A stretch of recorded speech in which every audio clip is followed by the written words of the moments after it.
Whoops. Sorry. That was actually really bad. Oh my god. I'm so sorry. That was actually so bad. I can't believe I did that by accident. I make it sound like I didn't, but I absolutely did. I'm so sorry. Oh my god. Oh shit. That's so bad, actually. Please don't scroll back on the stream. I'll mute it later. I'll write this down. I can't believe I've done that. Give me 1 second. Mute the stream at the beginning. Oh my god, I'm so sorry. Also, I'm just gonna turn this down. Turn this. I love the fan art, but it's come to the point where it's too cluttered for me. I can't focus.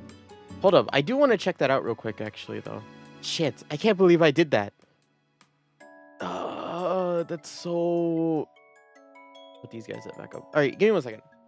I'm gonna listen to my own stream real quick. That's so bad. That's so bad.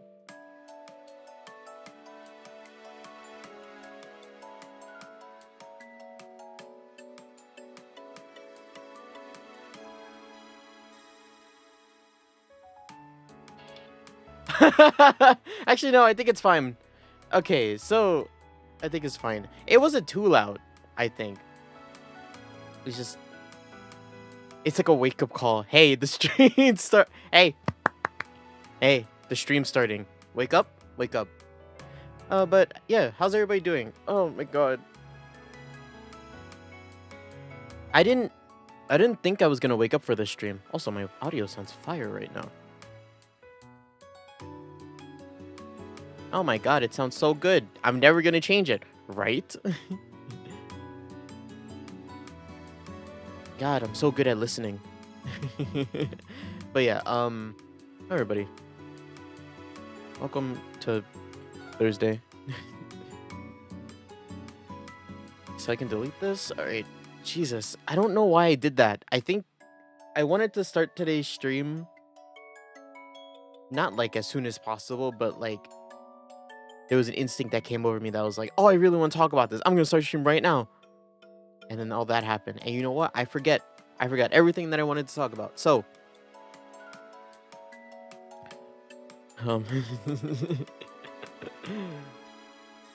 I didn't think I was gonna wake up for this stream today. Because well, first of all, I have a track record of not waking up ever. Like I've said this recently, but like my sleep schedule is on the other side of the world right now. Going to sleep at like... Actually, no. Today was weird. But like I've been going to sleep at like 9, 10 in the morning. Waking up at like 6, 5 at night. If those times were like... If you swap the AM and the PM of those times, it'd be like, yeah, you got a pretty good schedule. Active when most people are active, not active when everybody isn't. You know, maybe it cuts into your gamer time, but you know, that's fine. But no, not that. That's not what's happening. And I'll tell you what, I got no point in doing that anyways. But I guess that's a good thing, because actually last night, right? Last night, I was actually able to do something that I haven't been able to do in a long time, which is game. Just a bit of gaming. Outside of stream. Outside of stream, I've been doing a lot of... Actually, I've been doing a lot of music stuff recently. As I always am. But my proportion from gaming to music stuff is a lot. I have like a balance. I was still awake when you finished that. Really? You were still awake? You were just quiet? Yeah, I did some gaming last night with my brother, who stayed up with me. I assume? I don't know. My brother seems like he has like the same sleep schedule as me, so I have no idea. But yeah, we were playing a game last night.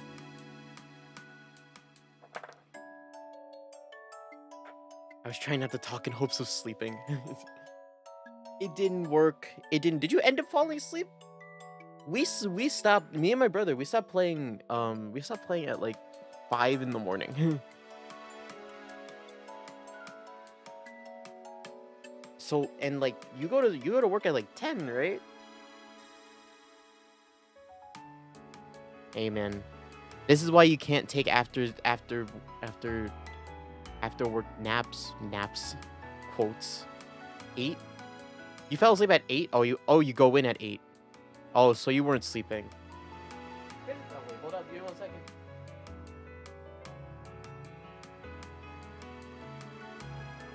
I didn't think I was gonna, but I started sweating. Uh-oh. Is it that hot in my room? I don't sweat normally, so this is new. But yeah, you're not sleeping at that point. You're just going through your day. Well, you still are. You're still there. Don't die. You got 6 hours left in you. You're not even halfway through. Not even halfway through the day. You gotta lock in. You better hope today's not busy. You're sitting back. Maybe you could catch some Z's. Or Shadowverse. One or the other. Yeah, me and my brother, we stayed up till 6 playing a game. 5.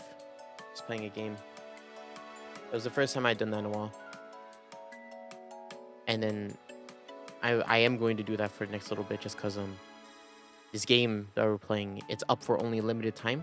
Maybe I'll play it on stream. Who knows? I was planning on doing something else this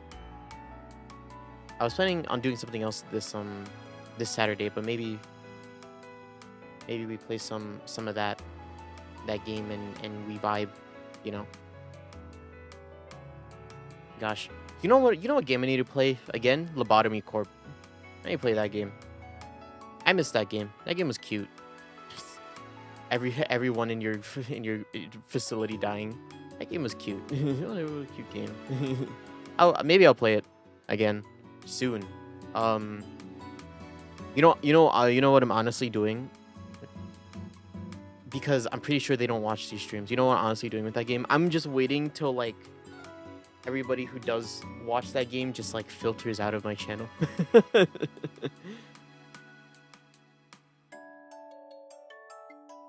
Cause I do like that game, but goddamn, keep saying it. There's fucking people on my back being like, "You should do this," and I'm like, "Yeah." I don't know. It's such like an. It's such like what a strat. Like I feel like I hinder myself by doing that though, you know? Like as a person, I'm happier if that happens. But as a person that exists as a content creator, that sucks, you know? That should be like, my content brain should be like, oh, there was a lot of interaction during the stream. Let's play it again. But real me is like, no. It was a good game and you had fun with the game, but like when you had to look at chat and be like, yes, I can put on glasses. Then it becomes like, ugh. It's such like a natural thing for me though, too. I feel like a what's the word? Like a flawed human, you know? Because of that. Because those feelings came up last night too. Honestly. Actually no, they didn't. That's not true. I don't know why I said that. But like it happens when I'm gaming sometimes too. Like I get like the instinctual like urge when I'm when someone tells me to do something, to just be like, just get angry for some reason. It just like, I don't know. It just, there's something in my brain that's like, you don't like this. It's not good. Tell them to stop. Really.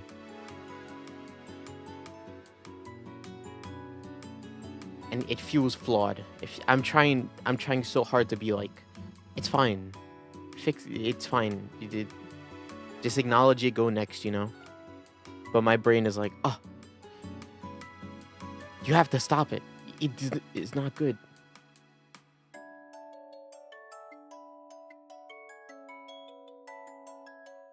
Was it still the water girl? I remember. Yes. I'm still playing her. Getting a free Orcus. Oh, hell yeah. Maybe I'll come back on just for that. If I do decide to come back, it'd be like, oh, artifacts. Yeah, maybe. But yeah. Okay. So the game that we were playing, right? It's a game that's on closed beta test right now. It's called Fate Trigger. It's not that big. Like, they haven't done like a lot. They haven't done really good PR work over here, at least in the States or English speaking community, right? But I know it's caught the attention of specifically Strenova peeps. So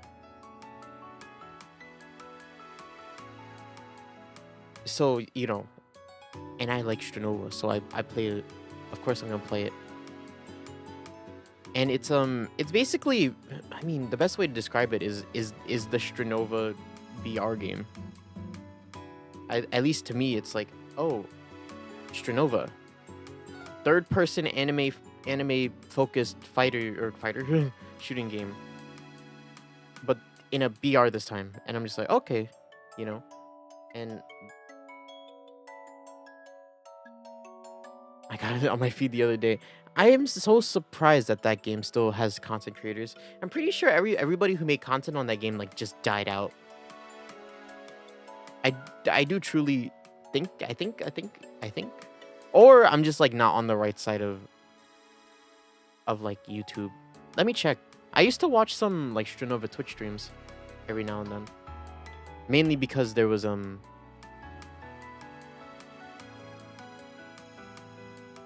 drops. Hey, people still play this game? Yes, yeah, people still play this game, looks like. But not as big as I thought, not as big as it was before. It's definitely tanked over a little bit. Unfortunately. Which is sad. I really do like Strenova.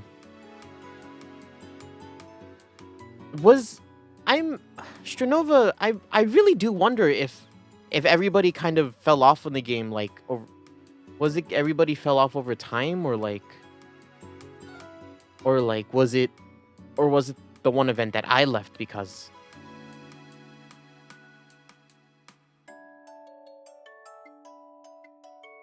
Because I stopped playing because of a very specific event that happened. A very specific set of things happening, and me being like, this is such like a turn off. Like a red flag. It's not even due to the game, it's still to the community, man. You know, like, video games will always be, and most things in life, right? They should be things that you do because you enjoy them, like yourself, right? And you shouldn't base it off of like what other people do or say, right? But if you have an online game that, you know, fosters a community, and you're forced to like interact with these people because you want to play the game, and then you see stuff like something's happening, witch hunting. If you see something like witch hunting happening in a small game like Strenova, like, I'm good. I'm good, you know. Unfortunately, I miss Strenova. I miss Nobunaga, but I'd much rather keep my mental rather than having to deal with that. Truly.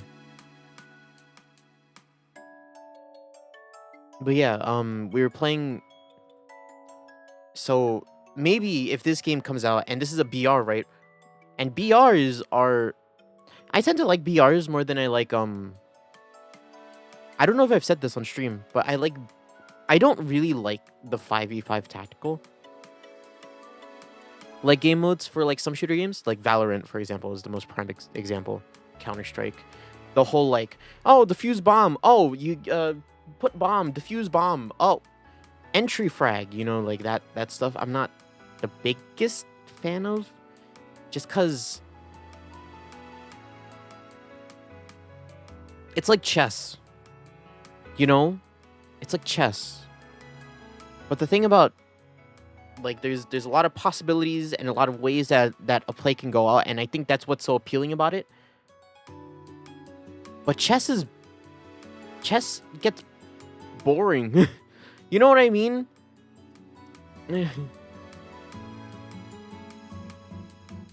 Maybe that's just a me thing, but like, you know, you move your pawns up, and then you move your other pieces up, and then you start taking other pieces, right? But that only happens when you make certain moves, and people start like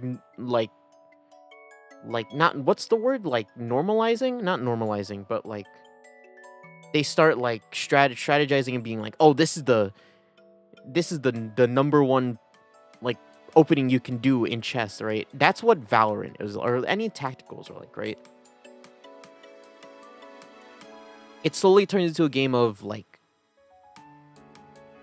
best chances, and then like slowly trying to work your way around the board or the map or the point, right?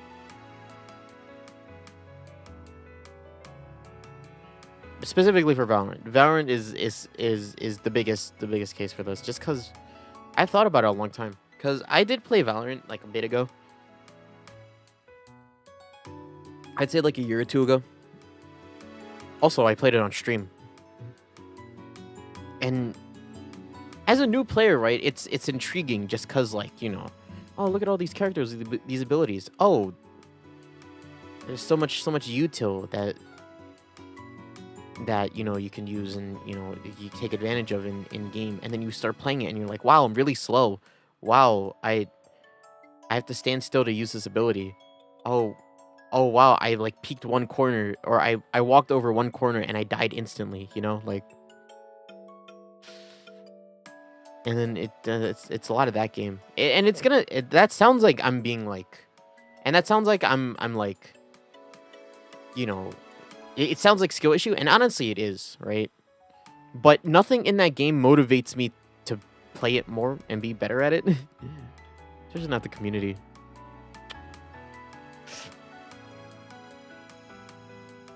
Right? And that game more than actually like League, right? There's a case of like, if you're gonna lose, you're gonna lose. Not that I'm saying that losing and winning is important to having fun, but people can get kind of uptight about that. Surrendering, you know. And being bad people in the world. That's what it is. Don't do it. You can talk shit, just talk shit to yourself. There's no reason to like feed it to other people, or like feed it to the person themselves. You keep it to yourself. This is what I realized this recently. Or I had this thought recently, because I forget what triggered this thought, but I was watching, like, I was either reading a Reddit post or I was watching a video, right? But the idea of like people actually, like, you know, being like toxic and like typing in chat, being mean to people, like their teammates and stuff, came up, and I was like, oh, you know what? Let's see what this is all about. And they told me, or they said it to me, right? And it was like, and it was something about the idea of like people like instinctually like doing it, you know, like instinctually like opening up chat and being like and flaming someone, or like instinctually like spam pinging, and I'm like, or like not intentionally, actually the opposite, like it's a part of like they do it like as a reaction, like it's natural, and I sit there and I think about it and I'm like, wow, really? You know what I mean? Like, because I feel like to do stuff like that, you know, type in chat, spam ping, you have to go out of your way to do that, right? And to hear that people are like, that people are just instinctually like going into like chat. It's the going into chat one that's really funny to me, because I'm just like, you're clicking enter and then like typing out a whole message. You're not speaking. Like speaking I can understand, and spam pinging I could also understand to an extent, just because you know the ping button in League of Legends, right, is like, it's like one, it's like 2 clicks away. It's the alt key and then you left click and then you slide. Slide, let go is it. That's that, and that I can understand to an extent. Don't do it. You should, if that is a part of your like league lexicon, fucking get rid of it. There's no point of it, because all you're gonna do is get yourself like muted. But yeah, fucking like hearing that and like thinking about it, it's the most like, I don't really, kidding me? It's so like, why, how, how did you grow up in order for this to happen? That's what it is. That's the most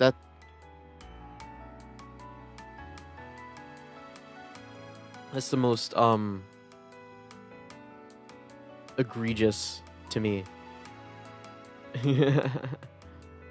Like the way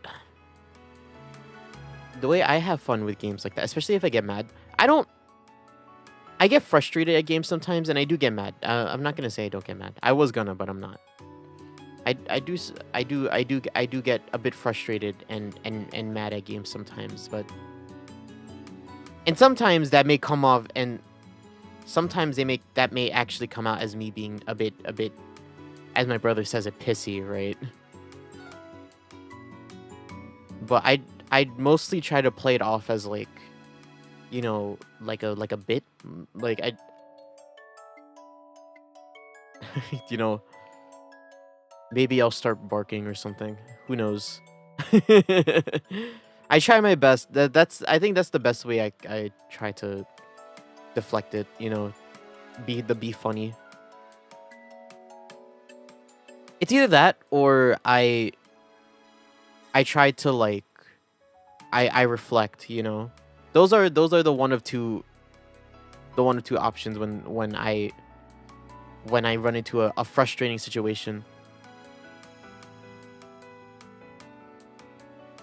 I either try to do something funny, or I try to just sit down and think about what happened, which is correct. That's the most like, that's like gold standard right there, in my opinion. Gold standard behavior when it comes to online games. But yeah, and I was making like extra sure I was doing that last night too. Fucking, that was the first time I played a game with my brother since he fucking called me pissy. And I was like, I'll fucking show you. I'm not. I wasn't gonna say I'll show you who's pissy.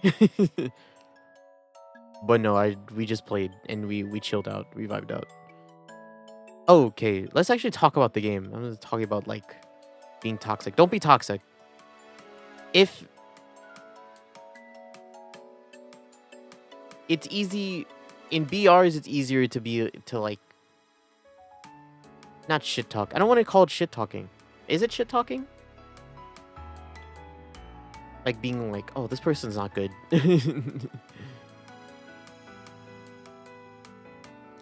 Just cause the way like League and Valorant is set up, it's like two pre-made, not pre-made, but two like long-lasting teams versus BRs where it's just the 24-man teams like that.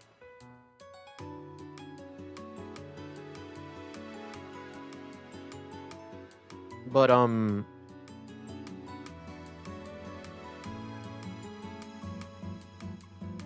what was I gonna say?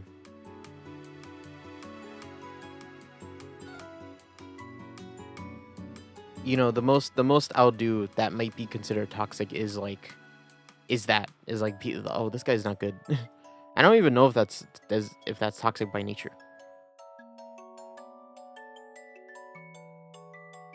And even then I'll like, if I'm playing with someone, I'll be like, I'll say it out loud and I'll be like, yeah, that person's not good. Or I'll be like, or if I'm playing a game by myself, I'll be like, I'll think, wow, that person's not good. Seriously. And the thing about thinking that is that no one hears your thoughts. No one hears your thoughts, so no one's actually affected by them. As well as if you have a healthy mental, you'll just be like, all right, whatever. I'll never run into this person again. So, you know, that's what it is. So you let go. So you let go. You don't hold on to it. Holding on to feelings is a bad thing, especially in games like that. Good. Anyways, the game, right? So Fate Trigger, Stranova BR. Fucking man, that game. First of all, it makes me realize how long it's been since I played an actual BR. I don't even remember the last one I played. I think the last one I actually played was Fortnite. Nope, it was Apex. I actually been I said this to my brother last night, or the peeps last night, but I've been like moonlighting Apex here and there recently, just cause I wanna get better at playing games like that. You know, and I think my main like I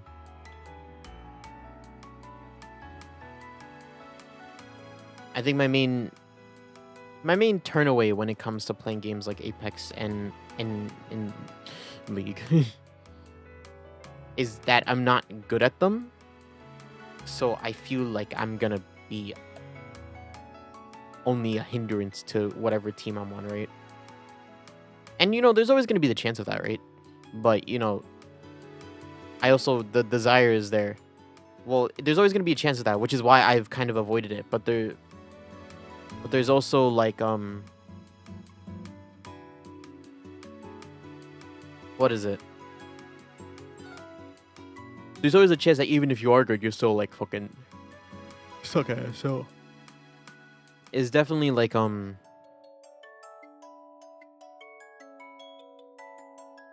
know, no matter what, like, something bad might happen, and you just kind of gotta deal with it. I'm trying to convince myself of that, and just kind of, like, experience game more, just cause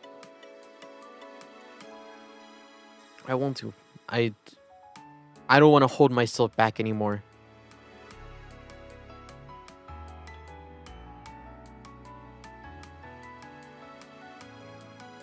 I don't want to be held back by fear. Fear is not a good thing. Except for when you play Stranova, because that game is so small that people will fucking learn your name and they'll be like, throw a game if person. Oh my god, yeah, that's what it was.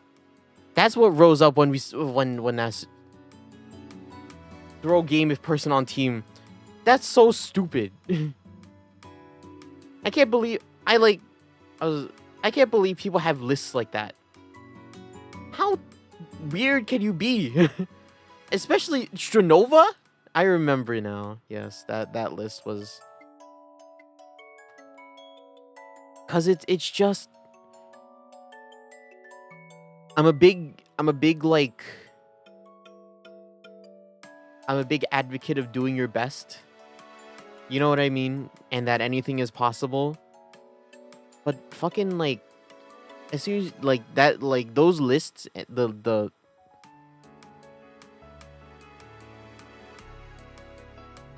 yeah, those lists and like people oh, well, those lists existing, right? Is the epitome of like of the opposite of doing your best. I don't know how to say it. But that's really annoying. And I find it extremely terrible. Don't do it. I don't know what word I want to say. So terrible is what I'm going to say.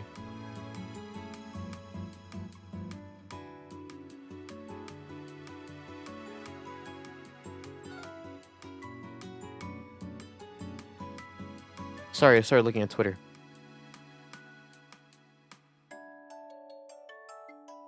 He's guilty of doing his worst.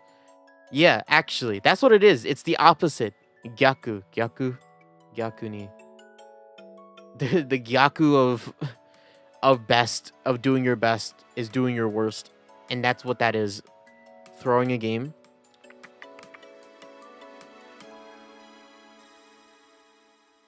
Shit sucks.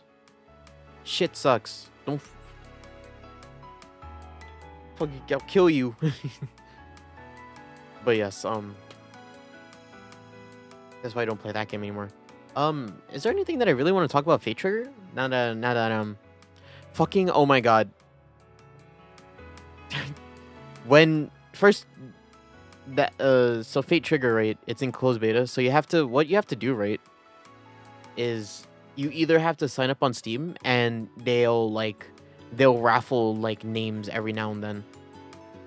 And they'll be like, you joined the closed beta test. Welcome. And then you play through Steam, or you get a 4-man and you get a guaranteed invite through the website. And me and the boys, we did the website, right? And when you do it through the website, you have to do it through their personal launcher instead of Steam. So it's like, okay, whatever. Like we have access now, so it's fine. But the thing is, when you try to download the game, it actually goes to like a you click the download button and then it goes to a download link, right? But that download link is the download link, it doesn't work. It's like it does the domain isn't reachable kind of thing. And Hollow had pointed that out at first, and I was like, oh yeah, why is that? And then as we were trying to fix it, my brother he ran into it too, and he was looking into it, and he looked at the the URL, the website URL, and he was like, yo, they fucking misspelled their own name. And we were like, what? And he was like, instead of Fate Trigger, it's Fat Rigger. They missed a T, and they missed an E and a T.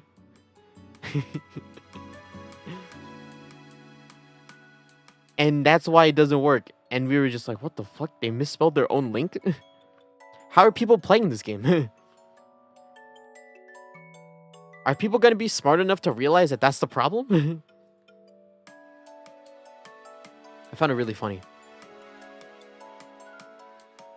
But yes, we downloaded the game. Didn't take too long. It was like a 30 gigabyte game. And then we played it. Like Boy says, I played the Water Girl, who is she's an idol. Do people know what kind of characters I play?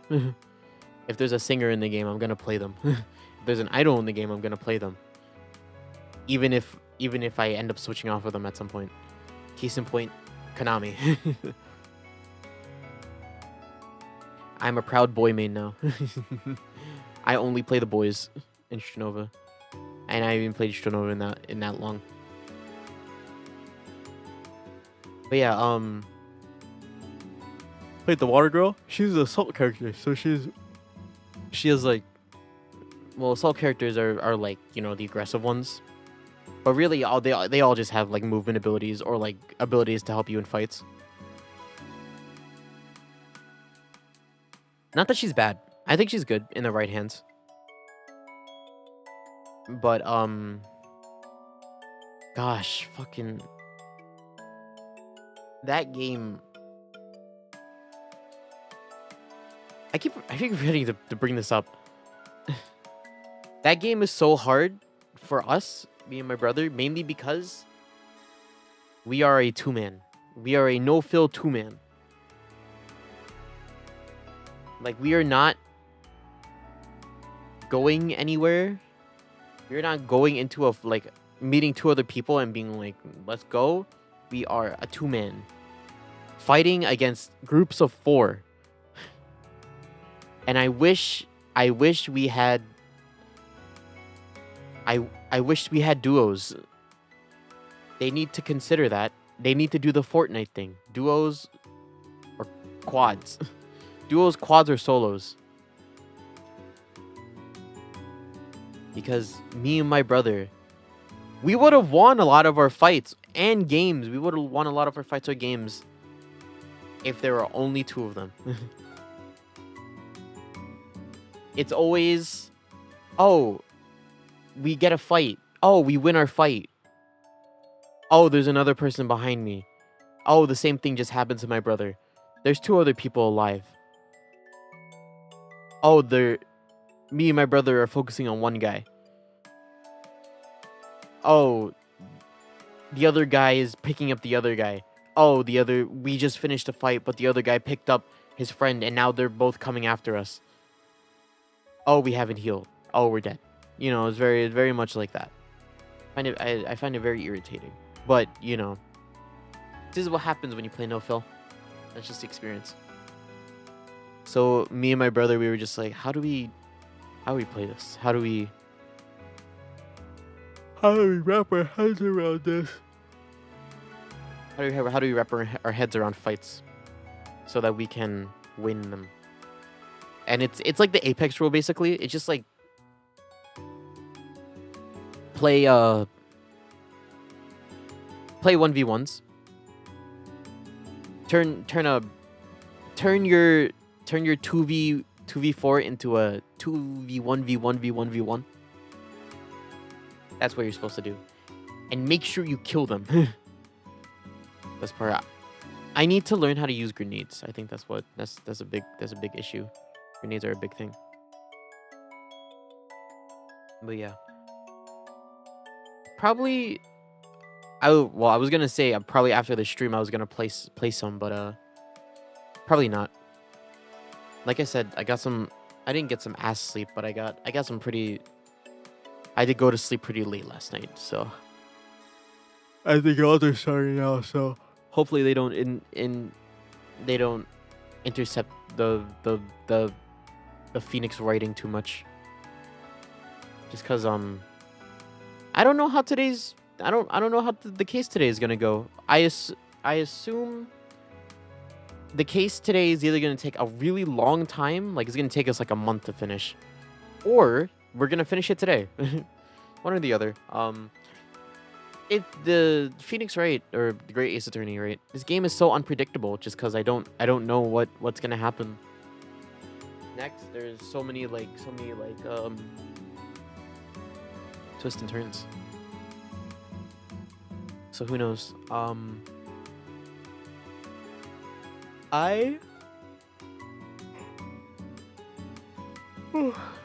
What else have I been doing recently? Music. It's just a bunch of secret stuff, actually. A bunch of stuff I can't talk about. Mainly because I don't want to.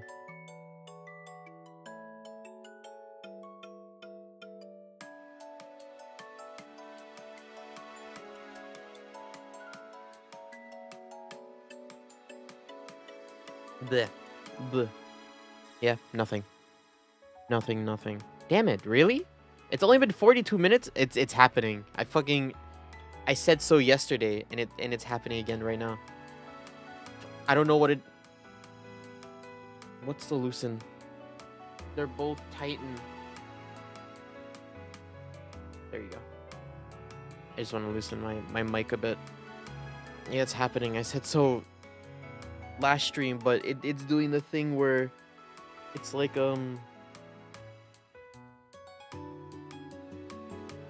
like there's some days where I feel like I've only talked for 20 minutes, but then it hits one, but then there's streams where I feel like I've talked for an hour and it's only been 40 minutes. This is an hour 40-minute stream. To be fair, I haven't talked about another topic, so maybe.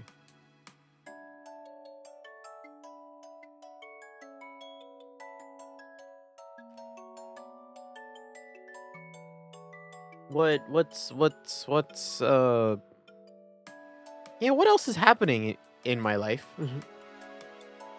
Just a bunch of secret stuff, really. And game.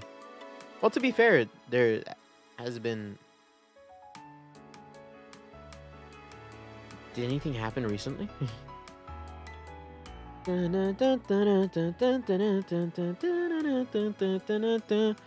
Oh, right. Also, a bunch of stuff happened during my talking last time. Do I have any? I'm tired. I'm tired. I really want something to talk about. Insemination guide. Oh, fuck. I don't know why I have this in my notes. I don't know why I have this in my notes. Actually, yes, I do. I was watching a League video. And I went into the comments just because I was like, what are people saying about this video? Maybe if someone has like a tip or something, even though I don't play League. And I don't know. I don't remember what the original comment said, but I took a quick glance at it because it was like, man, I really hope someone does a guide, right? And I'm like, okay, but I glanced at it and then I did a double take because I was like, it started with IN and then ended in TION, so I'm like, or it started with NIS, right? And I'm like, insemination guy, and I'm like, what? But it said something else, and I was like, oh, okay, that's what this is. Huh. Do you need a guide on that? Who needs a guide on that? Who wants a guide on that? Let's be frank. Who in recent, is there any Gen Zers who wants kids? Maybe that's what they need.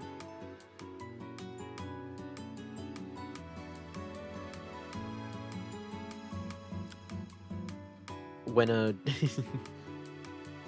when a father dodo and a mother dodo love each other very much.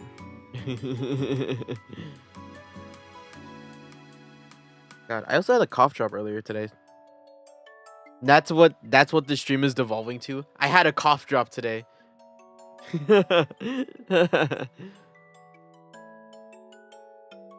just the most like mundane thing. Just, I took a cough drop just because I'm gonna be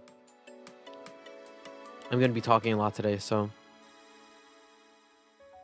it's a precaution. That's it. That's a good clip. Just like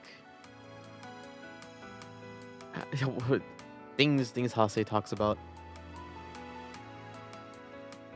I mean, the conversations we had on Tuesday were super funny too. Man, what was I just thinking about? I probably want to make more brownies soon. I don't know if I talked about a lot about this, but recently I'd made brownies for my fam, just because my mother was like, Hase, I bought this brownie mix. I'm gonna make banana brownies, and I'm like, I'll make it. And then I made them, and they were like, this is good, and I'm like, okay. I do like baking. I wish my brother was there for it though. He was streaming at the time. I like baking. But apparently, like, when it comes to prepackaged, like baking stuffs, first of all, don't overmix your batter. This is something that I had to learn, but don't do that. Pre overmixing your batter leads to overdevelop of gluten. If there's flour, usually there's flour in your baking thing, and then the flour creates gluten, and then the gluten turns dense, like not good dense. It's like stodgy dense, like firm tofu dense. When you bake it, and it's bad. That's what happens when you overmix something. Don't overmix it. And second of all, apparently, like boxed baked goods, there's like a secret cheat code where it's like, oh, instead of water you add milk, and you add the double amount of eggs. And I'm like, what the fuck? Why weren't you down here when I was making it? It was very annoying. Just because I was like, I made it already. It's been made. Everything's been mixed. I can't mix more. Also, there's water in it. I can't take the water out. I can add more eggs, but I can't take out. I had no idea though. I like baking. I like baked goods. I mean, I have a sweet tooth, so I would say I would like some good, like, high quality baked goods. I'll tell you what, those brownies were not high quality, but they were good. I don't know what is up with my family and constantly putting bananas in everything. Like every dessert, I mean. It's kind of amazing. I made pancakes recently and I put bananas in it. So maybe it's mostly a me thing. Maybe it's me putting bananas in everything. But I just see we have bananas and I'm like, well, they're gonna go bad if I don't use them. And then I use one. Bananas are really strong. They have a really strong taste. I don't mind them. I know Orphan doesn't like bananas. But bananas have a very specific, very strong taste. And if you don't like that taste, God, well, do I have some news for you? Fucking, oh my god. Is talking really this long? Are you kidding me? Maybe it's because I'm just looking at the clock. I'm doing the school thing where it's like, 20 more minutes. 19 more minutes. 10 more minutes. Maybe that's what it is. But seriously, did it always take so long? Yeah, baked goods. Like, what are my favorite baked goods? I don't even know. Do I have a favorite baked good? I don't think so. Now I'm thinking about it. Because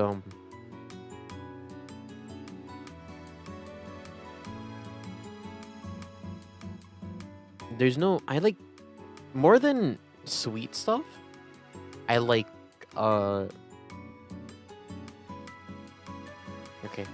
Yeah, more than sweet stuff, I like crunchy things. And as soon as I said, like, oh, what sweet stuff do I like? Or baked goods, I immediately thought of, like, crab rangoons, which aren't sweet.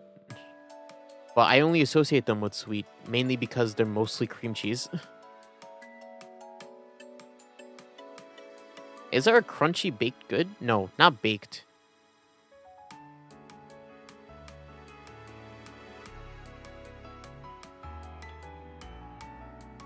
Whoa. Yeah, is there a crunchy baked good? Not really. No, that's not true. There is. I just don't.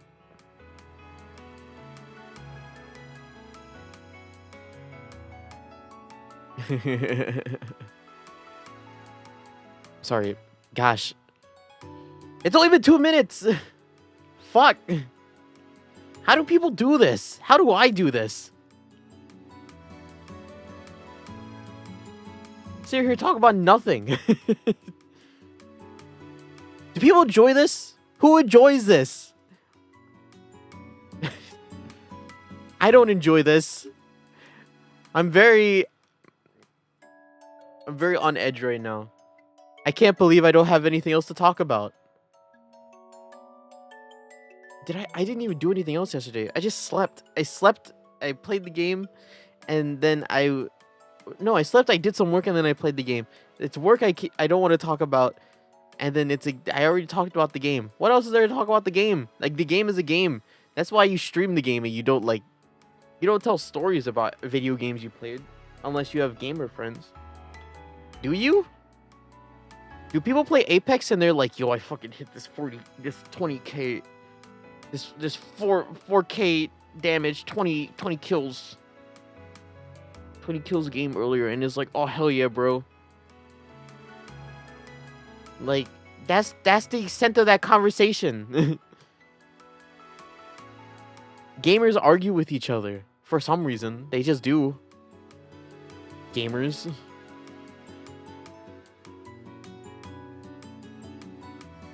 And then they made and they were rivals.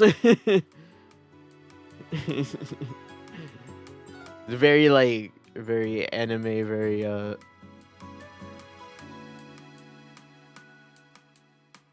very like ship. What is it? You see two people of the same sex interact, and it immediately becomes like a ship. Not to say anything. But you know, everybody can be every ship in their heads if you like it enough. You know what I mean? Just don't let it be real people. just as long as it's not a real person, and if there is a real person associated with a character, like a VTuber, for example, just make sure they're okay with it. I know people. I know that's a pretty common thing among VTubers, or people with avatars, right? They don't like being shipped with certain. They don't like being shipped at all, or like they attach the character that they play to themselves. First of all, I don't think that's a good mindset. I don't think you should be too engaged with whoever you are on the internet. The internet is such like a wild west still. Not even a wild west. We're like constantly at war. It's like it's like, what is the game called? Pirates versus Knights versus shit. Pirates versus Knights versus Vikings. Yes. Pirates, Vikings, and Knights. It's like that. Or For Honor, if you played that game. Like, just a bunch of like random factions like at war with each other constantly. But there's more than 3. You know. And I mean, if you're on the internet, you're bound to catch some shit, right? And to that I say, don't. Just, you know, because I would say don't, but you're gonna no matter what. So what I also say is, who cares? What are they gonna do? They're able to say all that shit. I assume you're a good person and you're in the right? Like, they're able to say all their shit, and they're not gonna be punished for what they say. Why should you hold any water with what they do? You know. Seriously. But second, what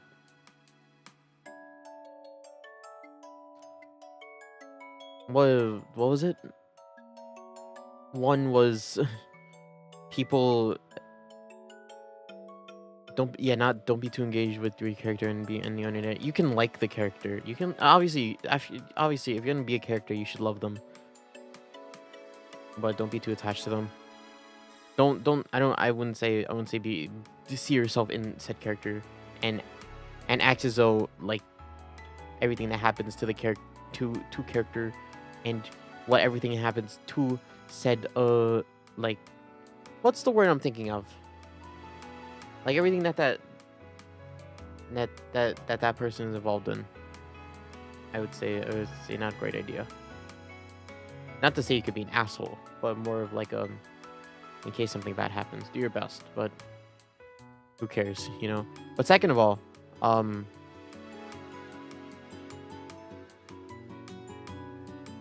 don't do that. What was the other point I was gonna make? Yo, it's amazing. My mind is fucking slipping me today. Because I wanted to go to the end. Like, there was a point at the end that I wanted to make. That was like, because I don't see myself as Hase. I see myself as a person. Like, if someone says Hase, right, I know they're gonna talk about me, or I know they're addressing me, right? But I don't like. But me and Hase will always have this sense of like, there's like a split between us, you know. Like I say this a lot, especially because recently, I've been. I don't want to say a lot, but recently I've had to say like, I have to look at things about Hase and address some things about Hase recently, and I always address the art, and whenever I have to say something about something, I always address him as my boy or Hase. I just say Hase. I say my boy or Hase. Hase is more like a. I was gonna say child, but that's not true. He's more like. He's an avatar. An avatar for me. Which should be the way people think of it.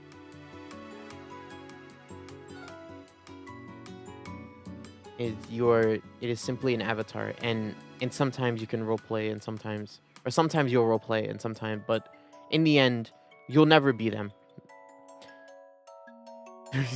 Sorry, you'll never be the ghost pirate that sails the great seas, the Flying Dutchman. You'll never be that, but you can have them represent you, and if it's your original concept, it's you have every right to do that. Like how I decided to be a dumb bird, but that's besides the point. You know? Oh, it's 1 o'clock. Oh, finally. Oh, jeez. 1 o'clock. Finally.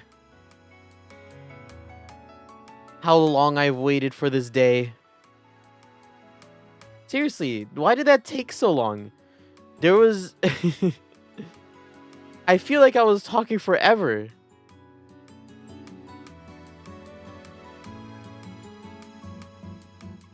Maybe it's because I ran out of things to talk about super quickly.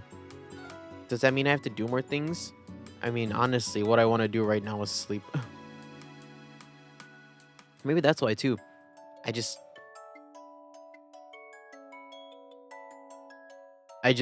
haven't. I'm so tired that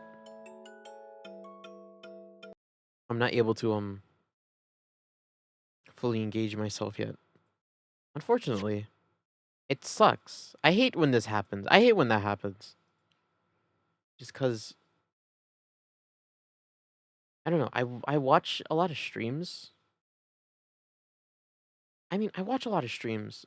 I've been watching a lot of streams just cause I not that I'm like not that I'm like what is the word? Studying. I used to watch streams just so I could study them, but I've been watching streams recently just cuz they're a good like background while I'm doing other stuff. And I realize that sometimes they just don't talk. Like sometimes they're just quiet. They're just playing a game, and I'm like, I wish. I truly wish.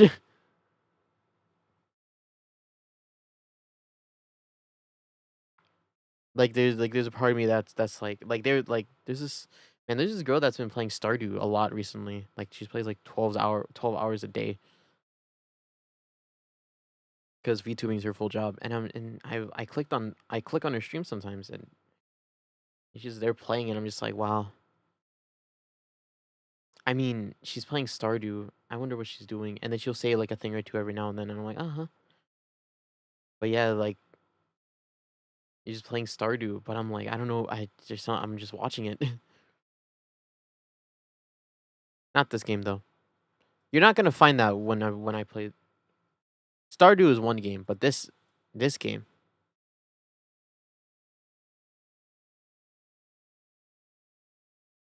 all we do is talk.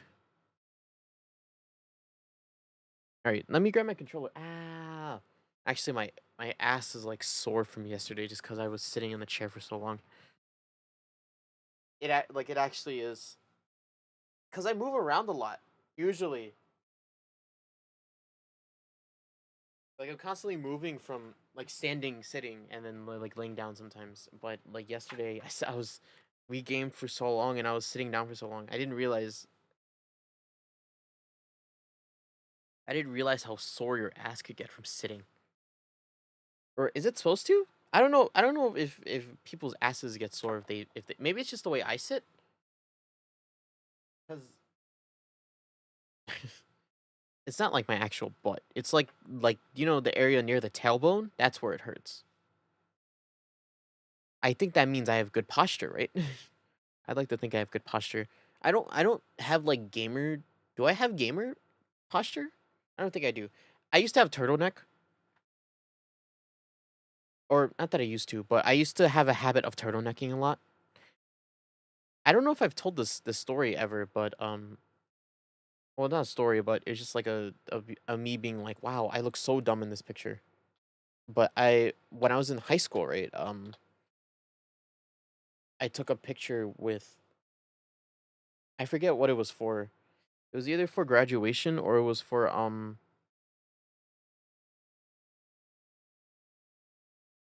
what else could it have been for? It could have been I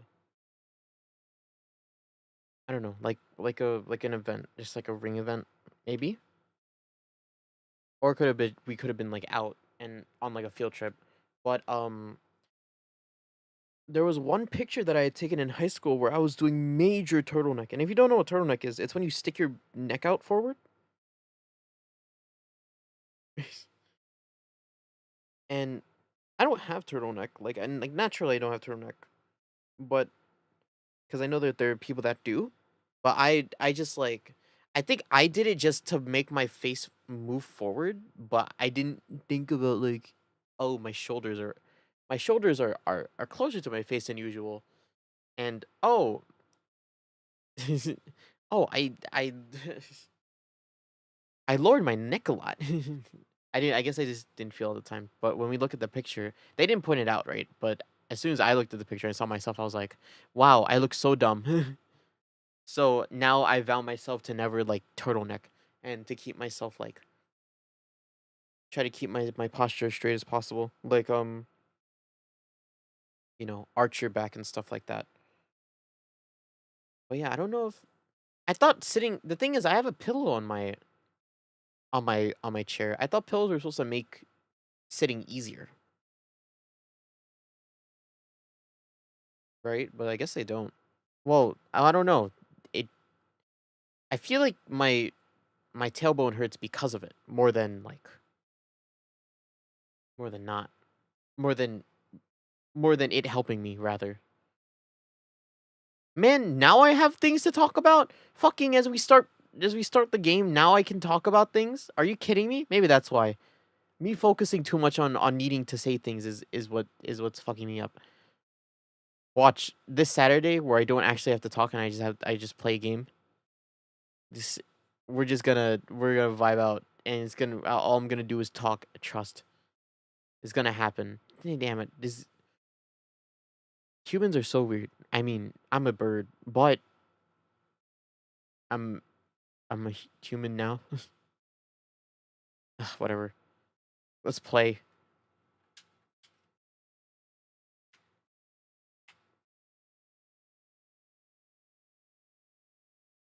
There you go. I was okay. That was scary. I I plugged in my controller before I started talking about the whole butt thing, but it didn't register. Oh, is it? Oh, sick. We're in the courtroom instead of being in the We're in the courtroom instead of being like on the regular title screen. Oh, that's cool.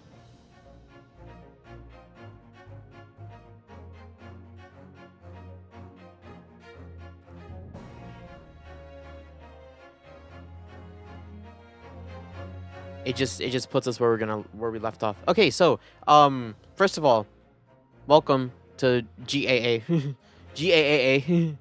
Great Ace Attorney Adventures.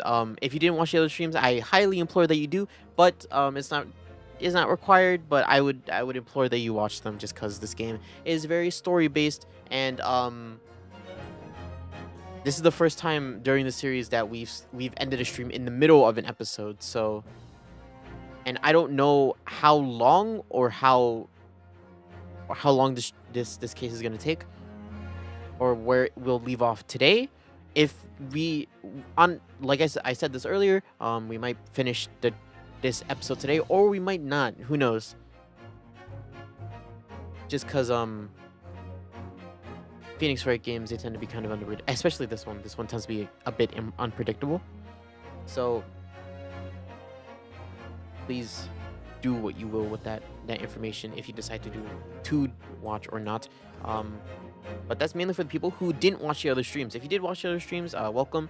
If you need a recap, I'll go over that in a little bit. But I'm just gonna give my final warning for people who haven't watched that last stream, the last few streams. I mean, just because watch them, go watch them. The talking section of the stream's done. All right. I always avoid talking about spoilers of the game just because of that. People who want to watch the 1 hour like Zatsu at the beginning is done.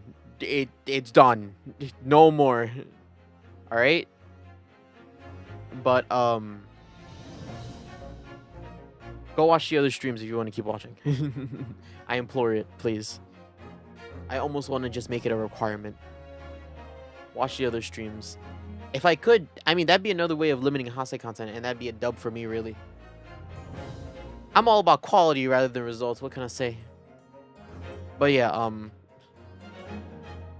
last time on Phoenix Wright, or Great Ace Attorney, we went to another case. We got assigned another case by the chief of crime. I forget what he is. Dude. And he sent us on a case where a girl was stabbed in the middle of the night, or not in the middle of the night, but she was coming back from a bookstore, and she got stabbed in the back with a knife in the middle of a foggy Britain.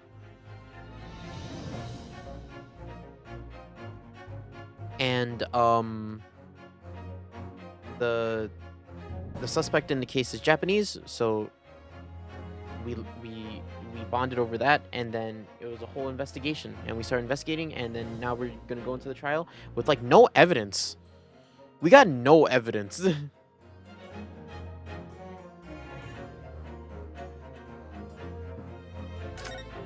Let's just go. There's this whole thing with like Ryunosuke and like justice and stuff, but you know, it's fine. Blah, blah, blah, blah. Ah. Okay. 20th February, 9:23 a.m. The Old Bailey, defendant's antechamber. Well, I never expected this. Who would have thought we'd be back here so soon? Ugh, I have to voice act.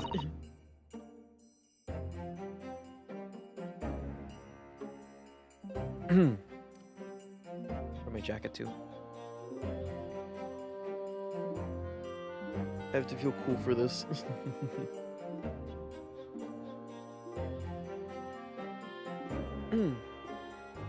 We were on a study tour of Great Britain with the intention of learning the country's legal practices.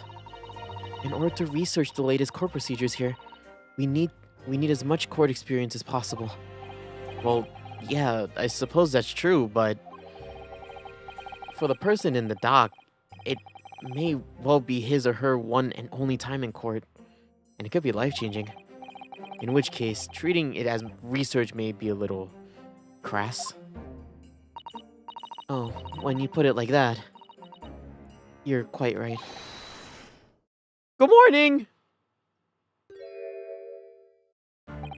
Ah, Mr. Natsume. Good morning. Oh dear, are you alright? Your eyes are terribly bloodshot. Early bird catches the worm, as they say here in Britain. Yes, I've heard that expression. But I don't really want to catch a worm. So I tried desperately not to wake up early, but I was so worried I couldn't catch a wink. And now I'm absolutely exhausted as a result. Do all literary people take things so literally? Thank you for putting your faith in us today, Mr. Natsume.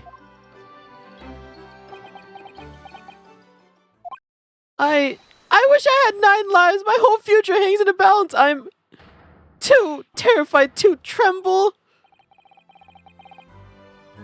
You just did. Really? Because I could feel tremors in the floor. I can't do this. I can't take it. Although, locum student, Mr. Naruhodo Esquire. Yes. I caught a glimpse of the public gallery as I walked by the courtroom. It looked like the opening night of an opera. There were so many people. I had no idea my case was such a nefarious affair in London. Oh, neither did I. Do you know why that might be, Mrs. Sato? I'm sorry, Mr. Naruhodo, but I have no idea. So is that all-knowing look in your face just a coincidence then, is it? Don't hide the truth from me! It's because of the Reaper, isn't it? Lord Von Zeeks. Alright. Is this right, Mrs. Sato? I purchased as many different newspapers as I could this morning. And yes, Lord Von Zeeks is on the front page of every one. I knew it!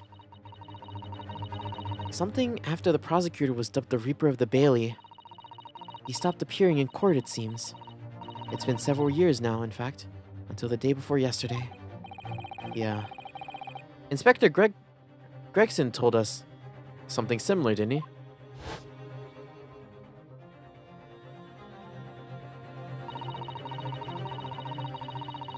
Gregson. What was your voice? The trial. The trial. 2 days ago marked.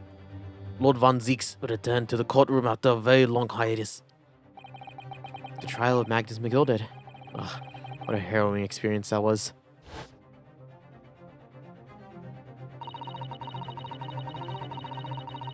I believe that appearance made even greater waves here in the capital than today's. But we wouldn't have realized, of course, having only just arrived in the country. Why is the Reaper back in Bailey so soon, for what appears to be a mundane murder? That's the question that the papers are asking, and they're all speculating various answers. Mundane! Mundane! It's the most significant saga of the century for some of us! Oh dear, I meant no offense, Mr. Natsume, but that's how the papers are describing it.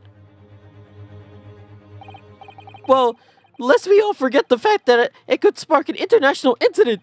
Obviously, the reappearance of the infamous prosecutor has caught people's attention, but there's another blatant similarity with the trial 2 days ago. Yes, I agree. Locum student Mr. Naruhodo Esquire, it's you! Me? Well, I suppose that's true. Both times it was you who stands against this legendary prosecutor. It can only mean that you're friends with the Reaper! Please, don't rub shoulders with Deathbringers, or I don't rub shoulders with the Deathbringers. I'm afraid that there's really only one other explanation. It can only be another example, Mr. Naruhodo, of your uncommon bad luck. Thanks for that. Oh, this is just my luck! Why must I be represented by a man with such frail fortune? By the least lucky lawyer alive! Fine, I won't represent you then. Fuck. Jeez. Well, let's not forget that it was you, Mr. Natsume, who asked me to represent you. Yes, it's true that I'm just a student new to London, with little in the way of experience or skills, or luck. But I promise you this. I will fight your corner until the bitter end. And I will believe in you, Mr. Natsume. Oh, benevolent locum student, Mr. Naruhodo Esquire! You're not alone here with us, Mr. Natsume. Whatever happens, we'll always be by your side. Oh, benevolent non-locum assistant, Miss Mikotobo Escorus. What?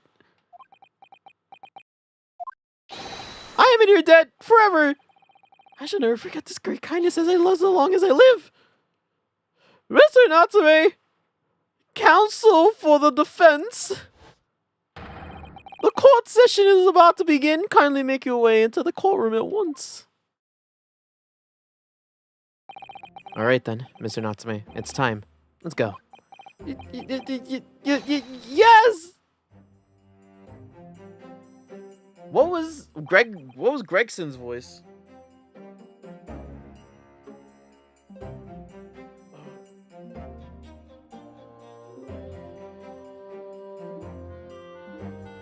I need Gregson. Hold up. I'm gonna search this up real quick.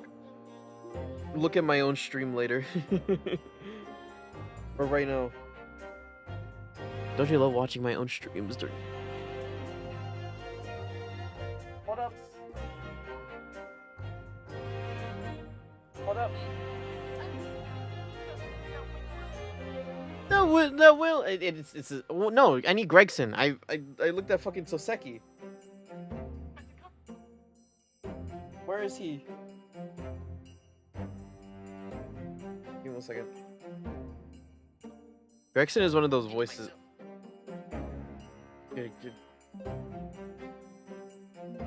Get off the look. Okay, I remember it now. This is it. My second appearance in a British courtroom. And my second trial against the Reaper. I hope you're watching over me, Kazuma.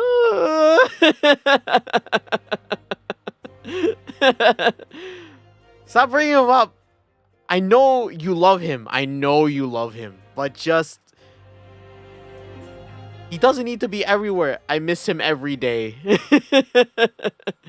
For the past month, it's just been Kazuma, like... it's that Wolverine meme. Just... Kazuma.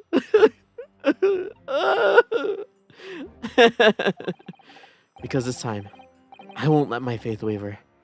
I'll believe in my client to the last. Just like you believed in me. I believe I can do this now. I'm ready for this fight. I wonder if Herlock Sholmes is gonna show up here. I am quite interested. 20th of February, 10 a.m. The Old Bailey courtroom. Yay. Oh, it's a new cast of quarters. In the name of Her Majesty the Queen, I declare the court to be in session. I now call upon the counsels of the prosecution and defense to declare their willingness to proceed. The prosecution is fully prepared, my lord. The defense is ready, my lord. The Nipponese are truly a fascinating breed. Sorry, what? Lord Strongheart has told me all about you. That you are a student who arrived in London but 2 days ago. A mere amateur. Do you have a point? Being a compatriot, you feel compelled to help the accused, I suppose. Typical Nipponese arrogance. What? I thought we were cool. You're being racist again. Forgive me, but I do not believe arrogance is an appropriate description. Susato-san. After all, at our previous encounter, the defendant was found to be innocent. What, are you gonna argue your weird, like, rumor? Very true. And a most fascinating, if dark, trial it was, too. The tragic conclusion came later, of course. Wrong voice. Here's to the acquainted, and his unfortunate violent end.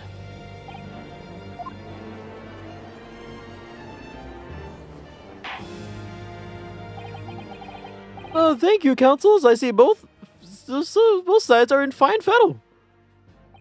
Now,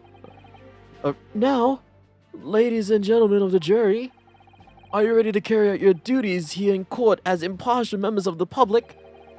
Oh shit, it's you. You never know when you might be down on your luck, but I believe in fair play for everyone.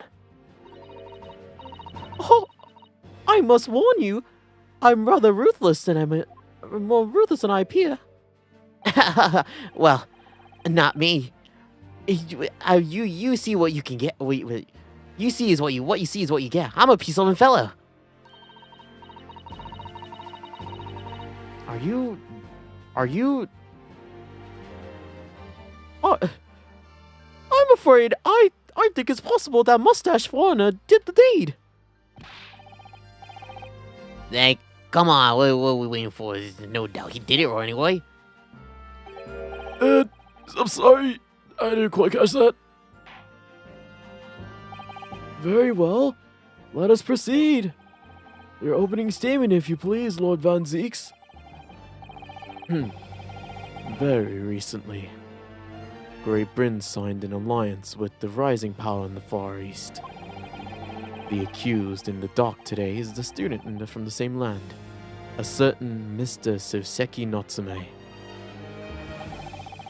And while our country has extended this foreign student the warmest of welcomes, regrettably the kindness has not been returned.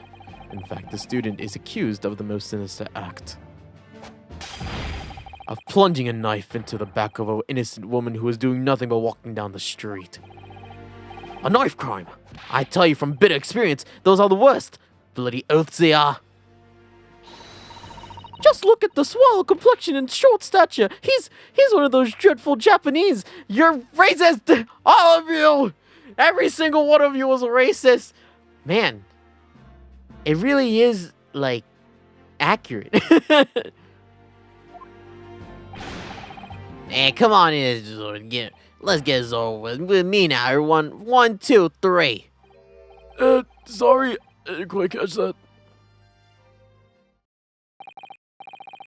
Pray, forgive the discourtesy of smashing one's hollow chalice here in this great chamber. Allow me to call the first witness to the stand. Very well. Bailiff, lead in the inspector, please. Oh, is it? Yeah. Thank God. Your name and occupation, please. Yes, sir. Tobias Gregson, Detective Inspector, Scotland Yard. Would you please summarize the events of the case for the court, Inspector? The victim is thought to be a young woman in her 20s by the name of Olive Green. I beg your pardon, Inspector. Thought to be? Yes. Having been stabbed in the back by Utahara's knife, the victim fell unconscious. That was 3 days ago now, and she has been comatose ever since. What? They don't even know who she is for sure? She didn't have an ID or anything on her? Huh, comatose, I see. But her life is not in danger. Fortunately for the Eastern student, the charge will not be murder. Pray, elaborate on the details, Inspector. Sir, if I could ask everyone to look at the street map. The street map. Brrr. Oh. As I mentioned, the incident took place 3 days ago. At around 5 in the afternoon. It happened on the pavement running along the Briar Road. A wide thoroughfare for the horse-drawn vehicles. It had not been long since stopped snowing as the victim, Miss Green, was walking down the street. Out of the blue, she was approached from behind by the accused and stabbed in the back. Luckily, the young woman's life was spared, and she's currently being treated in one of the city's hospitals. But being unconscious as she is, we've been unable to take a statement from her, of course. This is the case file with everything you need to know about the victim so far. Thank you, Inspector. The court will accept the documents as evidence. She was found with a knife in her back and is currently in hospital yet to regain consciousness. Okay. What of the victim? What of the weapon that was used? Sir, I have it right here. It was removed from the victim's back. Ouch. That big thing is starting to make me scared to walk down the street now. With a heavy blade like that, almost anybody would have been able to stab that poor woman. Even the scragged-looking Soseki-san, I suppose.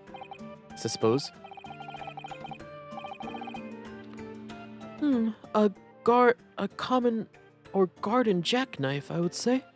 Rather nondescript. Thank you, Inspector. The court accepts that blade as evidence. Jackknife has been entered into court record. Now then, what do we have of the motive? Money or valuables, I presume? From what I can tell by looking at the woman's possessions, it seems that she was a poor student herself. Hard to imagine that she would have anything much with pinching, my lord. I see. Well, in that case, are we looking for some deep-seated resentment toward the victim? I'm afraid I couldn't say. Apart from visiting second-hand shops, the defendant, Mrs. Nostame, didn't appear to get out much.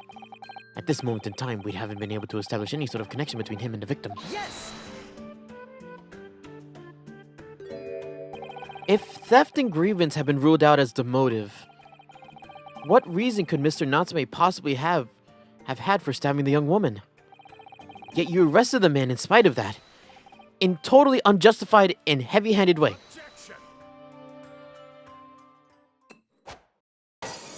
Please stop throwing your wine around. No, we don't have janitors.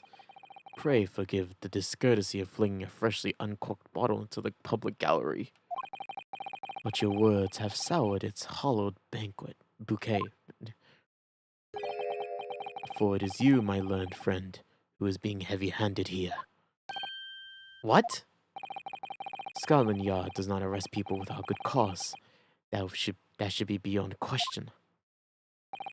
Inspector Gregson, the prosecution calls for your formal testimony. Explain to the court precisely why the constabulary came to arrest the Nipponese student. Yes, sir.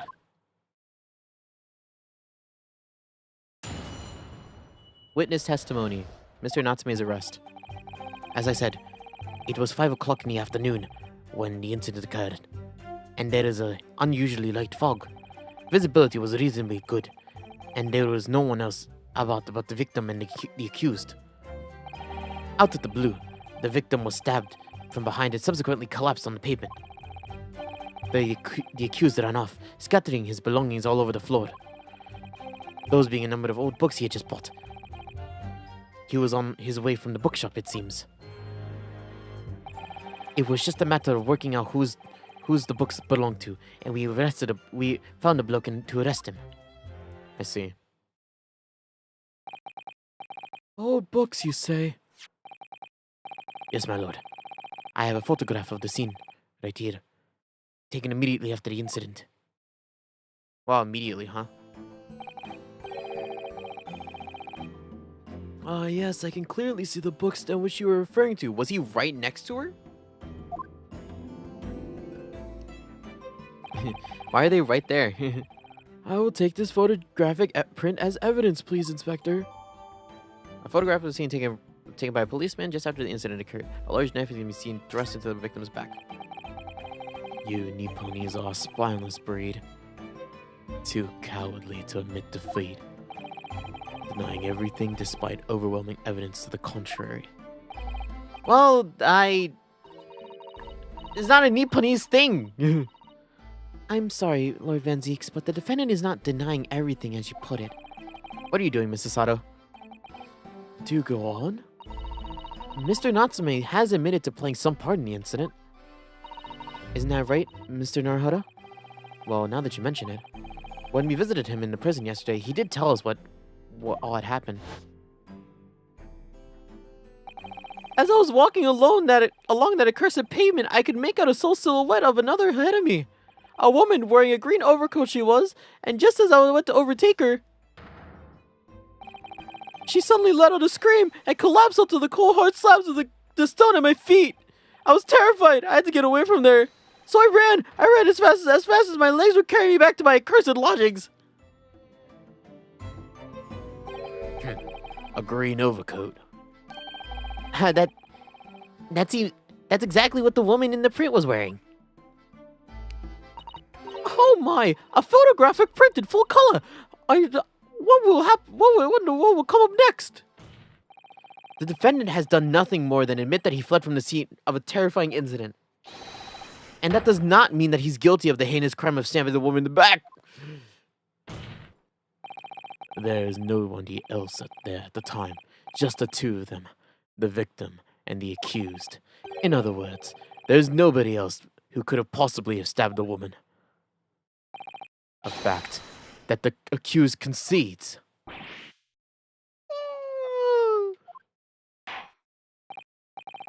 It does seem this cross-examination could prove to be pivotal, counsel. Proceed, please.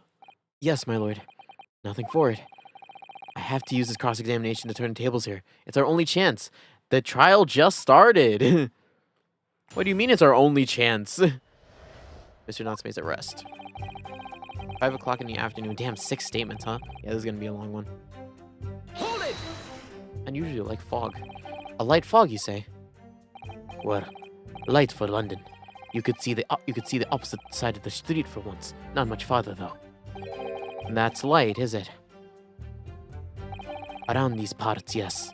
Not something you'd expect a Japanese fellow like yourself to know, of course. I read that London is famous for its fog. But in my country, people usually imagine that gives the city a rather beautiful appearance. Quite quaint. Yes, well, yes. It's not something us Londoners tend to romanticize, as I expect you can appreciate. I see.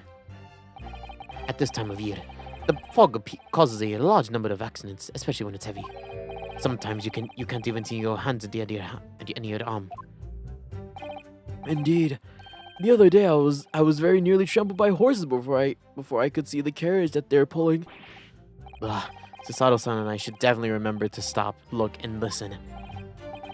However, on the day that concerns us, the fog was something lighter than usual. A fact no doubt lamented by the accused. No! Visibility was good, and there was no one else around but the victim and the accused.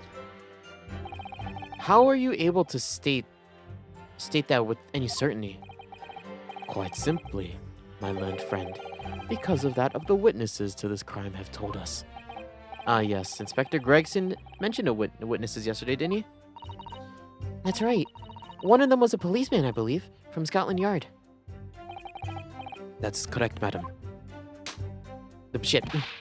That we must hear their testimony. The prosecution will, of course, call them to the stand, should it be necessary. What? Wait a minute.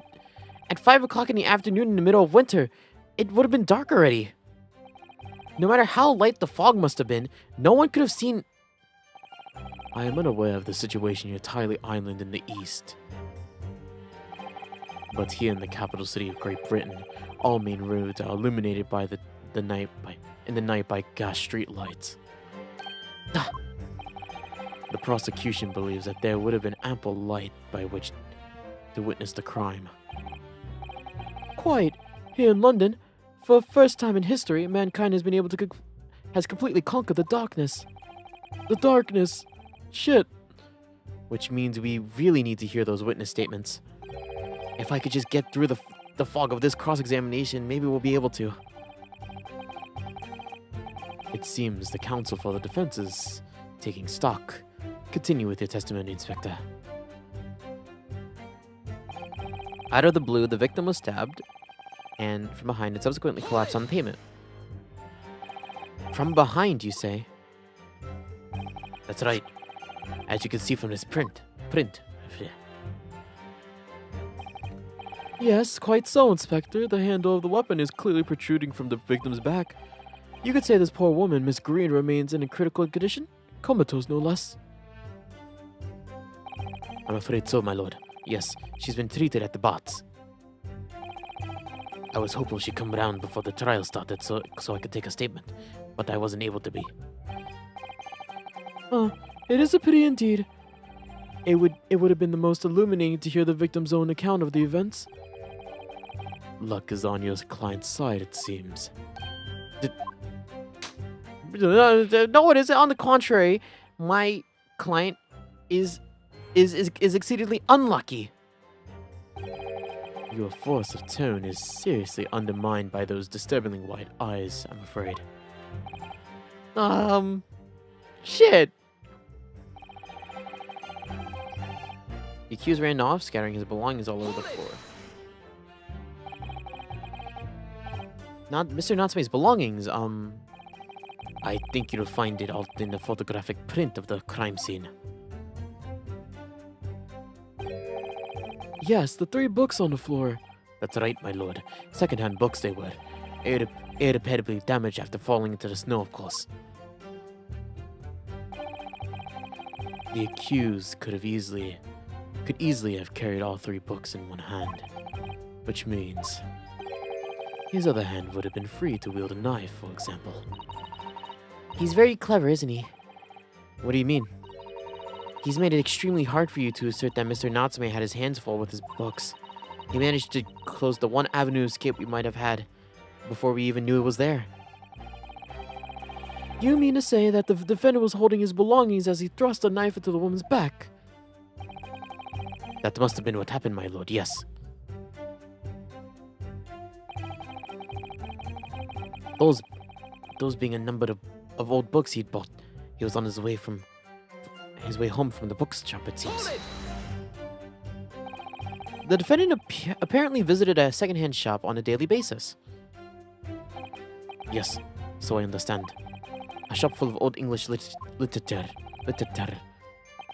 I commend the accused on the lofty subject matter of his scholarly attention. The bloke's room is stacked floor to ceiling with those musty old books.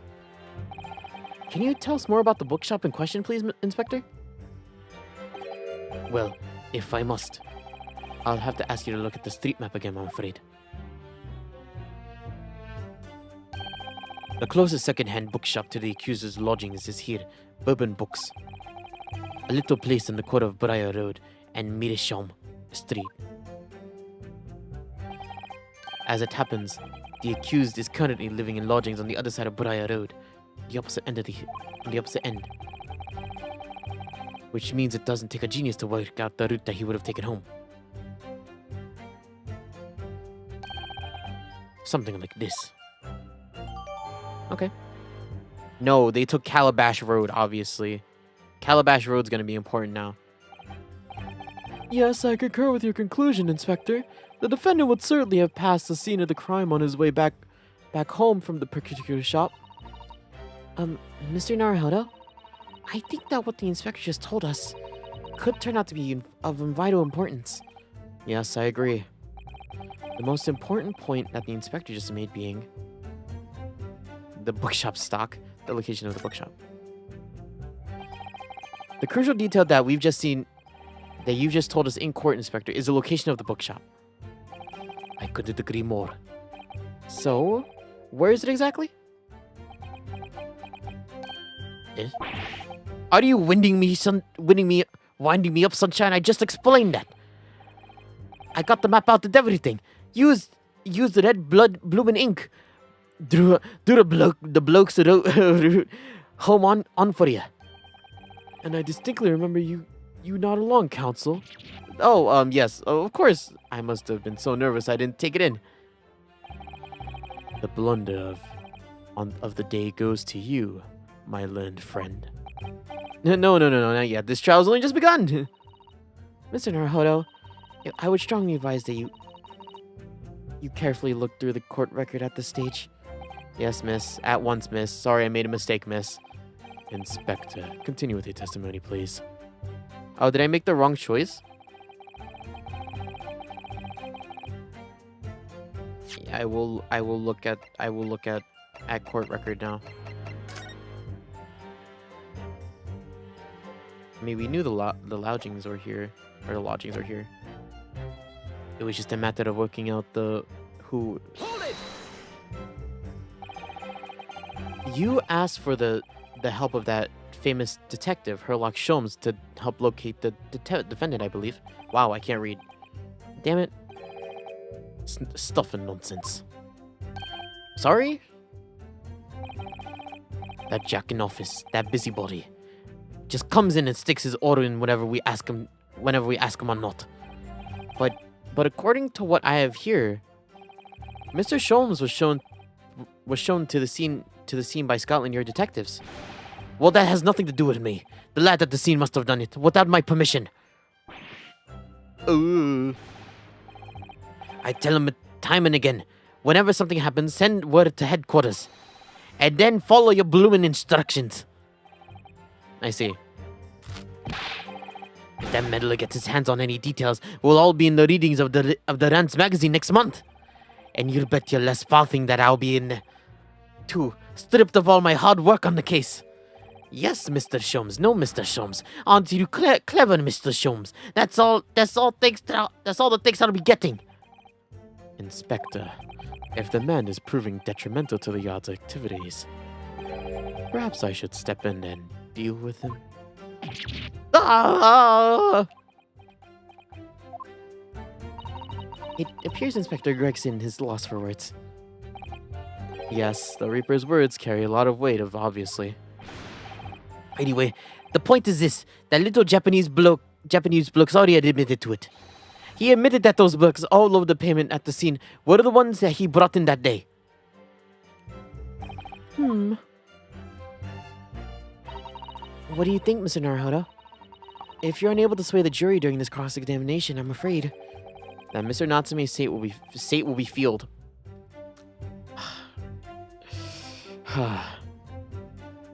I'm going on autopilot. It's happening.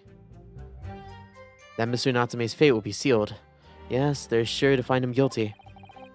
So in one way or another, I have to expose the undeniable inconsistency in the inspector's testimony. Let's press this one again. Just cause I think I chose the wrong one earlier.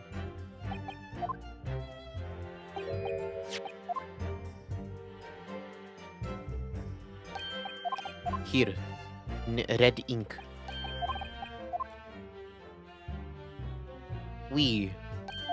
Something like this. Yes. I think we should. Yes, I agree. The bookstore's name? The bookstore's stock. I often think, Inspector, that what really makes a good bookshop is the quality of the books they stock. Yes, I think I'd agree with that. For example, you go to a shop and buy a serialized set of novels, but when you return home, you find to your horror that the third volume is missing. Doesn't bear thinking about. Just the sort of thing that really gets my goat. Exactly, that is the point that I was trying to make. Well, now that you two have found common ground for the fascinating scenario, perhaps we might continue with the cross-examination if you're quite finished, my learned Nipponese friend. Yes. Wait, what just happened? What just happened, Mr. Naruhodo? Was that you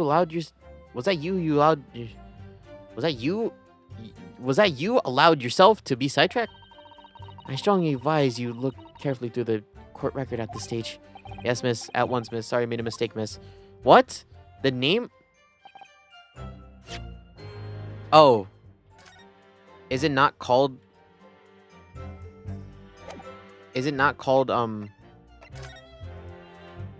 East Side. Reporting officer Rolly Beat. You killed her, Rolly Beat. Her name was gleaned from her personal effects. Okay. Single sign, no under injuries were assailant seen running away from a reporting officer, and he was successfully arrested by. Where was he? Where was Rolly Beat? Open up the blade. Shink. The tip's missing. Wait, how would it stab someone if the tip's missing? Oh. So it can open like this. Yeah, the tip's missing. How's the tip missing? Oh, look here, Mr. Naruhodo. Just at the tip. A small piece of the blade appears to be missing. You're right. Well spotted, Mrs. Sato. I wonder what could have happened to it. Yes, you don't think it could still be lodged in the victim, do you? Oh dear, I do hope not. That sounds terrifyingly painful. It makes me wonder, like, okay, the whole situation seems really weird, but I mean, one of the possibilities that could have happened with this case is that the knife was shot or thrown, right? And this could be a sign of that, right? If they were practicing and they shot and it hit something and it broke off the tip, right? Like that could have happened.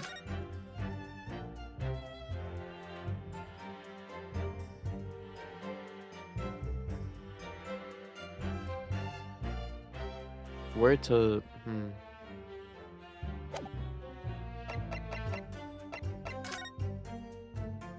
Bourbon books. So 2 shillings. We got the picture of Monsieur Lecoq, a meal for Gabrielle, Canterbury yearnings.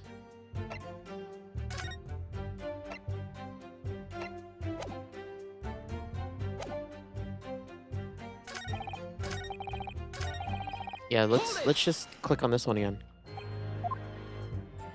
The name? Is it not bourbon?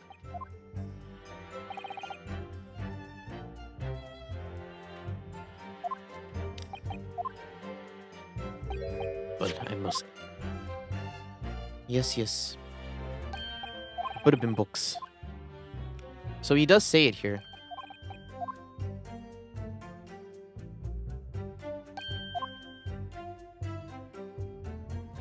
Yes.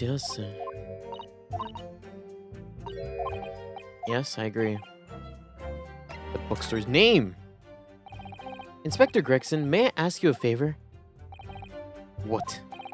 Would you kindly add the name of the bookshop to your formal testimony, please? I believe it may be of vital importance. Maybe. Oh, well, you know. I mean, yes. It could be a very important clue. Very well. Very well. Not that I see it being of any great significance, but please revise your testimony accordingly, Inspector. Yes, sir, my lord. Whatever you say. Could the man be more sardonic? Sardonic? From Bourbon books. Oh. Oh, that says to say Cosmo. Oh, it does.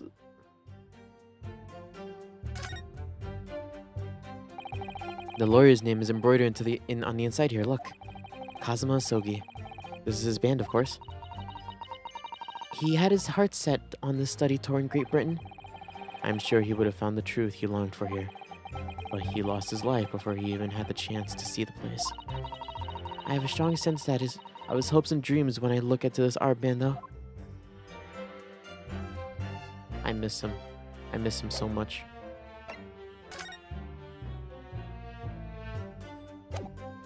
Bourbon books? Oh, your books. I was about to say, I can't believe I didn't see that.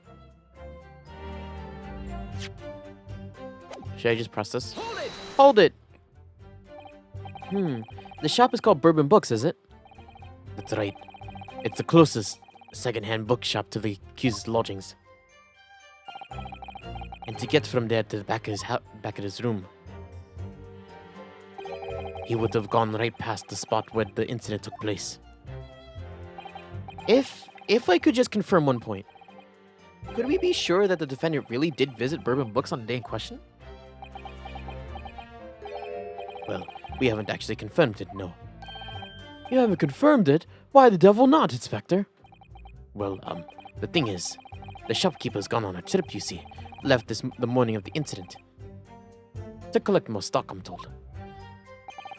So we haven't been able to ask the bloke if the accused visited his shop the day in question or not.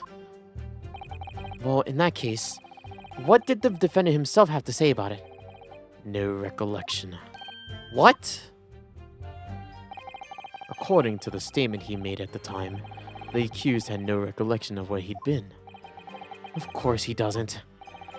The bloke's clearly has his head in the clouds wherever he's walking about town. He just claims to wander whatever bookshop he happens to be passing, and rarely notices the name. I should say the man ought to learn to look where he's going at the very least. So, it's just as I thought then. Is something the matter?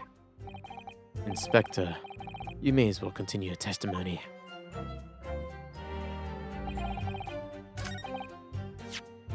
He didn't go to Bourbon Book. He went to your books.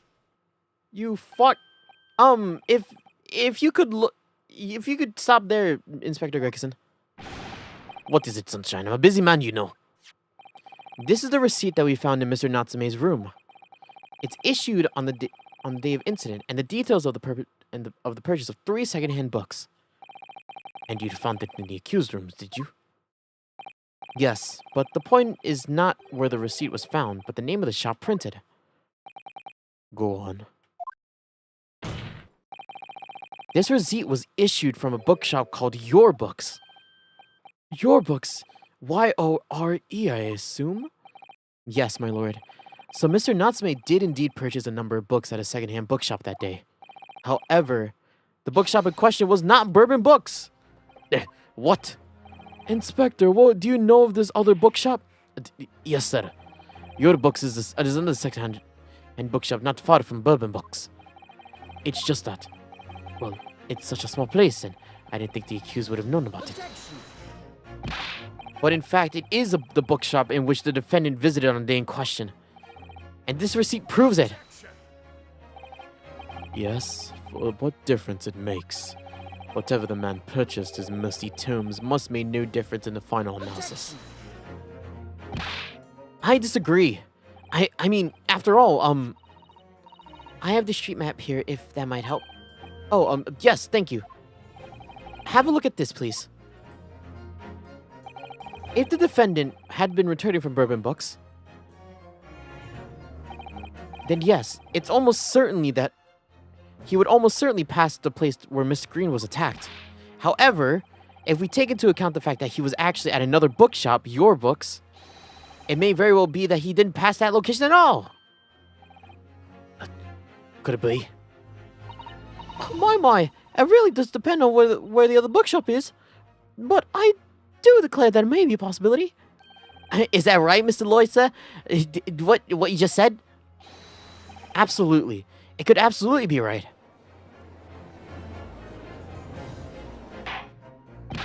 Inspector Gregson, where is this Your Books establishment? Well, obviously we looked into that. It turns out that Your Books is just... oh...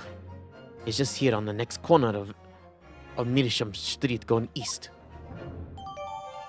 The local maps information has been updated in the court record. Oh, this is gonna be... This is the type of case we're gonna go. And there you have it. As you can clearly see now.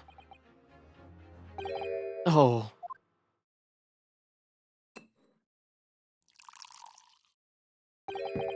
My learned Nipponese friend is obviously in training to be a clown, the way he regales us with such whimsitisms. To your future career in the circus. Grr. You put that glass down now, or I'll put it down for you. I didn't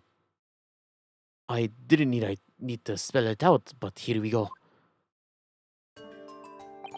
If the accused was coming home from Your Books instead of Bourbon Books, there's no doubt he still would have passed the same place where the victim was stabbed.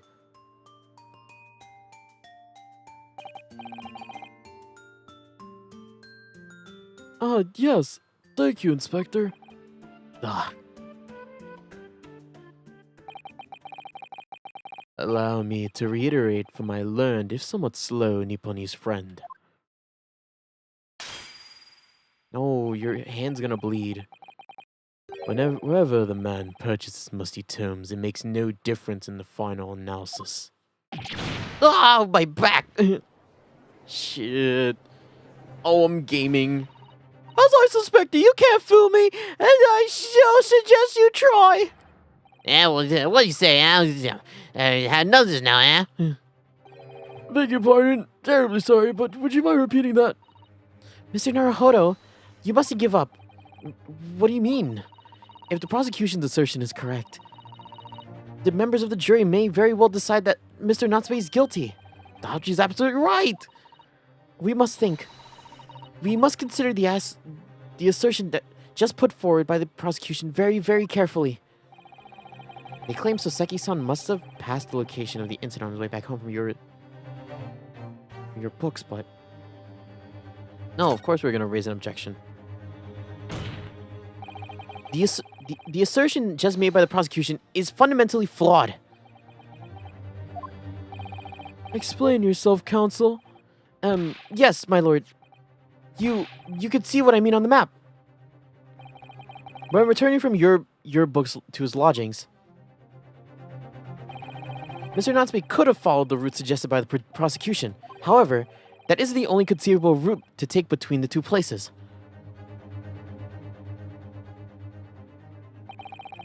If the defendant used these streets, look what happens. He arrives back at his lodgings without passing the location where the victim was attacked. Talking back to a clown is a fool's errand, of course. However, I feel compelled to point out that their route is what is referred to as the long way around. On a cold winter's night, why would any man choose to take a longer route home? Well, The answer is extremely simple. He wouldn't. In other words, the accused took the obvious route back to his lodgings, and is the obvious perpetrator of this crime.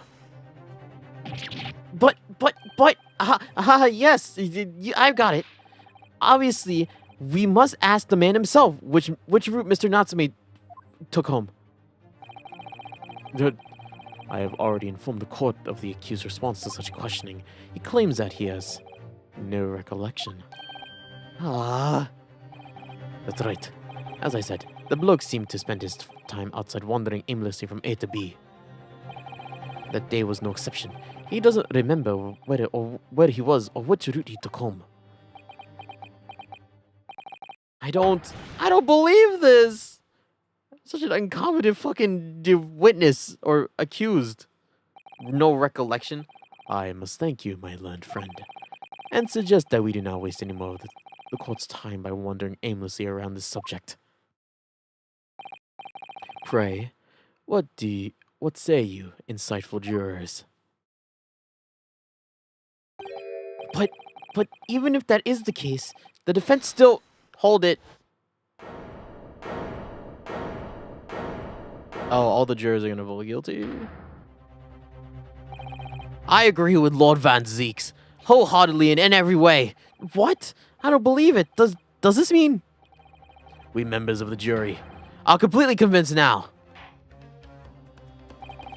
Very well, in that case, I hereby call upon all members of the jury to present your findings to the court. Shit. Guilty. Guilty. Guilty. Guilty. Guilty. That's your voice?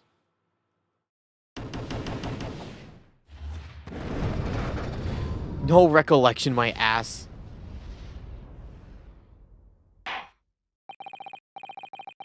It would appear the jury's leaning is unanimous.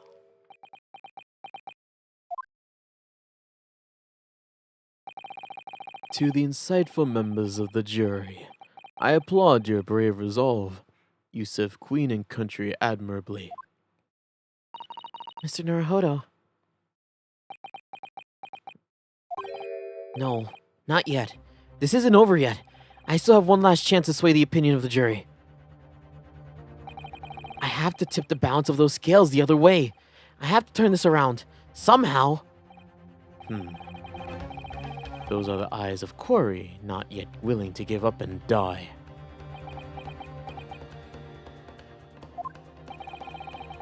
I presume you intend to wield your rights again in this trial. Rights to the rights of the defense written in the acquainted British law that should have been buried long ago. Call it antiquated if you will. But it's the defense prerogative to carry out a summonation examination if he chooses. Very well, counsel. In accordance to the letter of the law, we shall proceed with the summonation examination. Are the members of jury ready, Mr. Foreman? Of course we're ready. I'm all too familiar with that Nipponese whippersnapper and his uncouth refusal, really, to throw in his alley. Very well. Ladies and gentlemen of the jury, you will all explain on what grounds you have determined the defendant to be guilty.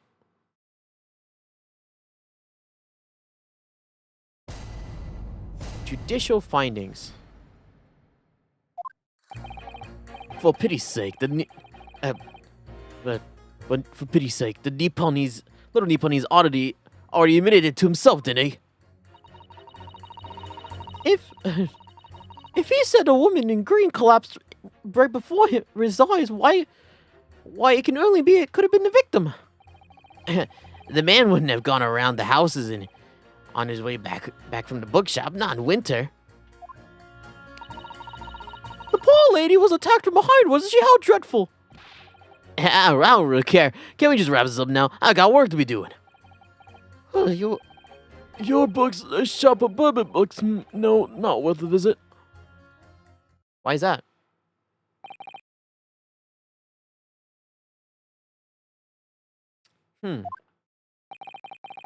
With only minor exceptions, the reasons for the finding the defendant guilty is all too clear.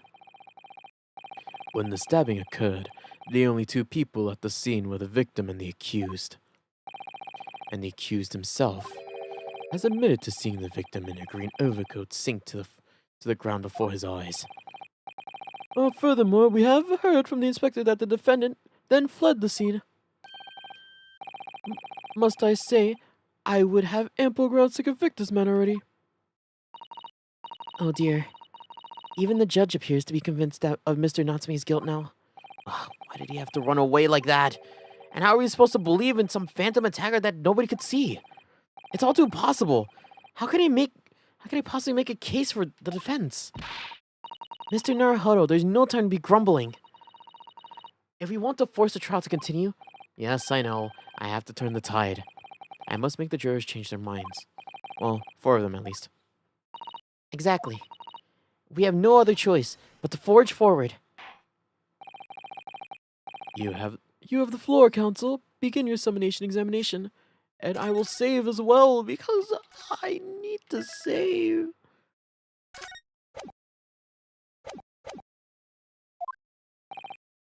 Yes, my lord. I just need to keep this trial going somehow. Whatever it takes. Come on, Ryunosuke. You can do it.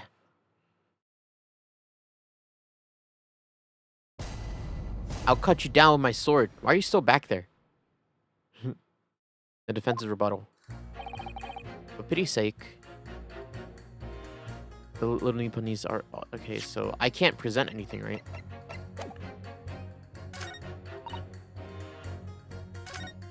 I mean, the thing is... There was someone else here. Wasn't there?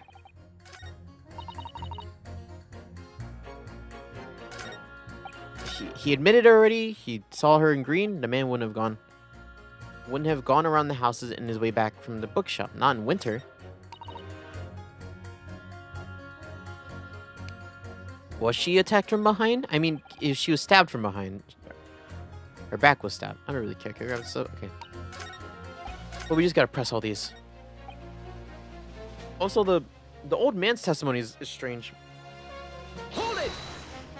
Why the bookshop? Excuse me, but aren't you?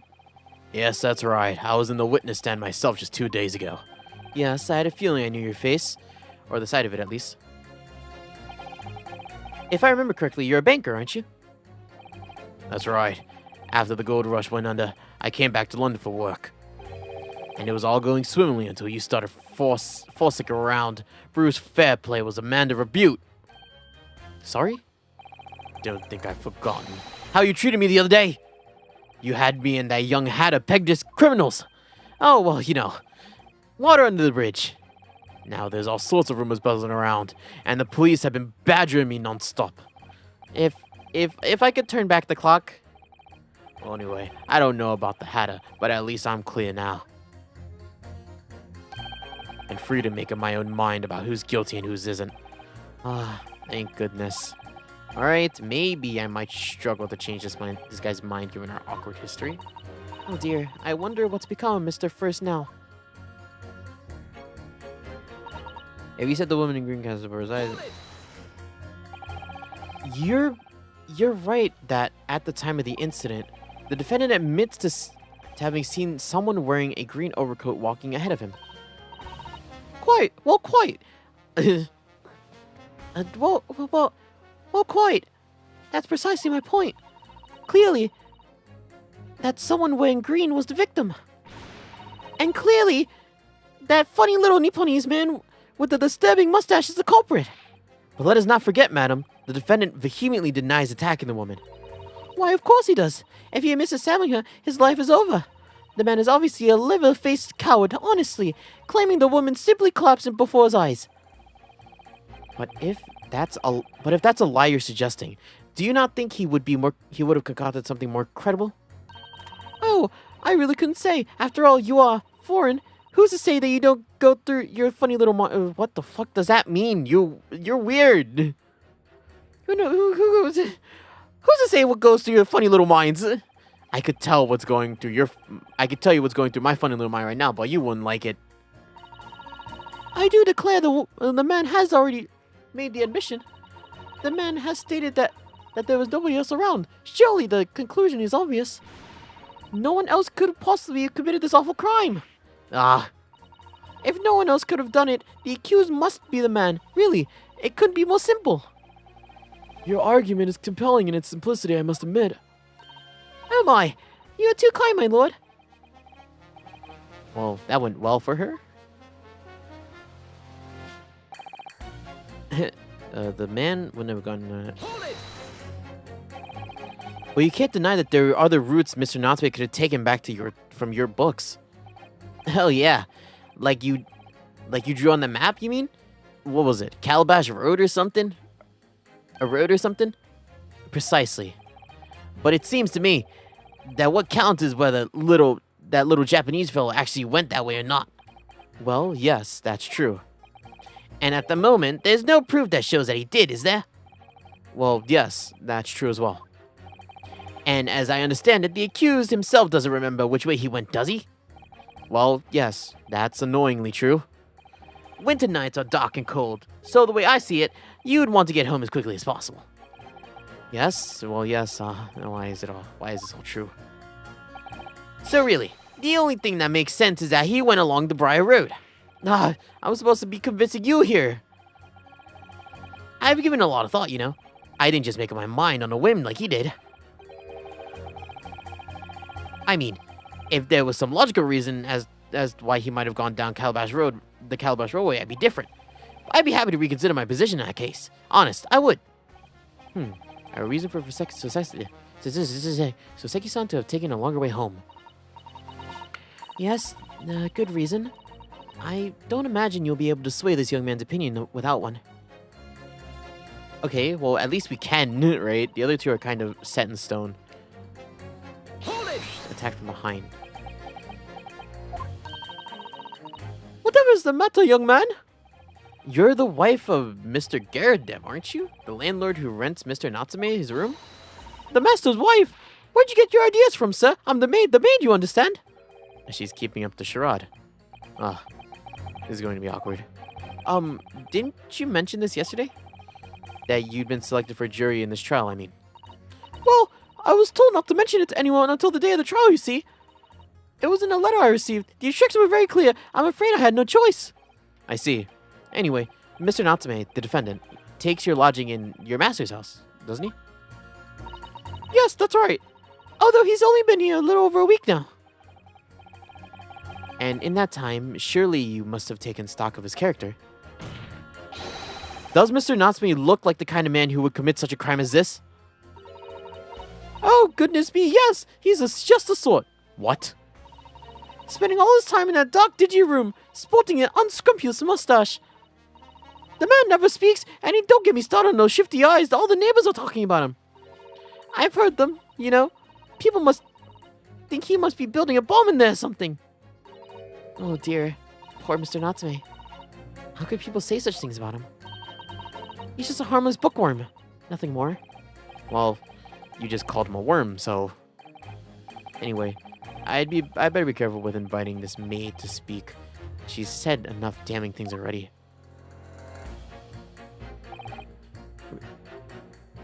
Fucking, this one, you want to go back to work. A man's life is on the line here, sir. This will take as long as it takes. Don't hurt me, son.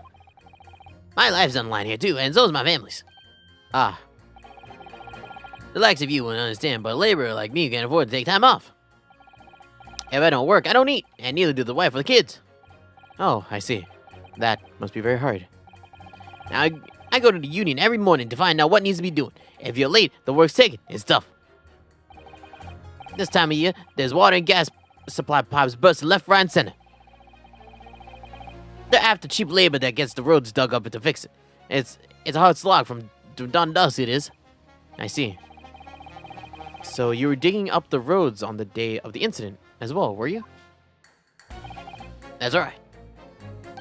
In fact, if I remember rightly, it was just around the corner from where it all happened. By the old bookstore was. What? Another coincidence. That's right. Measham Park. Measham Street. It was. Mearsham Street. On the map, Mr. Naruhodo, there are only 3 named streets. Juror number 5, I need you to add that information to your formal statement, please. Well, what's the point in that? Don't we need to get this business over with now? Please, sir, it's important. Fine, I'll do it. On the day I was digging on Measham Street from just dawn. Oh, your books. Your books. Oh, yes. Sorry. Fold it, you said. Fold what? Oh, no. I said hold it. What I wanted to ask was, do you visit your books often? I like old books. They have been there, yes. I do enjoy reading them over a nice cup of old tea. That's my daily routine, you see. Same thing every day, including the day you're all still talking about. And at what time did you visit your books on the day in question? Well, I was picking out books in there all afternoon, and I said I would have been just before 5 that I left. That's my daily routine, you see. The same thing every day, including the same day you're all talking about. And just before 5, you say? Exactly when the victim was attacked.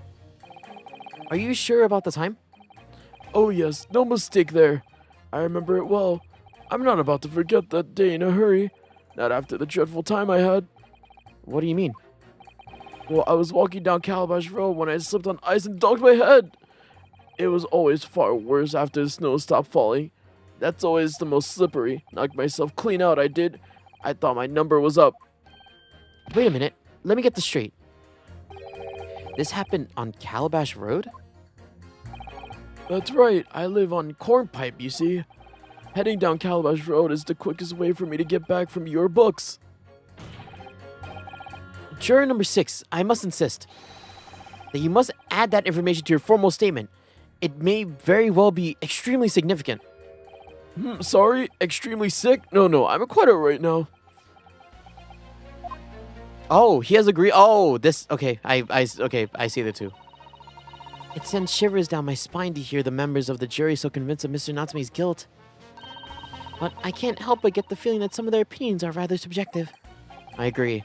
It's the irrelevance of some of them that are saying that sends shivers down my spine. Still, at least some of their assertions don't incriminate Mr. Natsume of anything. Not something. We must use that to our advantage, Mr. Naruhodo. Cunningly. Yes, you're right. Let's listen to the jurors again, carefully. And if any of their assertions are at odds, I'll pit them mercilessly against each other. Yes, don't hold back. Pit them against each other. So these two are, yeah. But these four, I think, are you can. Oh, wait, no.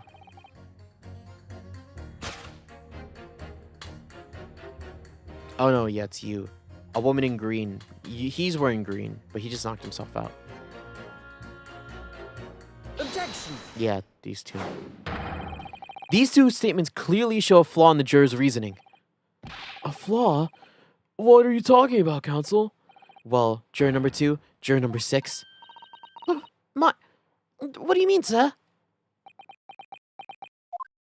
Man, that's giving super Luke vibes. I haven't done Luke in so long. I think the old man didn't quite hear you. Unbelievable. It's not like I was loud or anything. There is at least one fact of which that we are for sure here. The bookstore receipt found in the defendant's room clearly indicates that on the day of the attack, he had been to your books and purchased a number of secondhand titles. He then returned home by foot.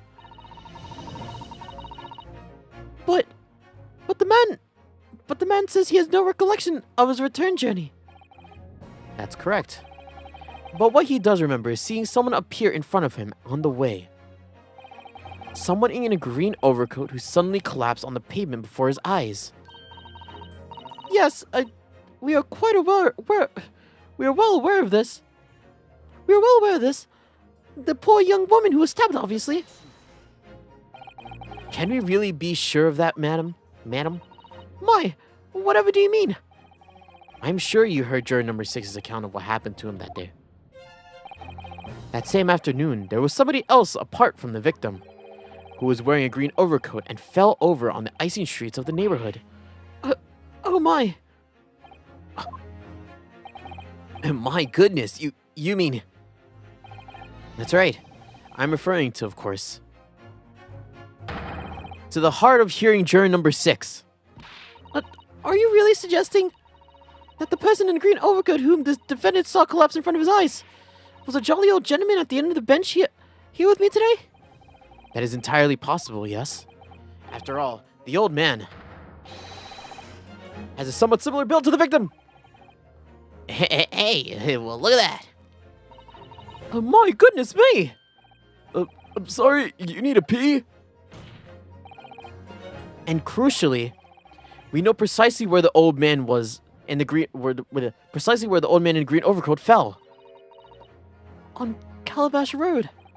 Therefore, if the person who Mr. Natsume saw collapsing in front of him was in fact juror number 6, that means the defendant must have taken the long route back to his lodgings.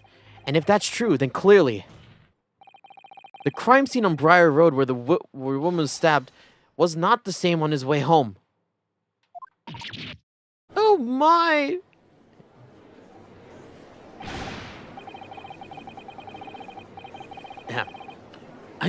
Hey, you idiot old man. If you had been so daft as to have been roaming around there, we'd have been boxed this off hours ago. Really? What were you thinking wearing such a fuddling coat?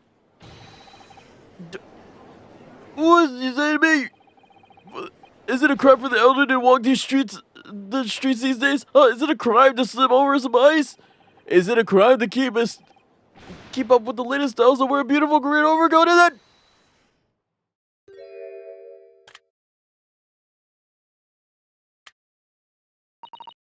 My lord, I do hope it won't be of any inconvenience. You'd like to change your leaning, I presume. I do declare... Damn, your voice keeps shizzing. I do declare that I would. I should like to call for a verdict of not guilty. Thank you. As I would I? What? Is it a crime to change your mind, is it? Well... Whee!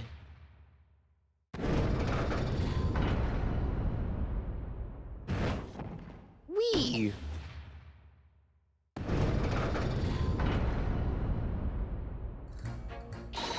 Well done, Mr. Naruhodo. That was wonderful. Well, we managed to change a couple of minds at least. It strengthened our position somewhat. Yes, and this will prompt the other members of the jury to reconsider their stance as well. They'll be asking themselves if their current leanings are really right or not. Now, if only we could just identify one more clue or discrepancy that would make them stop doubting Mr. Natsume. We might be able to tip the balance completely. Yes, that's exactly what we've got to do. Von Seeks is looking to bring this trial to an early conclusion. That's what we have to prevent, by whatever means we have at our disposal! Thank you, Counsel. With the summonation examination, please. Yes, my lord. God, dyslexia is kicking in overdrive. Why? It could have only been the old man in green that the defendant saw. I have to call not guilty, that's only right. I'm sorry, but my overcoat's setting a cat among the pigeons. I'm leaning to not guilty to make up for it. Really? And then this guy, these two. Objection! Yeah. These two statements are clearly at odds with one another. At odds, Counsel. At odds, Counsel. Explain yourself. Please don't point. It wasn't me, I swear. What? I just want to get this done and dusted. Well, jury number 3? Oh, me, sir. What do you mean? And jury number 5's words just now are extremely significant. Let's take a moment to consider the implications of what has been said on our map of the local areas. On the day in question, Mr. Natsume visited this bookshop to purchase a number of secondhand books. And on the same day, we now know that there was work being carried out on Mearsham Street, making it impassable. Which means that the defendant's route home could not have been taken along Mearsham Street and down Briar Road. Hell, yes, of course. Well, what do you think, sir? Well, yes, you can't argue with that, really, can you? You must have had a good 2 yards or more of pavement up. Every gentleman and gentlewoman that came along had to turn back and go the other way. So, the only conclusion is this. The defendant must have taken the longer route back to his lodgings. Oh, yeah. I suppose he must have. I suppose that must be right, eh? Juror number 3, you said the following. The man wouldn't have gone around the houses on his way back from the bookshop. But we see now that he had no choice. Yeah,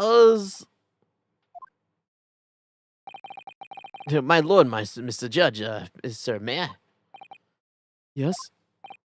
I don't think it's on good conscience that I can say that, or that I can say that. I'm speaking the other guy's voice. I don't think it's in good conscience that I can say the man's guilty now. Yes, I'd like this trial to continue so we can get to the bottom of what really happened.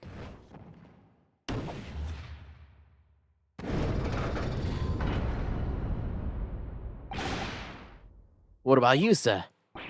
And me. Woo-hoo. Well, all right then.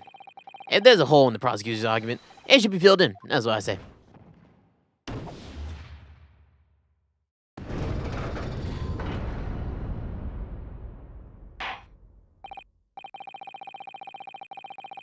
Well, the summonation examination has included with a rather large shift in opinion. The A's 2, the no's 4. So the no's have it not guilty, they say. Which means we no longer have a consensus among the members of the jury. The trial will continue. Objection! What a convenient set of witnesses to grab. Could it seem churlish of me to drink from my hollow chalice moments after raising an objection, only to crush it in disgust? Pray forgive the discourtesy. Lord Von Zeeks. It seems I must retract my earlier remark. What do you mean? I mistakenly credited these jurors with intelligence by describing them as insightful. Yet, what we have just witnessed them falling for a cheap trick performed by an Eastern entertainer. What's wrong with you?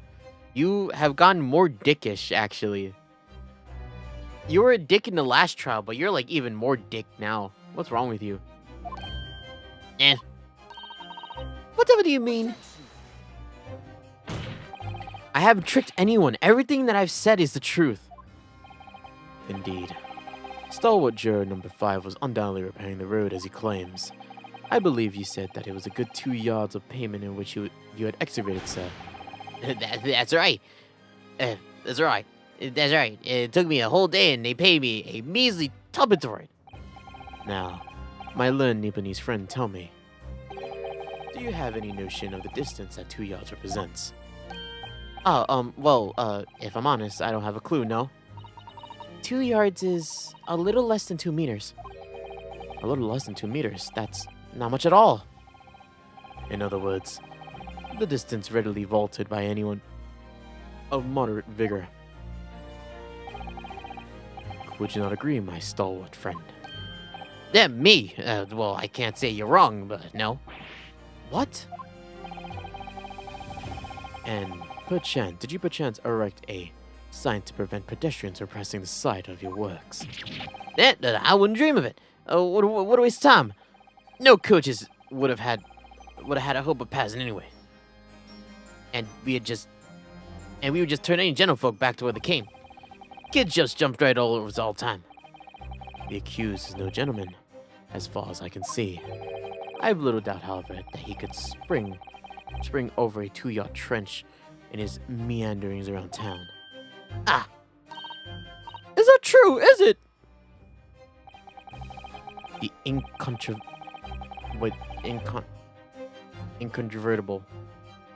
incontrovertible truth is that the books just purchased by the accused were found at the scene. There can be no doubt that on his way back from his loungings, Mr. Natsume walked down Briar Road, Crushed by a single sentence. and, old man, Cold man, you can talk. you say around 5 o'clock on the day in question you slipped and fell on Calabash Road. Pray, was there a suspicious-looking Nipponese behind you at the time? Oh, I can't say I remember. You don't remember? How about a wager, my learned friend? You say it was an old man who saw the accused, but I would lay 1,000 to 1 against you being able to prove it. shit.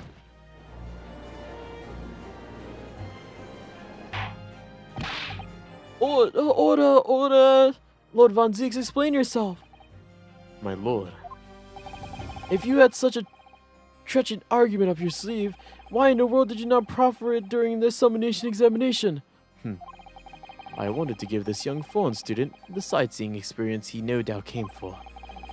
I wanted him to see for himself how the opinion of the jury is readily swayed. But my hospitality has its limits, and they have been reached, I feel. Oh, cape off. Are you gonna kick? So, my learned friend, today's sightseeing tour of London is now over. What are you talking about? My lord, the prosecution requests permission to call its next witnesses to the stand. Granted, bailiff, bring forth the witnesses. It's next witnesses. Mr. Naruhodo, don't you remember? We've been told on several occasions that there were eyewitnesses to the incident. Yes, I remember. One of them being a Scotland Yard policeman, no less. I'm afraid that's likely to be the prosecution's next witness. Fuck. Alright.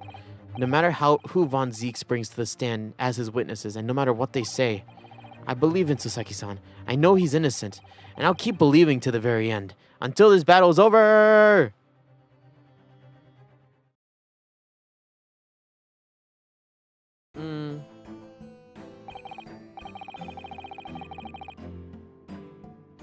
What the fuck? Did you see them two?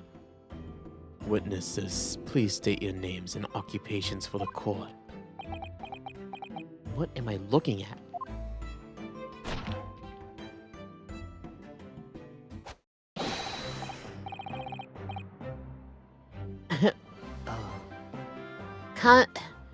Constable Rolly Beats, reporting to nothing to report on the streets, sir.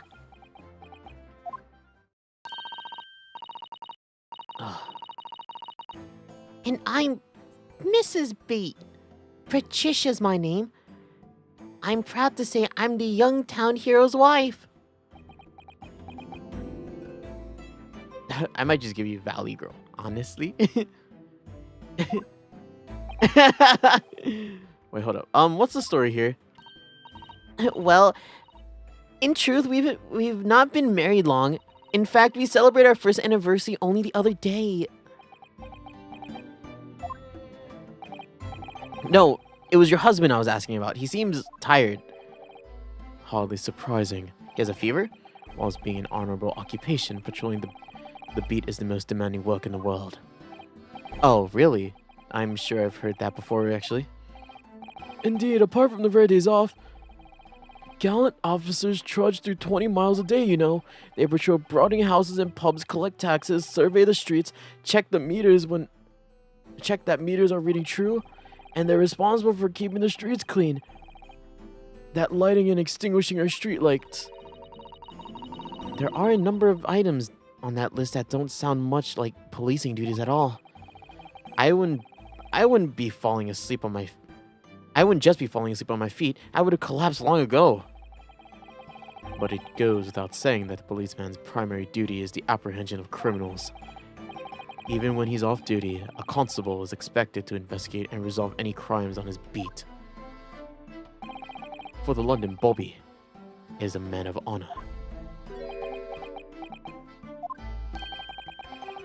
And a man of slumber. On the day in question, this man and his wife were walking down Briar Road in the opposite direction, and they witnessed the incident as it occurred. Is that not correct, Mr. and Mrs. Beat? That's right, sir. Isn't that right, Rolly?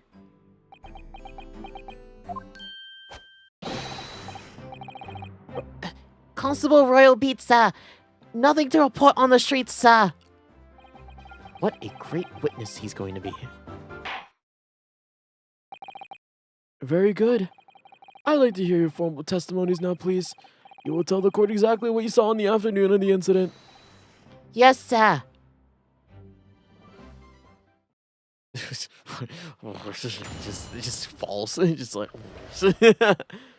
What the witnesses saw? It was our wedding anniversary, and Rolly was taking me out for a meal.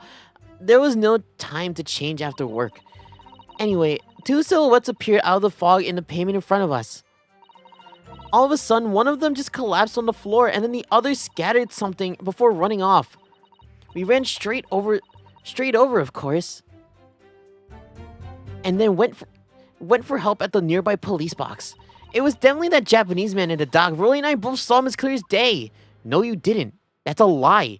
There's fog. What an extremely compelling testimony, I must say. Oh dear.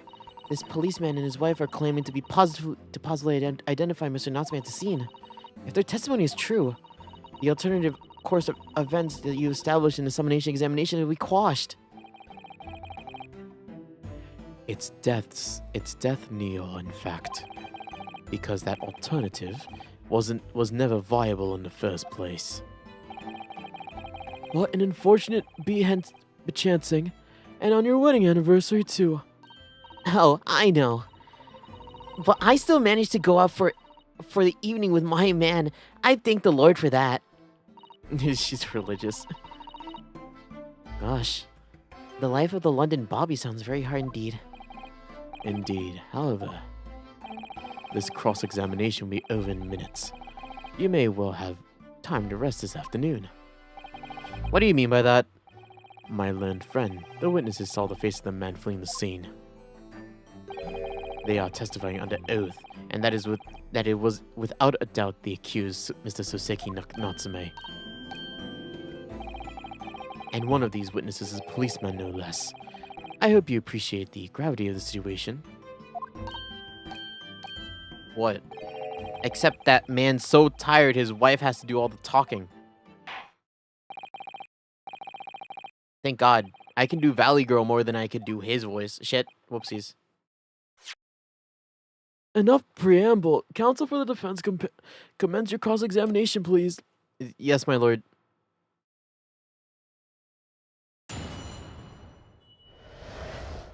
What witnesses saw? It was our wedding anniversary. Okay, I read all this already. Hold it! No time to change after work. No time to change after work, you say? Are you also a member of the police, Mrs. Beat? No, sadly not. It's a job for strapping young men only. Women, children, and elderly can't even apply. Well, I think you can probably see why children and elderly can't do the job, can't you? Only Rolly has ever looked so handsome in his uniform. It really suits you down the ground, doesn't it, darling?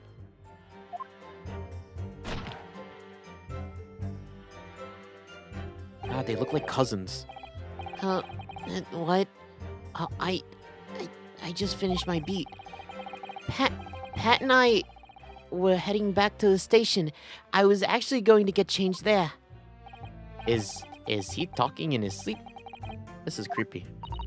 Oh no, Rolly. I much prefer you in your outfit. Sometimes I don't recognize you when you're in plain clothes.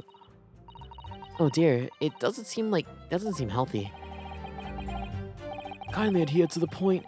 You were going for a meal after you had finished your beat for the day, correct?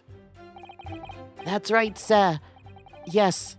Although I was fit to drop, to be honest, after spending the whole day on my feet. But policing is my life, sir. As long as I'm a proud owner of this, I'll serve my city and my queen to the end.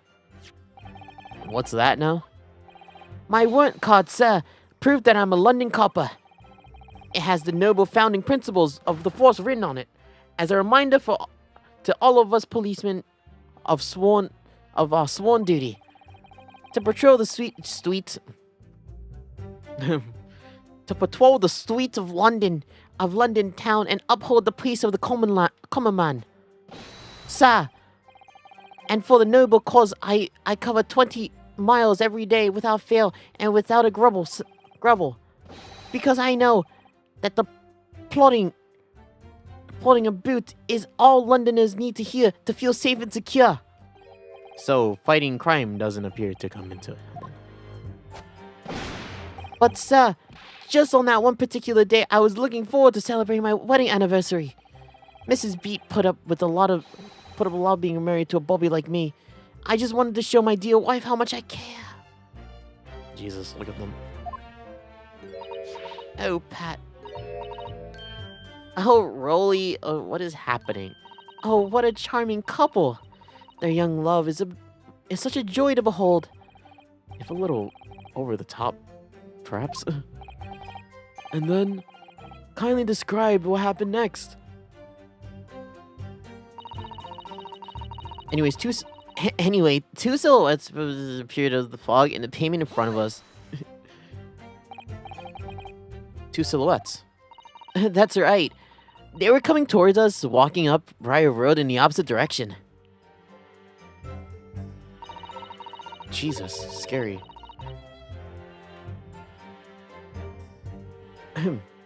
There was a rather plump figure followed by a scrawny, thin-looking man. That does sound exactly like the victim as pictured in the print, and like Mr. Natsume. Yes. Unfortunately it does. Sorry. I was doing my best. I can't do Valley Girl now that I'm thinking about it. Like California. And you're certain that at the time, there was no one else around. Oh yes, certainly. It was dark, but there was streetlights on Briar Road, you see. There was nobody else around, isn't that right, my darling?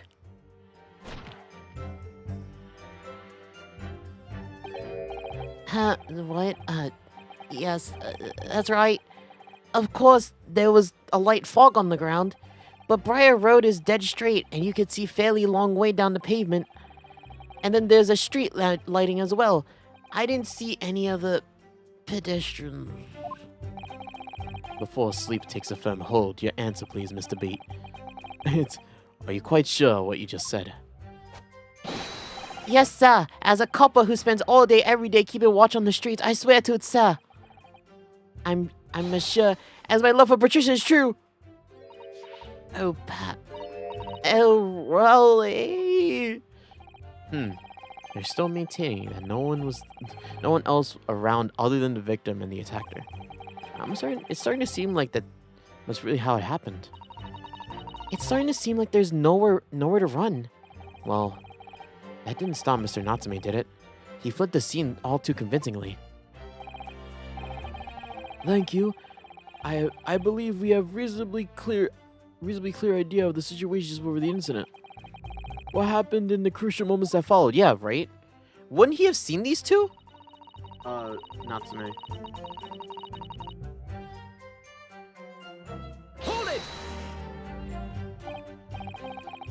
Scattered something? What do you mean by that? Oh, well, I couldn't quite make out what it was at first. But when we got closer, we realized what it was. Didn't we, darling?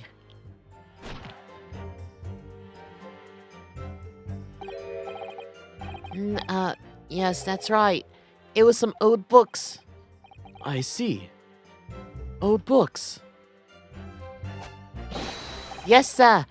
The culprit had dropped a number of them all around where the victim lay on the pavement. Indeed. As clearly pictured in the photographic print. That rotten Japanese did that when he did the deed. You don't have to add the Japanese part. I understand why. Don't need to. Let's not forget that it remains to be established that the defendant was indeed the attacker. But we saw him. It was the man in the dock without question, sir. The mustache, the hunchback, the cat-like eyes, the taunt mouth, the snub nose. Everything. Any more insults you want to throw in? That's right. He looked down at the poor defenseless woman with those terrifying, intense eyes. And then suddenly threw his books onto the pavement and ran away. Black. Tonikawa, what's up? Hi. Ooh. Was his number one thing? It's the ranking system for the chat, right? Yeah. Yeah, it's the ranking system. It's a thing that YouTube added. You have to turn it off on your side. I forget the settings, but it's like I do kind of implore people to turn it off. So yeah, I forget what the settings is though. It's like settings and then like ban chat or chat. So I find it dumb. It's dumb. I think it's dumb. It's just because I don't gamify my chat. I'm already playing a game, you know. But hi, what's up? How are you doing? I see. This is tough. They seem as though they're telling the truth here. May I remind the court that this ambiguous testimony comes from a policeman and his wife. Now please, continue. Their standings have nothing to do with this, man. They're racist.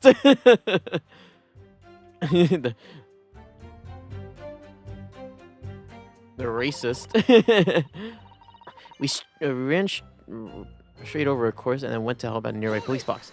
Will they tell me where this police box is? Was your husband the one who went to fetch help? No, I went. I may not be a police officer myself, but I am the proud wife of one after all. Ain't that right, my darling? Ugh. Stop waking me up. I'm tired. Yes, that's right. I asked Miss Beat to go. I was off duty by that point, but a Bobby's never truly off duty, of course, so I felt obliged to stay and guard the scene.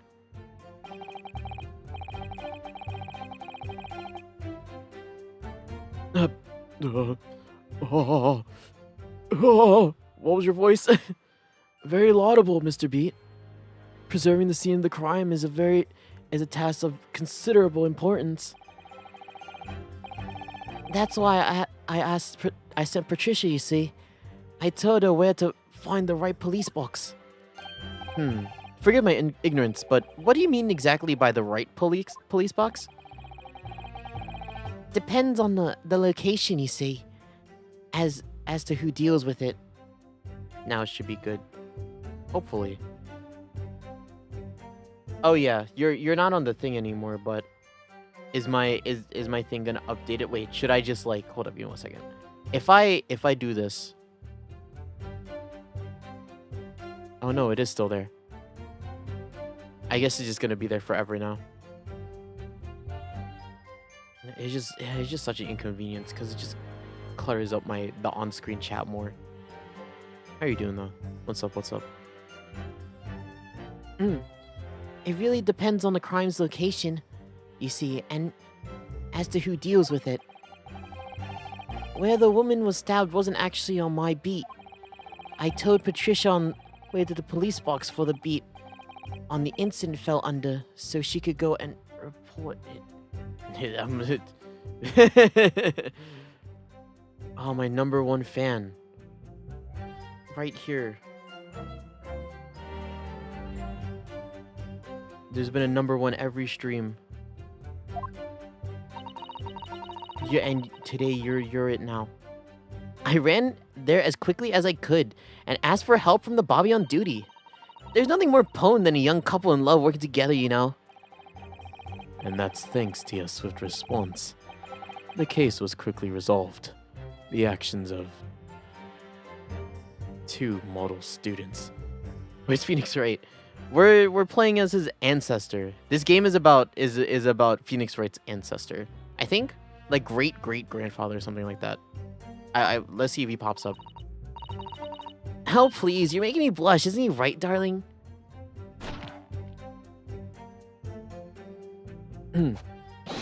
Yes, sir. What Patricia said, sir. This guy. This is Phoenix Wright's ancestor. Let's move on, shall we?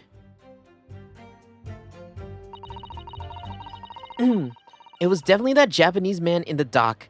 Rolly and I saw... Okay. Are they gonna give us anything new? Surely you wouldn't have been able to see his face by the light in the gas street lamps, would you? We absolutely could. Us Londoners have exceptional eyesight, I have you know. Right. The light from the street lamps was more than enough. And my husband already told you that the fog was light, didn't he?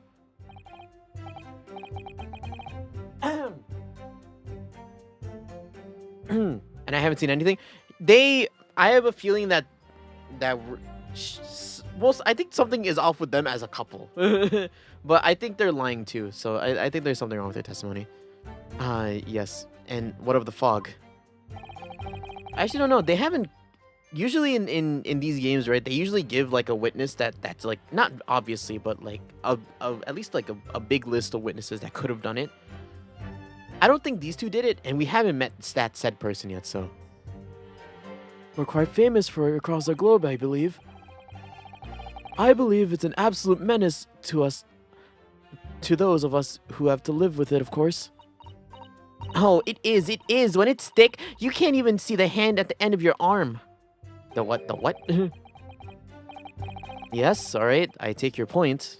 Now, could you stop shaking your husband around? The constant fog makes our eyes very sharp, you see. That's why we can tell you for sure and certain that it was that little Japanese man we saw. Can't we, darling?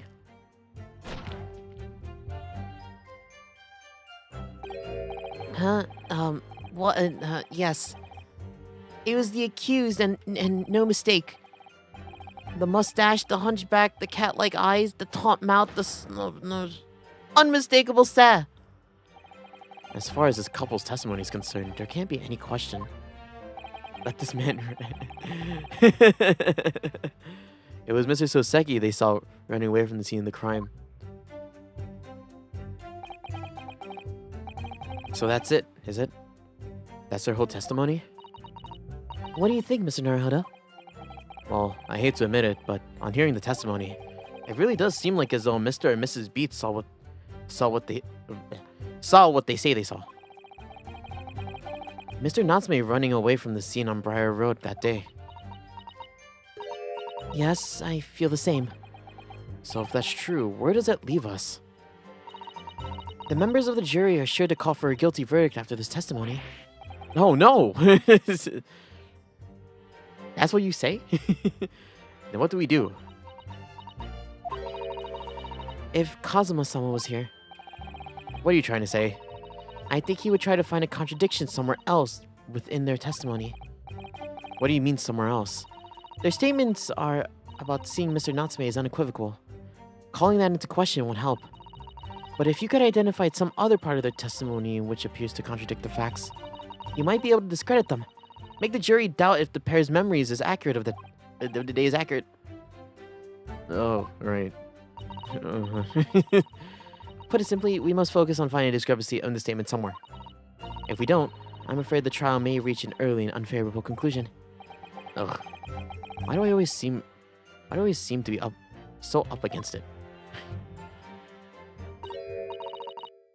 Mr. Lawyer, sir, can I ask you something?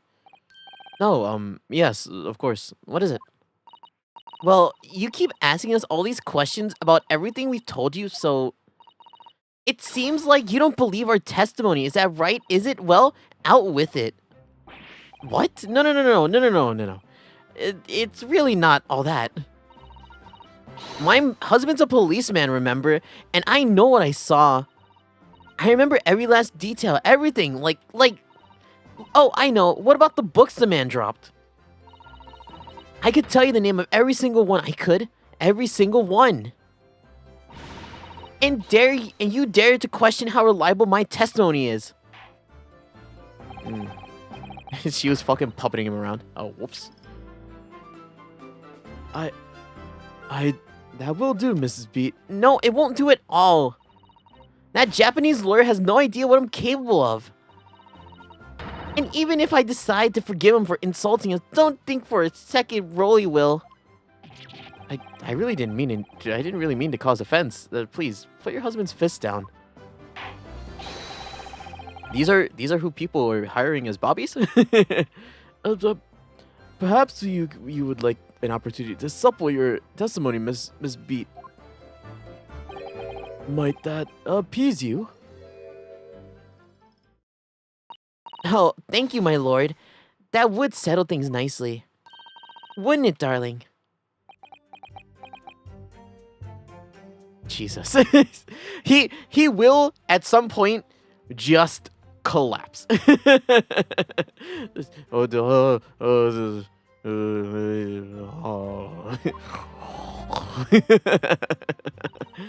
can even tell you the names of the Hold it! Yes, we know that there were books dropped at the scene of the crime, you say? Those purchased by the accused at the nearby secondhand bookshop on the day in question. After I'd been to the police box for help, I decided to have a good look over the area for good measure. I'm a proud policeman's wife, after all. I did it for Rolly. And what was your husband doing at the time? Oh, he was lying face down in the snow, getting some well-deserved rest. He works ever so hard, you know. He fell asleep in the snow. He's tampering with the scene. He works ever so hard, you know, ever so hard. Don't you, my darling? Interesting way of guarding the scene.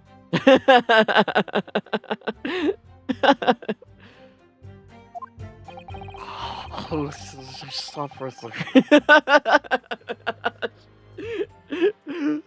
Don't do anything. Just hold it.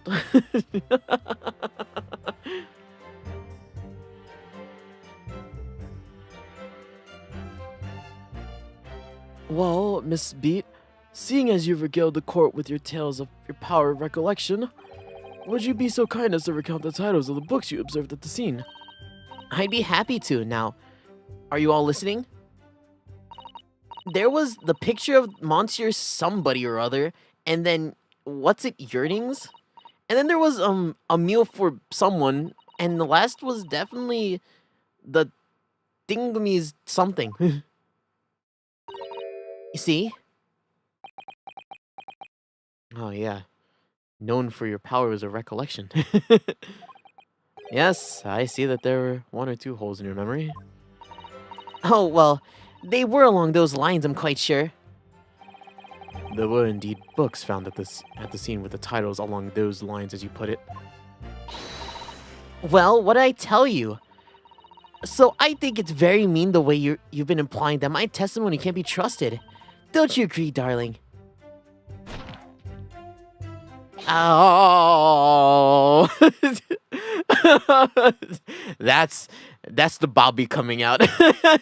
I see why.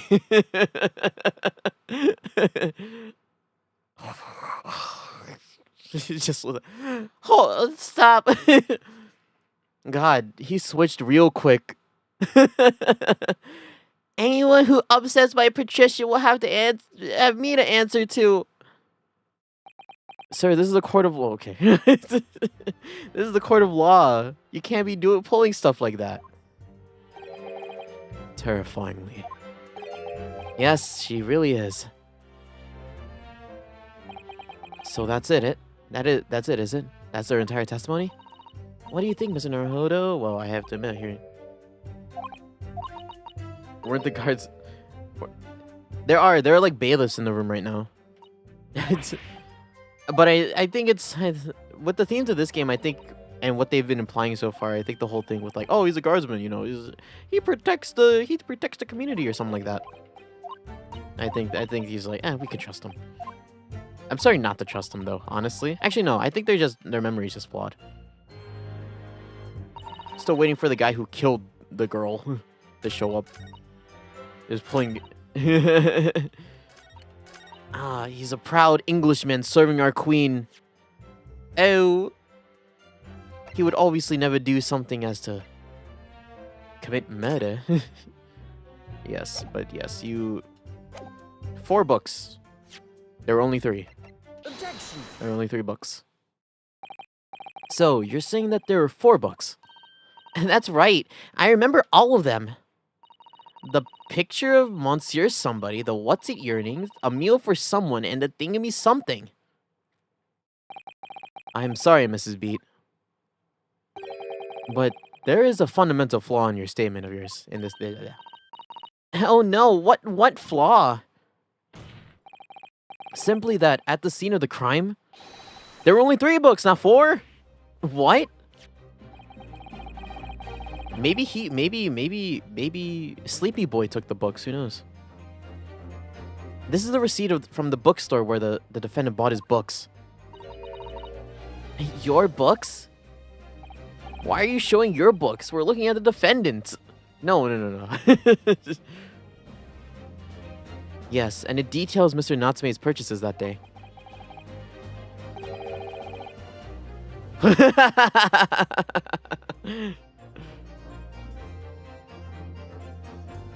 But as you can see, only 3 books are listed. Only 3? Oh, no, that can't be. I remember seeing them. There were 4 books, I tell you. 4 dirty old books. Oh, really? Have a good look at this photographic print of the scene of the crime. 3 gunshots. As you can clearly see from this evidence as well, there are only 3 books. So I guess you could present either or, right? I just don't believe it. I saw them there. I saw it. I swear it. I saw them. No, madam. I'm afraid your powers of observation cannot be relied upon. Grr. Going feral? So it cannot be denied that though you say you saw that though you say it was the defendant you saw, you could have very well be mistaken. No. Oh no. Did he pick up your husband, please? Wait, hold up. Is she holding his scarf? Oh. Is she holding his scarf like a leash? Did you see that? It's plainly evident. that it is your powers of deduction that cannot be relied on, my learned Nipponese friend. What? What? Where's that boy Edgeworth? Nah, we have vampire vampire men. What cannot be denied is that these two witnesses saw the accused running from the scene. A fact that you very well have no hope of disproving. No, fucking my tactic. The exact tactic that we were just talking about. You've striven to avert attention from that by dint of some inconsequential discrepancies. Would that be fair? He sees it through me. Shit. But your plan was somewhat recoiled against you. What are you talking about? Why did you say that weird? Never mind that. It's quite simple. Let me explain with a toast. To the policeman's wife and her entirely accurate testimony in every respect. This is hard. just like, oh, my back, just like the wall. Ryunosuke has a fucking habit of banging himself against the wall, but it's not him. Ow! You see, the matter is not up for debate.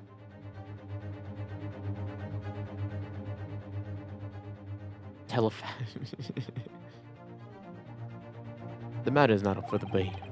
At the scene on Briar Road, a total of 4 books were most definitely found. Stop using your telepathic vampire powers on me. Tell me where the photographic print and where the books are. It shows only 3 books. That's quite right. Only 3 can be seen in this print. In this print, you mean to say?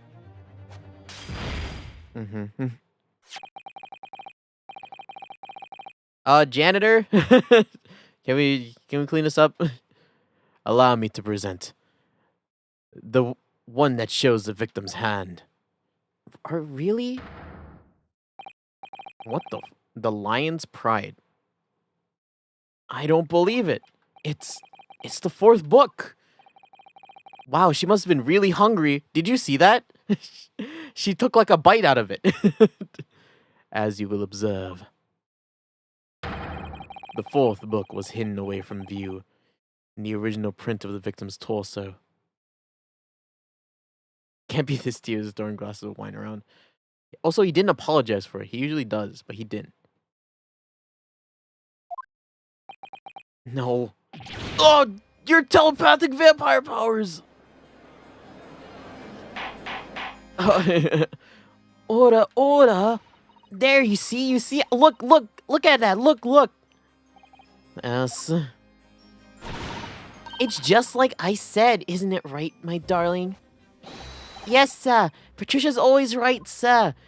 And if you don't think so, I'll fucking blast you. Like, whoa. Let us study the receipt of the books purchased by the accused on the day in question. Mrs. Bate, the titles once again, if you please. Oh, yes, of course. The picture of Monsieur somebody or other. The picture of Monsieur Lecoq. What's it, yearnings? Canterbury yearnings. A meal for someone.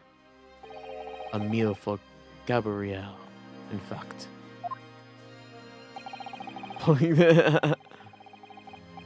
As the court has just heard, the witness remembers the book's titles flawlessly, save for a few minor details, save for most of the 1/4 of the half of the title. Mrs. Beat's power of recollection can only be described as exceptional. Flawlessly? Yeah, right. I don't know. I saw a couple flaws there. Did you hear that, Rolly? The gentleman paid me a compliment. The Reaper of the Bailey. That means he's coming after me next. Yes, sir. Flawlessly, sir. Patricia is flawless, sir.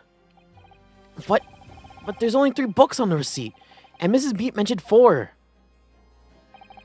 There's nothing surprising about that. Was the one that she was taking, right? Clearly, the 4th book is that which is shown in this photographic print. I assume this is we're gonna say that this is the one that she was taking. Look, she took like a couple bites out of it. Yo, maybe that's why she was stabbed. She was the book muncher. Wait, actually, no. That's a burn mark. Oh, shit. I'm sorry, Counsel, but does that not seem odd? It was someone Batmaning, like, the... All the crimes in this town, they must be erased, and someone must erase them, and that is me. I am the knight. My next target. The book muncher. Someone's stealing all our books. What are we gonna do? Sounds like a job for Batman. Why should the 4th book be omitted from the receipt? It's not odd at all, my lord. As the photograph clearly shows, the 4th book was found in the victim's clutches. I'll bring back all my books on touch, and I will not munch on them. In other words, it belongs to the victim. The victim was holding her own book. Why would she be doing that? Like, yeah, obviously. I wonder, what became of the 4th book? Obviously, it wasn't overlooked by the investigating officers at Scotland Yard. I have it here as evidence. That's not the same copy. What? You'll submit that and the aforementioned photographic print to the court, please. My pleasure, my lord. Okay. I wonder if I can look at the picture and point it out. Or can we look at the book too? Let me check those. The prosecution rests. I have nothing further to add. Lord, how far back is this? Like is it 1950s? 1940s? Pretty long time ago. Actually, no. It might be further back than that. Because, Lord, yeah, no. It has to be further back than that. I don't know if they ever specified, actually. You seem surprised, my learned friend. Your resistance until now has been in vain. Entertaining, yes, but futile. The spurious, longer route to the accused lodgings that you tried to establish in your summonation examination, and the attempted discrediting of the witness's powers of recollection in your cross-examination. Futile. I walked right into this, didn't I? You see, everything we said is true. Isn't that right, my darling? Yes, Pat. Marry me, Pat. You guys are already married. He looks like He has the vibe. If you gave him like the long black coat and a pair of sunglasses and the red eye, yeah. So, perhaps the ladies and gentlemen of the jury would like to reconsider their positions. Should the court waste any more time on this Nipponese travesty? You don't need to point that part out, man. Or is the decision you have to make all too apparent already?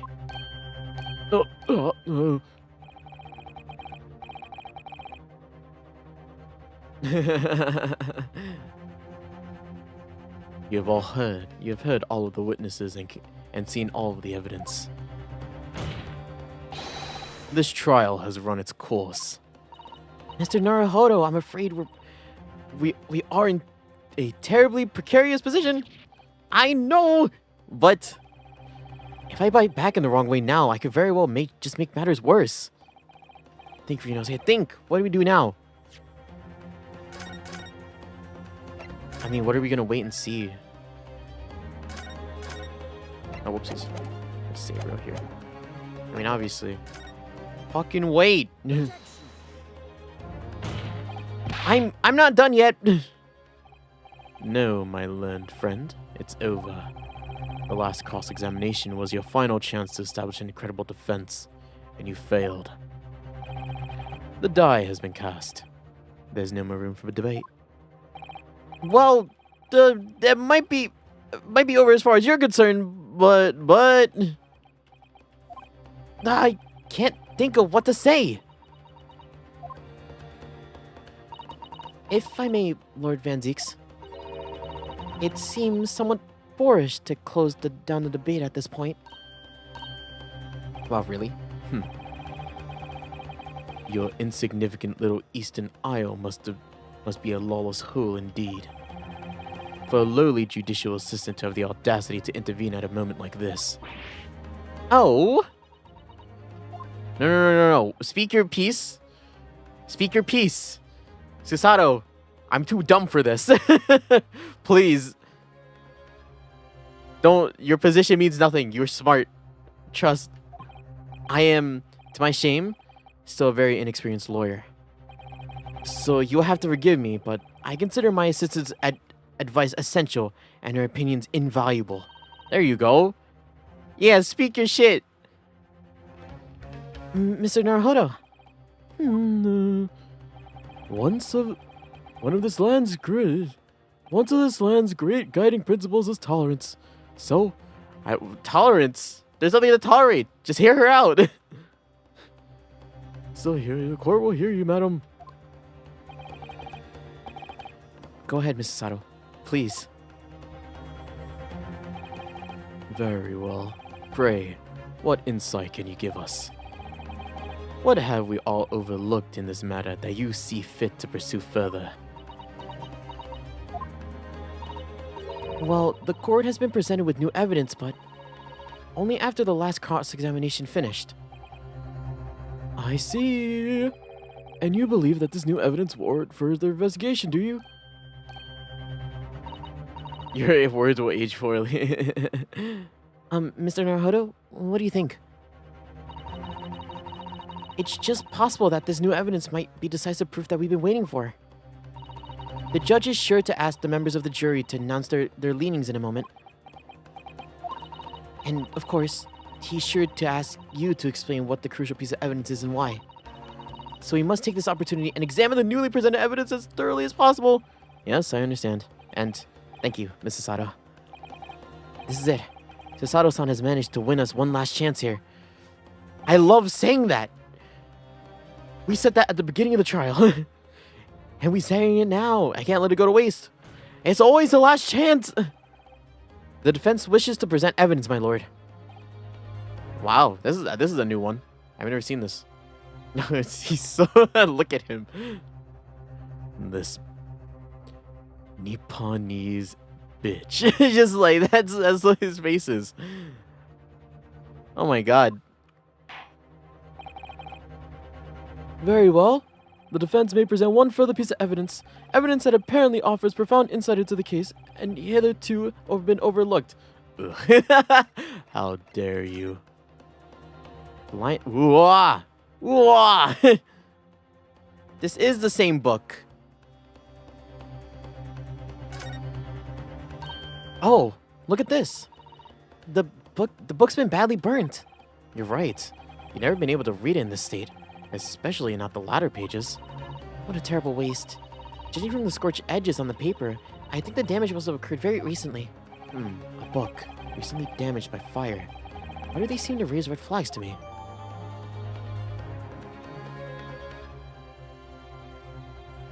Oh my god. Really? Okay, so if you might not know, but we did run into an incident where someone's like book collection was set on fire in this case, like during our investigation. I think we're about to... Take that! Oh, is this not it? The evidence in question is what we can see from the newly presented photographic print in the crime scene. The fourth book found in the victim's hand. Objection!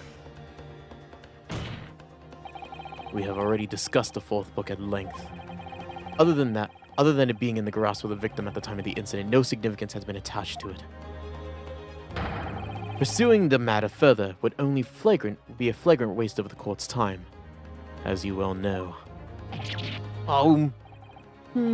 Yes, I'm afraid the counsel I must concur with the prosecution in this matter. Really? When I afforded you this opportunity, you led the court to believe that the evidence in question contained a hitherto undiscovered clue. So I must insist you elaborate, counsel. You will identify this clue at once. Do I make myself clear? Oh, yes, my lord. It's, Mr. Naruhodo, I believe the prosecution is trying to avoid a thorough examination of the evidence.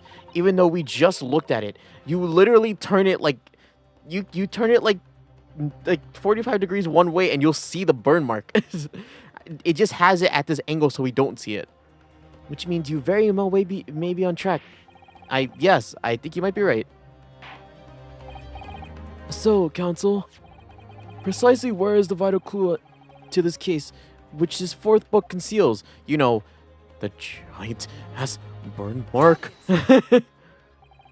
I would ask the court to observe the back of the book in question. The back? Oh, goodness gracious. It's been burnt to a crisp. So we have to ask ourselves, why was the victim clutching what is clearly an unreadable book? It is undeniably an extremely unnatural thing for her to have been doing.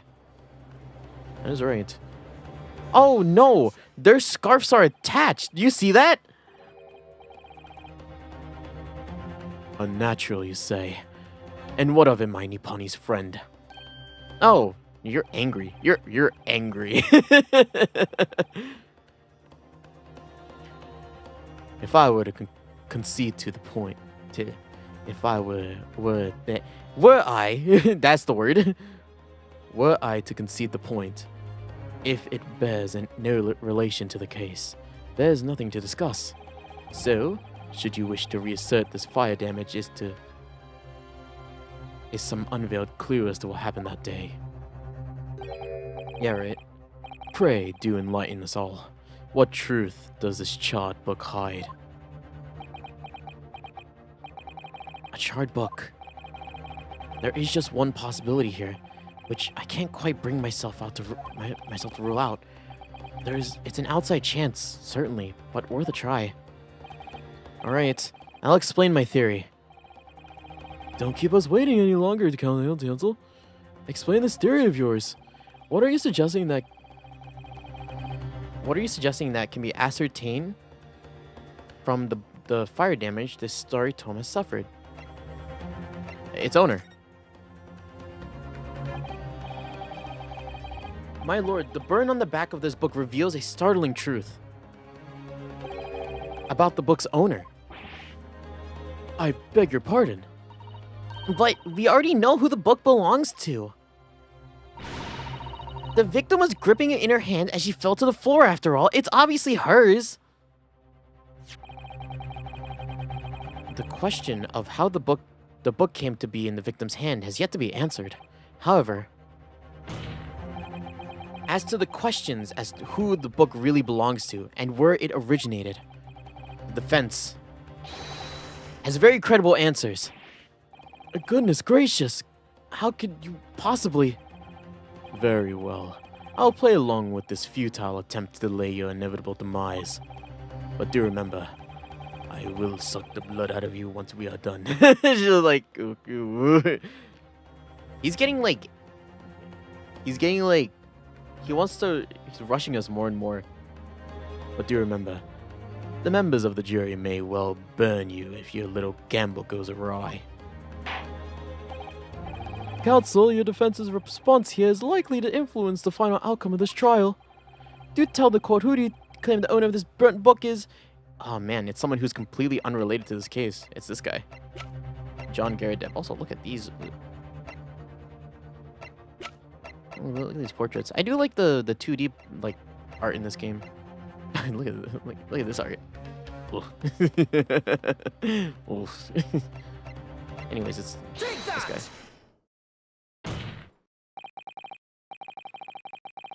The answer is that the book belongs to the couple who owns the house where the defendant has his lodgings. A certain Mr. and Mrs. Garrideb. The landlords. And whether this is some extraordinary coincidence or some kind of fate at work, I don't know, but of all the people in London, one of the 6 chosen for the jury duty in this courtroom today is none other than Mrs. Garrideb herself. Oh, goodness me! Oh, I must, yeah, I think you must be mistaken, sir. I'm not Mrs. Garrideb's wife. I'm his maid. Things would be so much easier if you would just drop the pretense. All right, then. How about a simple question for you? Have you ever seen this book in Mr. Garrideb's house? I would never presume to know all the books he keeps, sir. This is an outlandish behavior. This woman is the accused landlady, you say? You implicate this hard-working member of the public. You besmirch her without a shred of evidence. Your actions are unforgivable. No, they aren't. This isn't just mere conjecture. The defense just happens to know that on the day in question, at almost exactly the same time as the victim was stabbed on the pavement below, another incident was taking place in the room on the top floor of Mr. and Mrs. Garrideb's house. Good lord. What sort of incident, counsel? A fire, my lord. That's right. What was your voice? Hold up, I gotta look back at this one too.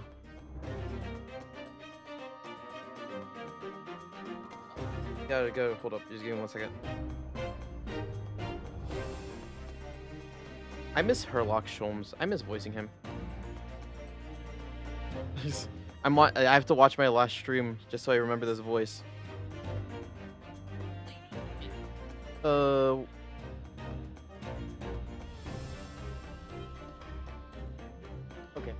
I remember it. Afraid it was this.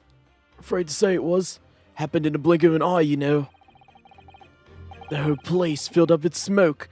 Couldn't see a bolly thing. Didn't take long for the fire to spread, of course. The bolly furniture started going up as well.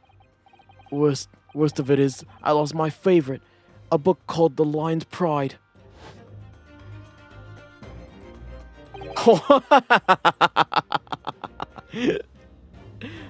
Look at this! Yo, he's about to transform, man. he's about to like tear off the fake face he has on. That's what it looks like. It looks like fucking spoilers for Dual Destinies. It looks like the final case Persona as that's what I was about to say. I'm like he's like about to rip off his mask like Persona. Oh. But yeah, it looks like his face looks like the final case of Dual Destinies when you're talking to the imposter. That's what it looks like. Scary.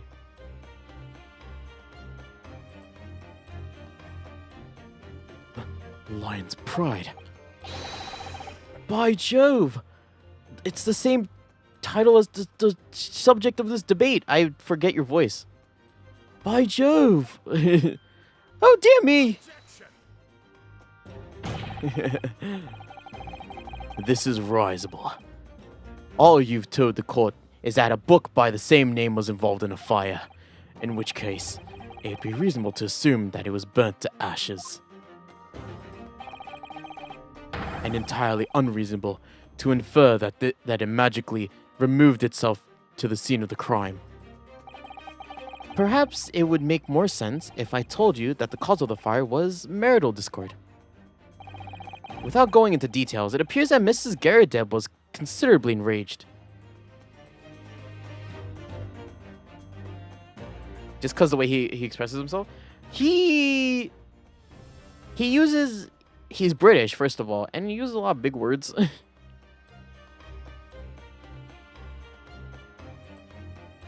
Yeah, he has a very roundabout way of saying things. Just because he's always trying to fucking take shots at Ryunosuke for some reason. But though, yes. Apparently, she continued to attack Mr. Garrideb even amid the flames. The time period, yeah, right. Oh, how awful. I can't even imagine how being so horrid to the one you love. Can you, Roy? Rolly? Shit. Absolutely not, sir. My Patricia would never raise a finger against me, sir. Wait. What if the victim's not the victim? Right? What if the maid is the culprit? Oh my god. Oh, that'd be crazy. That'd be so interesting actually, if that's the case. I had all my favorite books in that case. But as soon as the fire got hold of them, there it was, whoosh, up in smoke, and then the wire started hurling things at me. There I was, back up against the window, under heavy enemy fire, incendiary books coming in 10 to the dozen. Oh no. No, she has to be the wife because he recognizes her. The book flew out the window.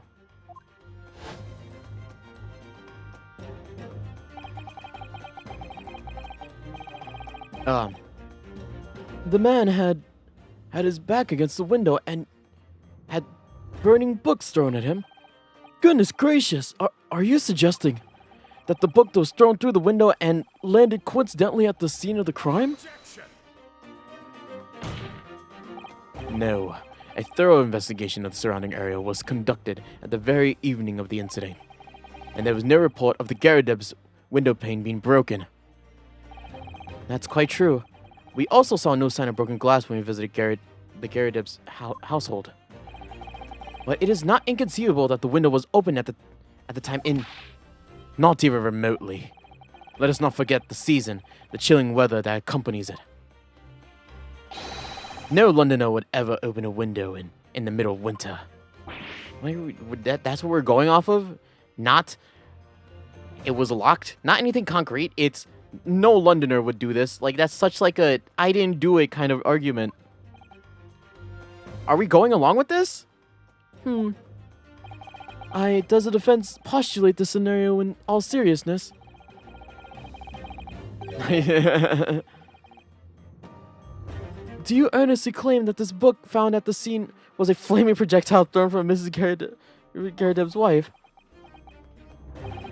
I believe it's a possibility, my lord. Jesus. That's quite enough. I believe it's jury? Yes. Well, I hope that everyone can see you for what you are, you little foreign trickster. You call yourself a lawyer, but you're just a coward, a mean coward. Really? Claiming that our little tiff set the whole neighborhood alight, honestly. Implying that I'm merely posing as the maid for appearance's sake. How could you? This has nothing to do with this beastly case. Not any of it. All you've done is sully our family's name. No, I assure you, that was never my intention. Dragging an upstanding citizen's name through the mud simply to divert attention from your failing defense. Ow. Don't hit the other guy. I should box your eyes. That's what I should do. It's utterly unforgivable. Too right. Here we go. How long have we sat here now listening to this Nipponi shouting his fancy foreign theories? But think about it. At the end of the day, the only person who could have possibly stabbed the victim is that little hunchback with the mustache, and he ran away from the scene too. I do declare you're right. It's true. Yes, what did I tell you? It makes sense to me. Racism in Ace Attorney? Yes. This game is chock full of it. Sorry, what was that? So much racism in this game. But you know, it's on brand. I think it's a constant theme. The only time it's acceptable racism when it's appropriate in a story setting. It would appear that the ladies and gentlemen of the jury are once again in full agreement. What are your position, Lord Von Zeeks? No. I shall drink my wine. In truth, my lord, I feel there has been unnecessarily protracted proceedings. Proceedings. Where did the glass come from? He has like a he has like a stash because he's broken like 12 of these at this point. He has like a stash of glass like chalices under his stand. But then one must always exercise patience in order to savor the best vintage. No, wait. The mystery of the fourth book still has been. Your leg. If books are your predilection, my learned friend, study them on your own time. What is happening? This is the thing he does. I don't know why he does it. He's just like, look in my boot. I shined it recently. Isn't it nice? It's so shiny and bright. I can't even look at it directly. But you must anticipate its splendor. Like, I've been practicing my splits.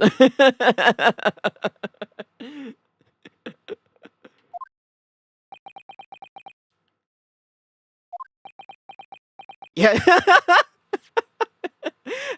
I like to imagine that Ryunosuke is not quiet because of what he said, but because he has his leg on the on the stand. What? No, forgive the discourtesy this time. He wants me to look at his boot? Ahem. In that case, ladies and gentlemen of the jury, will you now state your individual decisions regarding the defendant's culpability for the court to hear? Guilty. Okay. Guilty. Okay. Guilty. Okay. Guilty. Okay. Guilty. Okay. Guilty. Uh-huh. You didn't even hear any of that. We just don't know about it yet. The boot was the killer. Thank you for your unambiguous response. That's twice now. It's over. Mr. Naruto, don't give up. Huh? Is that? Yeah. Mrs. Sato? Have you forgotten? The battle isn't over yet. You're not suggesting. Of course, the defense has the right to another summonation examination at this point. You could still convince the jurors to change their minds. You have one more chance. Tatakai, you must continue. Tsugi. My lord, the defense asked to exercise its right to a summonation examination. You believe you still have tricks up your sleeve. I don't intend to trick anybody. I intend to uncover the truth, and not whatever Nipponese ass like tricks you keep telling me about. I don't even know what those are. Unless the Nipponese tricks are telling you the truth. There's no time to be downcast. As long as there's a chance, I have to stay strong and determined.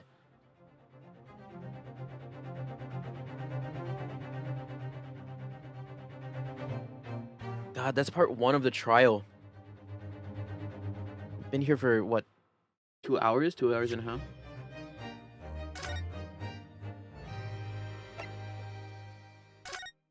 And it looks like trials go on for 3 days, or for 3 parts, so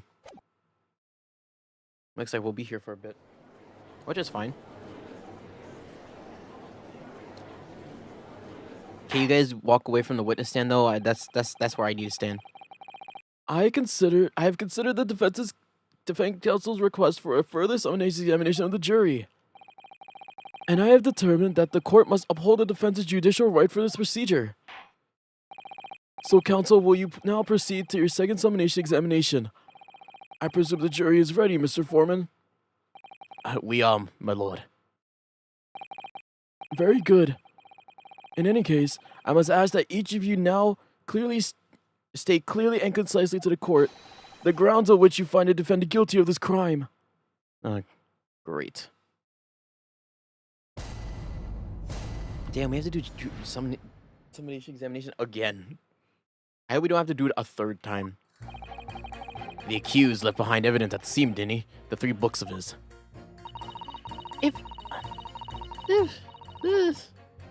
If there was some no alternative explanation about how the victim was stabbed, I might reconsider. Even if the woman was throwing books, it can't be related to the crime if the window was closed, can it? Dear me, it was only a little book, hardly life-threatening, even with a direct hit. Interesting take. Hey, look.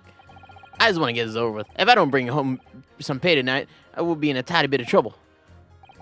Come to think of it, we had a fire at home a while ago. It gave me sneezes. Yes, considerably more tangible arguments from all the members of jury this time around, it seems. With one notable exception, of course. My learned student friend was unable to find fault in the previous witness testimony. So the court must accept the fact that it was indeed the accused seen fleeing from the scene. And furthermore, You're gonna start a fire, dude. There's alcohol in that glass, and then there's like gas lights in there. Like you're just a fire, man. You gotta stop doing that. At least throw it against the wall, not the poor lamp. no one else was even at the scene to commit the crime. Well, if the eyewitnesses are correct, it would seem as if the conclusion is somewhat set in stone. I fail to see how it can be argued in any other way.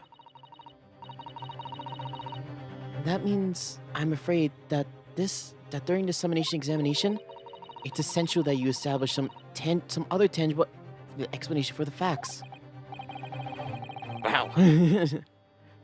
What would even constitute a tangible explanation here? We still believe a fucking ghost stabbed her. Like, Isn't it obvious? Who stabbed the woman and how?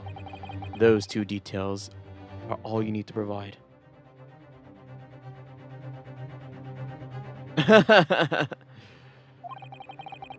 Simply give a name and a method by which the attack was conducted. and there I was thinking that this might be hard. That's his monologue. Poor stupid fuck Ryunosuke. Just like, But Mr. Naruhodo, you have to do it, otherwise this really will be where the trial ends. the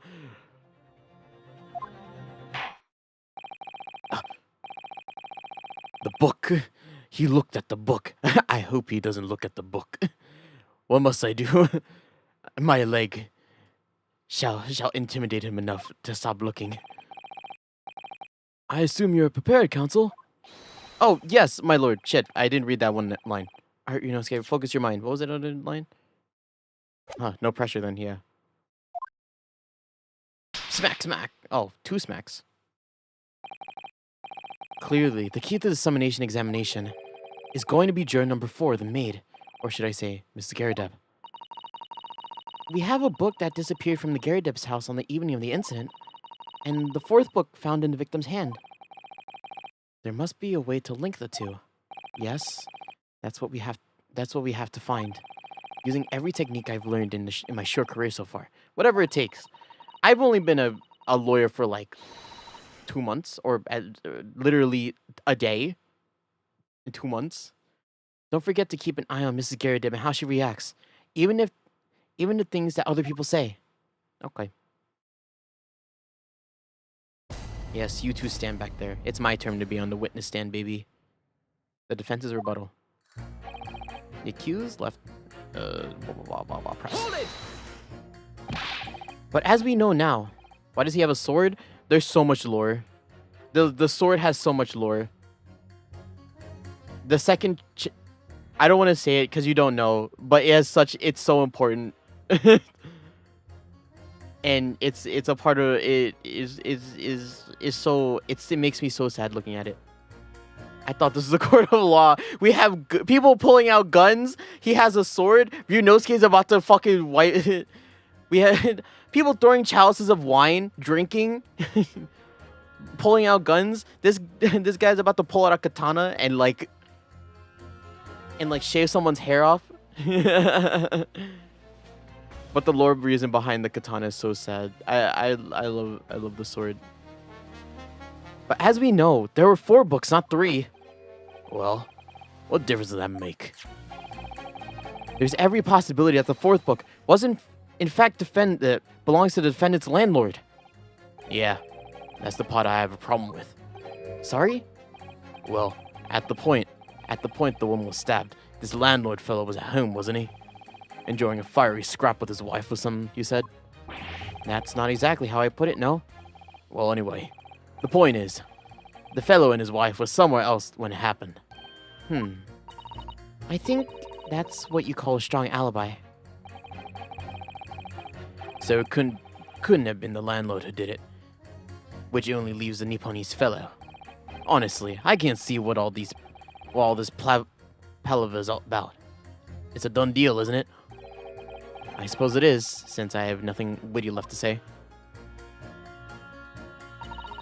If there was a novel alternative explanation about how the victim was done, I may reconsider.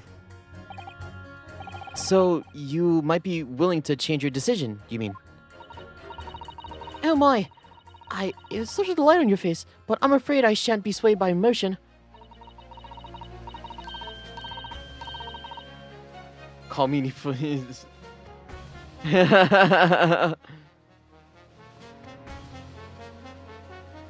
Despite Whoopsies. Despite what you may think of me, I'm a very modern, metropolitan, and rational woman. That's great. If one reads the morning papers, it's all forgotten by tea time, isn't it? So why read them in the first place? You see? Modern, metropolitan, and rational thinking, wouldn't you say? And not at all extreme. As I see it, it's an overwhelmingly suspicious Japanese man has been implicated by overwhelmingly strong testimony. So, despite 1 or 2 minor puzzlements, I do declare that the man is overwhelmingly guilty. Modern, metropolitan, and rational logic, wouldn't you say? Overwhelmingly. But us modern gals are always delighted to embrace new fads, you know? So I'd be too happy to consider an exciting new theory if you come up with one. I'd be happy to do that too, if only I could. Let's do our very best to not disappoint the modern and metropolitan young lady. Right. I'm glad you omitted rational there. Pulls out sharp tool during...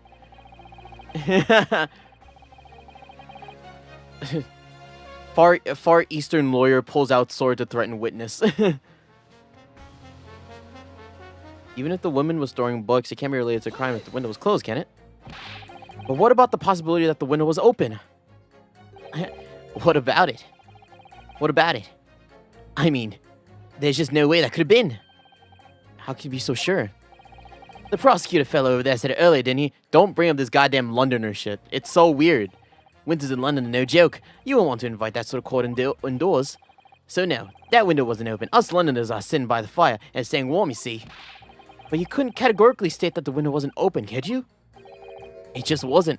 They wouldn't have opened it. And what's the point of even having windows, huh? Counsel, you will kindly refrain from childish bickering. Oh, sorry. Somehow I need to show that there's an undeniable possibility that the window was open. Because this young man isn't going to budge otherwise. Alright? The 2 people we need to convince. Dear me, it was just one. Hold it! Yeah. Sure. But that little book was on fire at the time, was it not? With the flames of love, I'll have you know. There's really no such thing as a loving incendiary bomb. King of stereotypes. Gosh, it's just Londoners aren't gonna open the window, but they could. Nah. Well, he brought it upon himself. He was playing with fire to prevent fiery love, isn't it? Well, don't you agree? Oh, well, any kind of betrayal is certainly a bad idea. Yes. But I think the argument might have arisen out of your misunderstanding, Mrs. Garadeb. Stop hitting the man. Never mind you that. The point is, we were just having a jovial little dispute, nothing more. That's involved in a murder. And I don't have any more of these suggestions that there was anything whatsoever to do with this crime. If it is, and you're innocent, it's not your fault. Right, well, we'll have to see about that. But what about juror number 5? He doesn't seem to be turning a hair at Mrs. Garadeb's relentless onslaughts. It's almost as though he's used to it. What a gentle soul he is. Are you having an affair? Are you having an affair? Just what do you just want to get this over with? How could you sit there and say something like that? A man's future is at stake here. Well, have me and him both then. Like I said before. What? I told you already. I'm a day laborer, aren't I? If I don't bring home some Reddies with me tonight, you'll find me floating face down in the Thames tomorrow morning. What? You heard me. My missus isn't one to mess about. You know, she can be fierce. Believe you me. Another shining example of marital bliss, then. A situation like this cropped up the other day. It was you know, it's funny. I can't quite remember. Sorry? It was too frightening. That's the thing. I must have blocked it out. Helpful.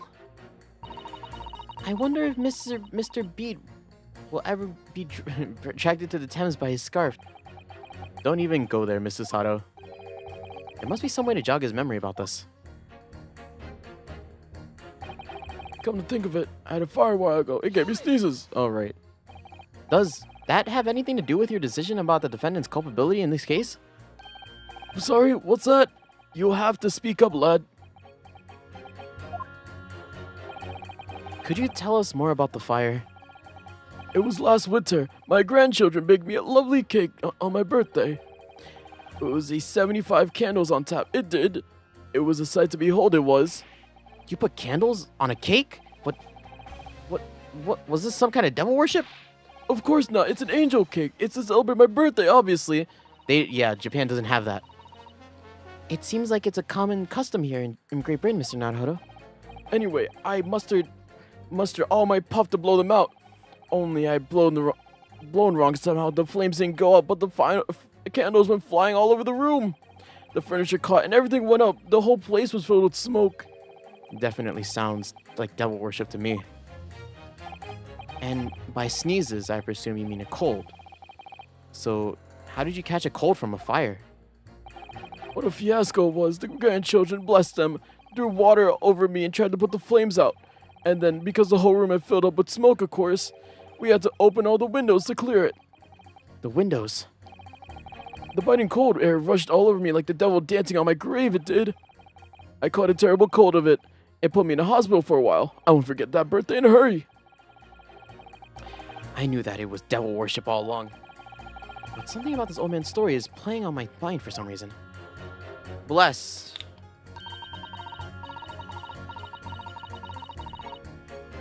I had to drink some water. We need to demonstrate who, apart from Mr. Natsume, could have attacked the young woman on the street, as well as how he or she could have done it. Yes, but once again, the jurors' statements are full of personal prejudice. A lot of them seem convinced that they're right, even in the face of logical arguments in the contrary.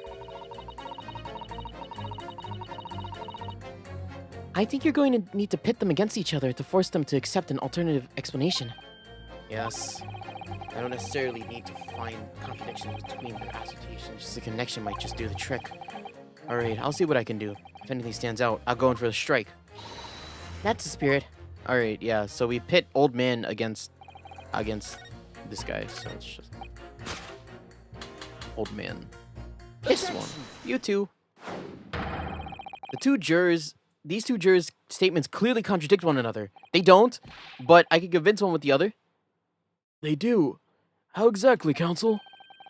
Don't point at me again. I told you it wasn't me. Huh? What'd you say? Speak up, lad. Speak up. Juror number 3, did you see? Oh, me. You see what's that? did you hear juror number 6's account of his birthday celebrations last year? It seems, despite being a Londoner, he once opened his windows in the middle of the winter. Oh, well, yeah, of course, because it was an emergency. I mean, obviously, if the room was filled with smoke from a fire, you'd obviously be mad not to open the... Ow! Exactly. On the day in question, at the time of the incident, there was a fire at the Garadib household, and Mr. Garadib had said the following about it. The whole place filled with smoke. Oh my. Oh, my hat! Excuse me. Juror number 4, do you have something to say about that? Oh, you're nervous, huh? Oh, you're drinking a lot of tea. You're gonna have to go pee soon. Mrs. Garadeb. Dearie me! What's the meaning of this? How do you imply that I'm actually hiding who I really am? It's imperative that you confirm something to the court. So please, it's time to drop the pretense now. What is it? When the fire started in your household, that day, did you or your husband open the window? What? I beg your pardon. What are you insinuating? Why are you hiding this? There's no reason for you to hide this. Unless you're being racist. The room would have been thick with smoke after the carpet and the bookcase had caught fire as they did. In a situation like that, it's inconceivable that you wouldn't have opened the window. And what if we did? Alright, then, yes, you're right. My husband was frantically trying to open the window, which can't have been easy since I continued to give him a justly deserved book battering. Even though your house was on fire? Oh, you never stop throwing until anger subsides. It would be terribly bad if the nerves to do otherwise. Of course, I should have realized. That's a significant step forward, Mr. Naruhodo. You managed to establish the window was open. We simply must have that added to Mrs. Garadib's formal statement.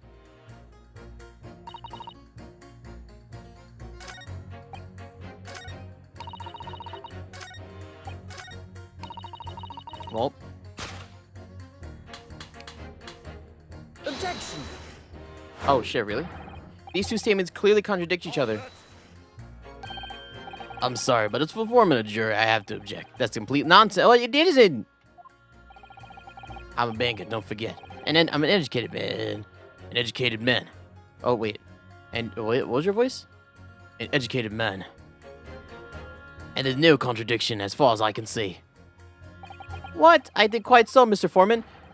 One of them is saying the fucking window was open, and the other one is questioning if the window was gonna be open or not. What? It's very important to listen very carefully to every juror, Mr. Naruhodo. You can decide where the contradictions really lie, if there are any.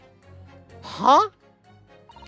Now that you mention it, yes, the window was open at the time. I'd clean forgotten, but it's true. The window could have been open when... What? Okay, fine.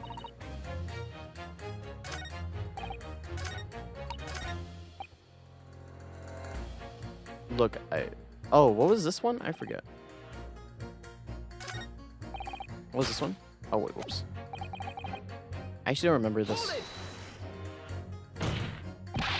You want to get this over with? How can you say that? As I said before. I told you already. I'm day laborer. Find me a filling Thames. Yes. You heard me. You just believe me. A situation like that cropped up the other day. It was, well... You know, it's funny. I don't quite remember. It was too frightening. The thing is, I must have blocked it out. Helpful.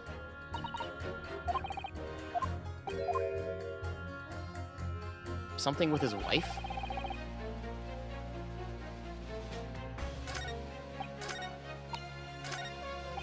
What is this one?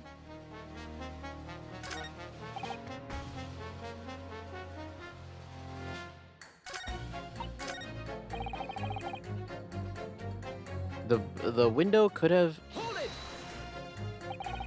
At the point when the victim was attacked on Briar Road, we know that there was a small house fire in the Garadeb household on the opposite side of the street.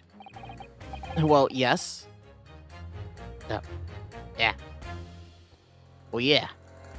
It would certainly seem that way. And on the account of the smoke, I imagine they would have the windows wide open in spite of the code. Well, we also know that Mrs. Garrideb was throwing flaming books at her husband.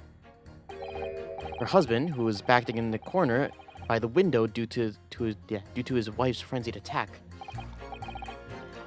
Yes, that's right. Excuse me. Juror number 4. Oh dearie me, what is it? Did that last statement trouble you in some way, perhaps? The only thing troubling me is that little Japanese lodger with the funny mustache. After all, when the lodger moves in, it's rather like having a new member of the family arrive. It might be an idea to use the new member of the family's name then, instead of that little Japanese lodger. The point is, it's very difficult to know what would make a good welcome gift for the man. A book or something nice to eat? Putting aside the concerns about presents for the moment, could you please focus on the present concerns at hand, like the murder? Can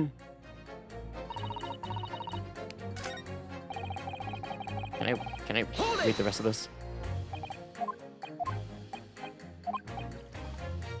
Account of the smoke, okay. We also know that Miss Garrett, okay, and yes, her husband, yes. Yeah, that's true. So there's definitely a chance that one of the books could have flown past the man and out the window. Only what? Oh, I can't really see how it could have gone all the way to the other side of the road. That's all. So I don't really see how I can change my decision, really. I see. That wasn't enough? What is it going to take to persuade these people? Hold it. The 4th book found at the scene of the crime shows very obvious signs of fire damage. And the title of the book is The Lion's Pride. The same title, in fact, as the book that Mr. Garritob told us that he'd been reading. Well, just make sure I'm not seeing anything. Well, I really couldn't say. On the day in question, did you or did you not throw at your husband the copy of The Lion's Pride that he'd been reading? Are you gonna say you couldn't remember? I did.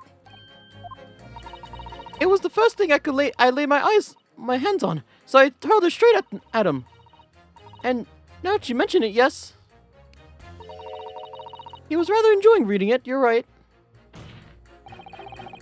Why did you not reveal this information to the court from the outset? Because I couldn't, you insolent little man. I didn't remember. At times like that, you pick up and throw whatever you can lay your hands on, as well as you know. I really don't. I barely noticed I was throwing a book, much less the title of it. Oh wow, you're saying something. Excuse me. You. What is it? Juror number 5. You know something? Yeah, I remember what it was. My memory I blocked out. It was listening to what that granny was saying. Brought it all flooding back. Who are you calling a granny, you cheeky devil? It's Mrs. Garrideb or the maid, I'll have you know. The man doesn't even flinch. Please tell me that's not because he's so used to being hit all the time. It was two weeks ago. I had just gotten back after work. Like, I put my hands in my pocket for the wages I just earned for the day, and I nearly died. There was a hole. Every last penny just dropped out. Oh dear. What a disaster. You haven't even heard half of it, boy. What? Oh? The wife was cutting up some chicken at the time. I could hardly get the words out. But I told her straight. I lost a day's wages, love. Next thing I knew, the blade was whistling past my ear. Whoa. Stuck into the wall next to me. It did, about an inch deep. Whoa, what? No words, just terror. I could smell it then. You know, the god-awful stench of the Thames. I was sure I was gonna end up face down in the muddy banks that night, I could tell you. His wife is the killer. Now that's a real disaster, isn't it? I'll never use the word lightly again. Anyway, the point I'm trying to make is this. when a woman loses a rag, they'll throw anything at you. Knives, hatchets, hammers, you name it. Mr. Naruhodo, you mustn't think that all women are so short-tempered and unrefined, right? No, I wasn't thinking that. Throwing household objects at people is, well, it's so uncivilized. At least attack with honor, using a bow or the like. What? Attack? You flipped me. Who are you going to attack? Never mind. Anyway, this man's words could be rather significant, I think. Alright, we'll come back to the bow and arrow thing later, if I dare.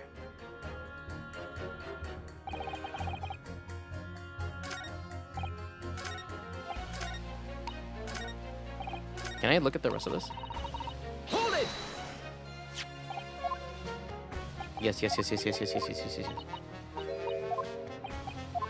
Did you or did you not throw it? Yes, you did.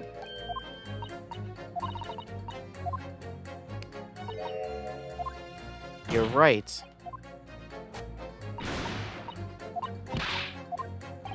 I really don't. I barely noticed I was throwing a book, much less the title of it. Right. Totally understandable. I mean, you can't waste time deciding what you use next, can you? When you feel the way I did, you don't care what it is. You just want to smash it into his face. You see where violence can lead, Mr. Sato? I am disheartened to think that you might believe me capable of such behavior. Anyway, I have a feeling that I might have noticed someone reacting a little strangely to Miss Garrideb's remark just now. Ah, perhaps I missed something while I was preoccupied. Hold it! Your wife really threw a kitchen knife at you? That's right. She was chopping meat with it. Has a tiny edge on it, believe me. Still, It's all memories, isn't it? It all started with that smile she threw me when we were courting. and since then, the list of things she's thrown at me has grown alongside our relationship. There was a cup, then a glass, then a pot, a kettle, a chair, a wardrobe, a cooker, a bathtub. Your wife must be even beefier than you. And the thing that came in my head last week that she threw it when she threw at me ran to the Thames. Still, she's not so bad when she's calmed down. She's a little sweetheart, really. I'm so happy for you. If you want to know what I think the whole idea of ladies first that we're so obsessed with in this country was thought up by some clever lads who were tossed in Thames by a few too many times by the wives. That's very interesting theory. What a terrible thought. On the face of it, this juror's statement sounds like a really extreme anecdote. But I think it might turn out to be an extremely powerful weapon. A weapon that I might be able to use to make the jurors accept an alternative explanation here. That's right.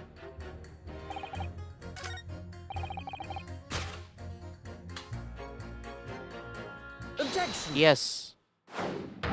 These two statements clearly have a deeply significant connection. Good grief. You mean they don't contradict each other? Explain, counsel, at once. Juror number 2, do you think perhaps that this could be one novel alternative? Oh my, what do you mean? An alternative explanation as to how the victim was stabbed in the back. What are you talking about? We demonstrated that the 4th book, The Lion's Pride, that was found at the scene of the crime, originated from Mr. Garrideb's room on the top floor of his house. Therefore, it's equally possible that some other object besides the book could have found its way from the Garrideb household to the street below. Yeah. What was that now? After all, Mrs. Garrideb could have thrown any number of different objects at her husband. Isn't that right, juror number 4? What are you insinuating now, you little beanpole? I'm beginning to think that ever since the true origins of this book came to light, perhaps she had a feeling this might be what's happened. Now you listen here, you Easton Galah. As the foreman of this jury, I demand a straight answer.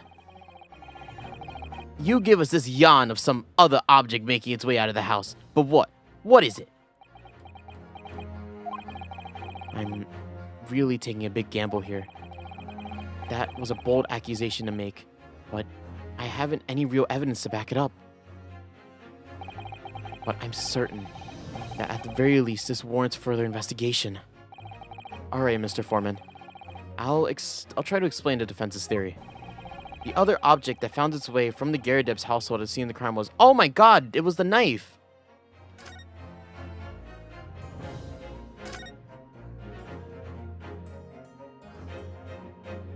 I wish there were initials on it, though. Oh my god! She did kill her! Or she's not dead, but she's comatose. Take that! Wait, she threw it open? Are you kidding me? Juror number 4, Mrs. Garadeb. What? What now? I must apologize in advance for this. But I need you to confirm something with me in court. This knife. Have you ever seen this knife before? Oh! Good lord, Counsel, what on earth are you doing? That's the weapon that was lodged into the victim's back, man. Man, I am one. My lord, remember when the victim was attacked, Mr. and Mrs. Garadeb were in the throes of an argument.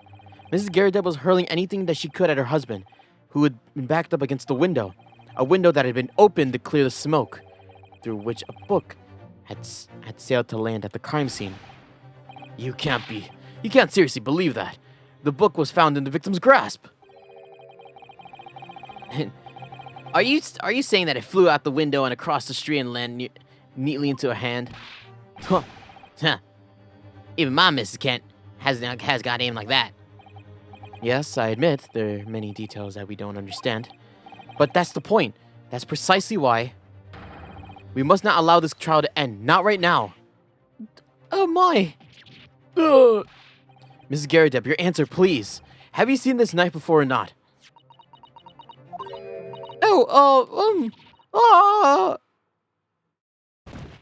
Thud.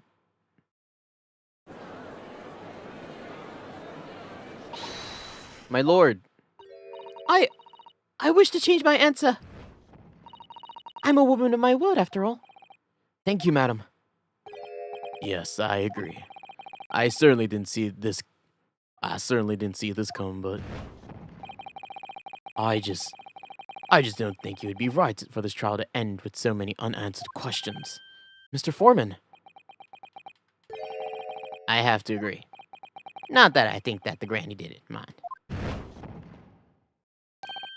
Yes. Yes, you know what? I'm not quite happy about this at the moment either. All together now, ladies and gents. Wow, you still think I'm guilty, Gramps? Gramps, I'm doing such a good job. We did it. Congratulations, Mr. Naruhodo. So, as a result of the defense's summonation examination, a number of jurors' leanings have changed. 2 jurors called guilty, against 4 now calling innocent.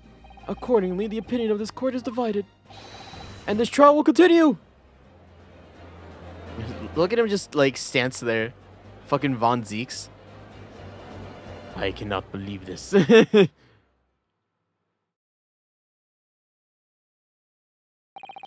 Now then, Lord Von Zeeks, how does the prosecution wish to proceed?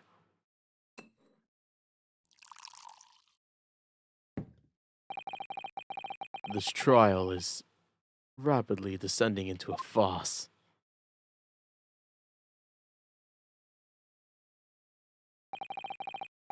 Like a corked wine, the first few sips are bitter enough. Stop wasting your wine. But what follows is so repugnant. It's good for nothing save the gutter. If I may, Lord Von Zeeks. The defense has put forward a credible alternative explanation for what happened. Credible. Is that your considered opinion, Mr. Foreman? The defense's argument is a joke to which I barely know how to respond. But let me start by insisting that you must first familiarize yourselves better with the relative positions of those places being discussed. What do you mean by that? What's his angle this time? It should already be more than apparent that between the crime scene and the Garadeb household runs a rather wide street, Briar Road. Which means that from the distance from the Garadeb's home to the scene is some, 15 yards. Let me see. 15 yards? That's around 14 meters. 14 meters? Oh, that's a little further than I'd imagined. And as you ladies and gentlemen of the jury, excuse me, rightly noted, having as portentous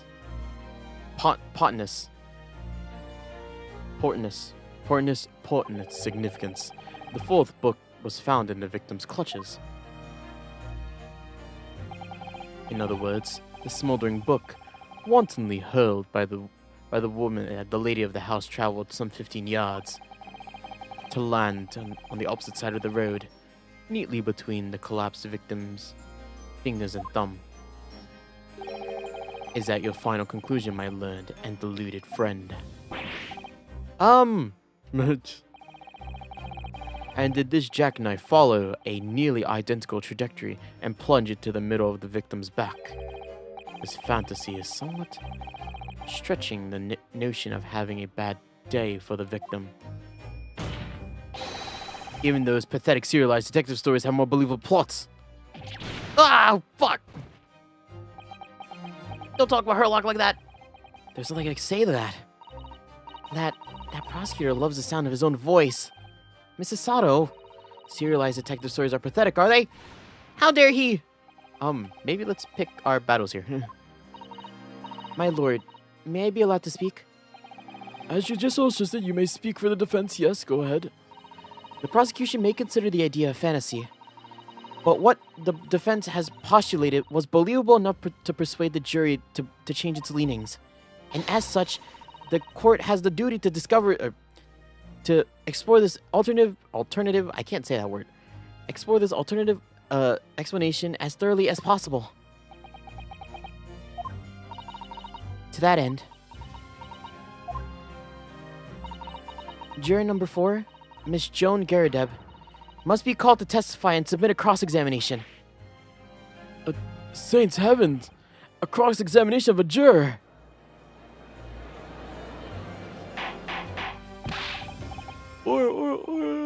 Whoa, this is highly irregular. It is unprecedented of a member of the jury to be summoned to the witness stand. No, the wine! And unnecessary. Lord Von Zeeks. You wasted it! There are already witnesses in the stand whose testimony the defense may further cross-examine. If my learned friend's farcical theory has any truth in it, then both the burning book and the jackknife must have flown in the sky before this victim's eyes, or these couple's eyes. And we must assume that they were able to testify accordingly.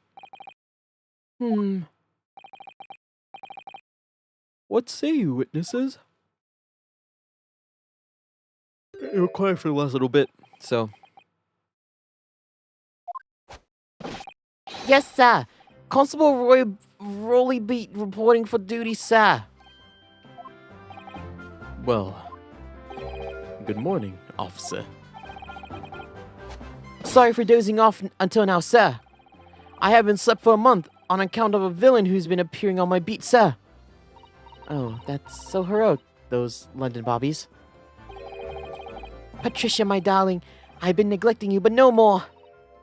Oh, Rolly, my hero, you make me swoon. What the fuck is happening? I hate this.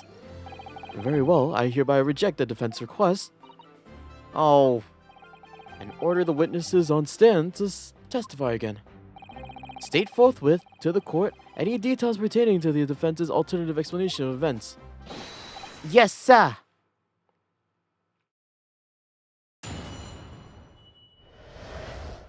Constable Beats report.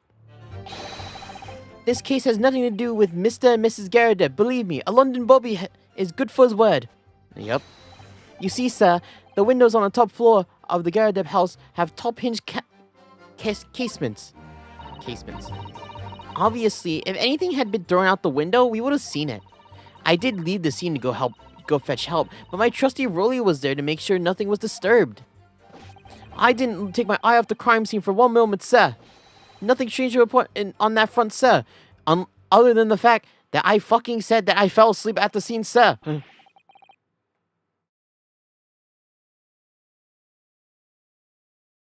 I can't believe I let that slip through me, sir.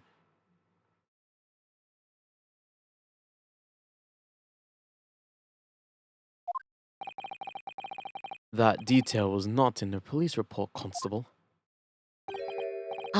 Yes, sorry about that. I must have been a bit drowsy. You cannot excuse your sins with drowsiness every time, Constable. No, sir. Sorry, but what exactly does hop-hinge casement window mean? Like, what is it? And you. You cannot excuse your ignorance with such a trite remarks, my learned friend. Of course, sorry. I found it, Mr. Naruhodo. Cast your mind back to the windows in Mr. and Mrs. Garadeb's room. Alright, I'll try. So the window opens in order to allow air to circulate inside the house. But since it's a top hinged casement window, it swings open. It swings along the upper edge, you see? I see. I'm glad you rectified your ignorance. A casement window's most prominent feature is its stay, a metal bar which prevents the window from being opened beyond a certain amount. It prevents it opening. That's news to me. Absolutely correct, sir. In other words, if a book and a knife were to have been thrown out the window, It would have had to been under them, right? it would have clattered against the pane and fallen straight down into the pavement below. No. You see the problem then. Good, your education in windows is complete. There was never any possibility of either the book or the knife traveling 15 yards over the road. That is, unless the window pane had been shattered. Something we've already discounted. Get me out, me. Did you see that, Rolly? That young Japanese man just collapsed in agony. Oh, the Japanese are so weak. Like, what is happening? Before we move on, actually, I'm gonna go use the restroom real quick. Also, I'm starting to yawn a lot, which is not great. That's the sign that my tired is coming on. But just give me 1 second. I'll be right back.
We're so back. Damn, I said that twice before I unmuted just because I forgot I was muted. Wait, sorry about that. Just went to the bathroom real quick. Also, turn off my AC.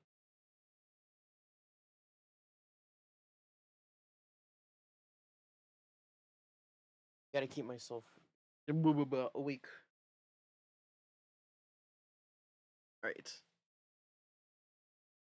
Japanese man falling in agony.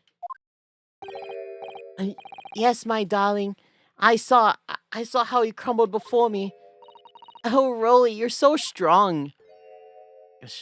How is this happening?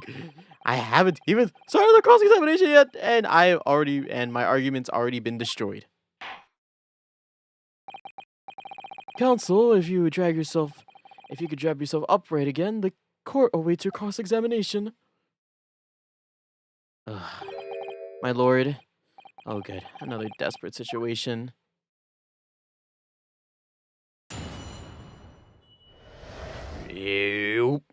All right. Also, before we move on, just because I took a little. No fucking. I didn't click.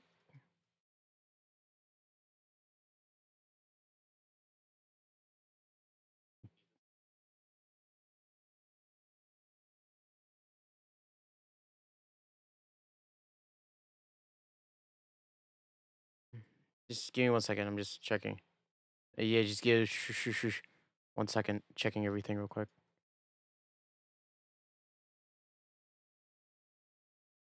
Yo, Ambrosia, what's up? How you doing? There you go. All right, all my audio's good. I'm on a little goose hunt for that.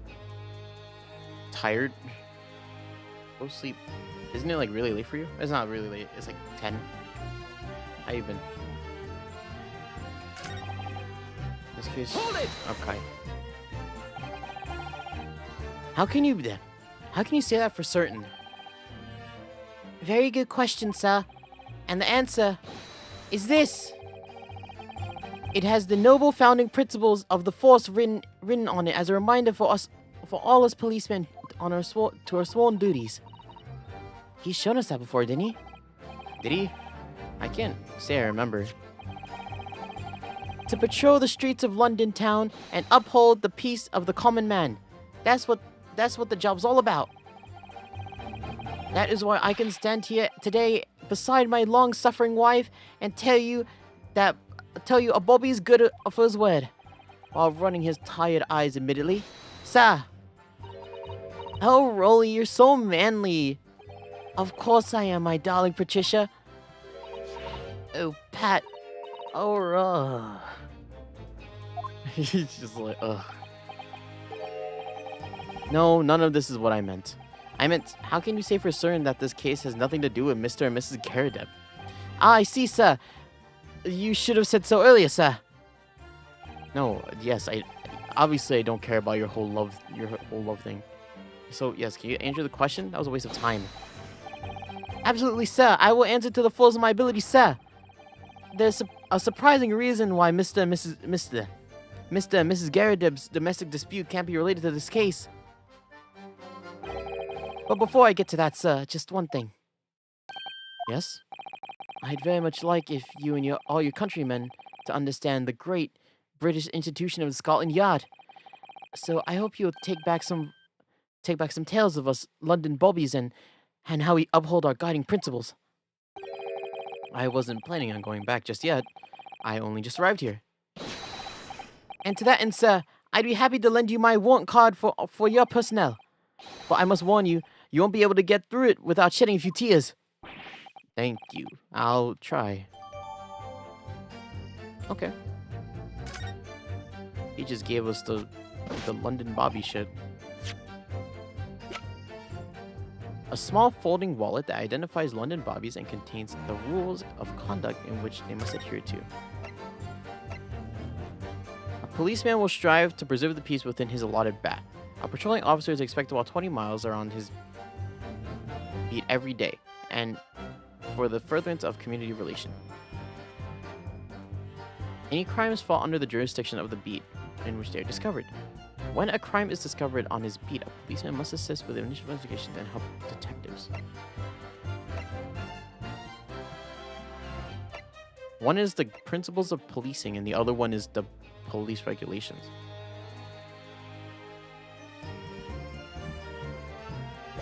They're assigned to the beat that they were discovered in. Ah. What? Hold it! Interesting. This is an interesting take. By which you mean they don't fully open, is that correct? Yes, sir. They're just allowed a bit of air through the house. You see? So they restrict it as to how much they can open. And therefore, thrown out of the window from the inside of the room, would simply strike the pane and fall straight to the street below. For clarity, allow me to mark it on your map. Here is the location where the objects would have fallen. Oh, well, directly opposite of the cream, the cream, the cream of the sign. Directly opposite of the cream of the sign. Shit, I didn't read the rest of it. On the opposite side of the wide road. Would it have been so hard for somebody to mention this top hinge casement thing before? Yeah, right? Well, I have another question for you, Constable. And what would that be, sir? How do you even know? Why would you have any idea on what sort of windows Mr. and Mrs. Garadeb's house were furnished with? Ah, well, sir, that's very simple. You see, I helped with the investigation yesterday. Oh, you did now, didn't you? Excuse me! Yeah, well, did you really? You have something to say? You have to add, Miss Beat. Huh? Sorry. You look, well, delighted. Is there a particular reason for that? Oh, I was just remembering, that's all. We really were so lucky. Lucky? What do you mean? Well, of course, I feel terrible for the poor woman who was attacked. Don't misunderstand me, please. But we were just so lucky it didn't happen on Rolly's beat. It was so close, you see. Oh, I hadn't realized. Oh, yes. That street, Briar Road, that's the boundary between Rolly's beat and the next one. Ain't that right, my love?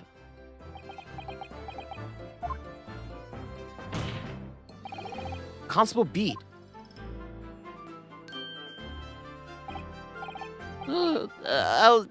Yes, that's right. That's the reason I was helping out with the investigation, helping out with interviewing the occupants of the Garadeb household yesterday. That house was in my beat, you see, sir. That really was cutting it close then. Constable, I was wondering if you could clarify something. If the Garadeb household is on your beat, does that mean the pavement next to it as well? Outside the Garadeb's house? Yeah. Oh yes, ma'am. The pavement is on that side of the road. Is a part of my beat. I see. I wasn't aware of that. Okay, yeah. So it is important. They moved the body. These two moved the body. In order for it. Oh man, yeah. These two moved the body so that they could go on their anniversary thing. Just think, if the woman had been attacked just on the other side of the Briar Road, we would have never been able to go for that meal to celebrate our wedding's anniversary. But that's the life of a Bobby, after all. Extraordinary people are Bobbies, tirelessly working for the benefit of all Londoners. But on benefit of Londoners, what? Do you know what I think? I think it was good. It was the good Lord's way of rewarding my Rolly for all his hard work. Don't you think so, my darling? That must be it, Pat, my love. It must be. I think perhaps we should make sure that we have the information officially on record. Leave it to me, Mr. Naruhodo. I'll take care of it immediately. Let me see. Now it's my turn, I think. Okay. Interesting. Yeah, I am interested in that.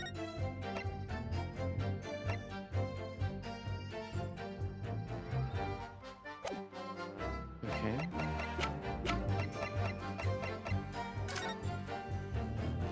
So that this Briar Road. So this side, what? So everything on this side is his beat, and everything on this side is another beat. Okay. Hold it! But according to my notes here, the sun had gone down already, and it was dark. Oh, but Rolly and I were strolling along, gazing at the night sky, looking for a lucky star. Sorry? The star that will guide us to eternal happiness? Can't it guide you to answer the question? If the flaming book had cut across the sky in front of us, it would have lit up like a shooting star. And if I had seen a shooting star, I would have made a wish upon it. Let Rolly be an inspector, I would have said, 3 times at least. Of course, with the smog and everything, we couldn't actually see any stars. In short, are you trying to say that neither a book nor a knife crossed the sky before you? Yes, sir. That is correct, sir. As sure as the night sky in London is starless, sir. It certainly does seem like they're telling the truth. And then we saw the poor woman fall to the ground, so we ran straight over to help her.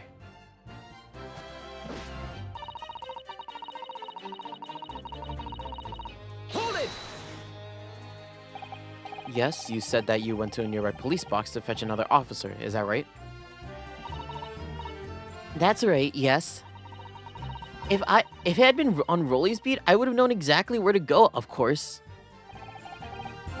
Don't feel bad, my love. You can't expect to know the location of every police box on every beat. So Rolly told me the way, I only sort of got lost on the way.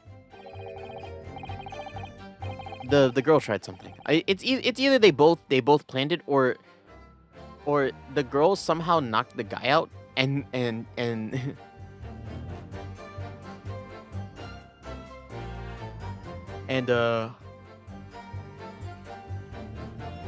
she did it all by herself.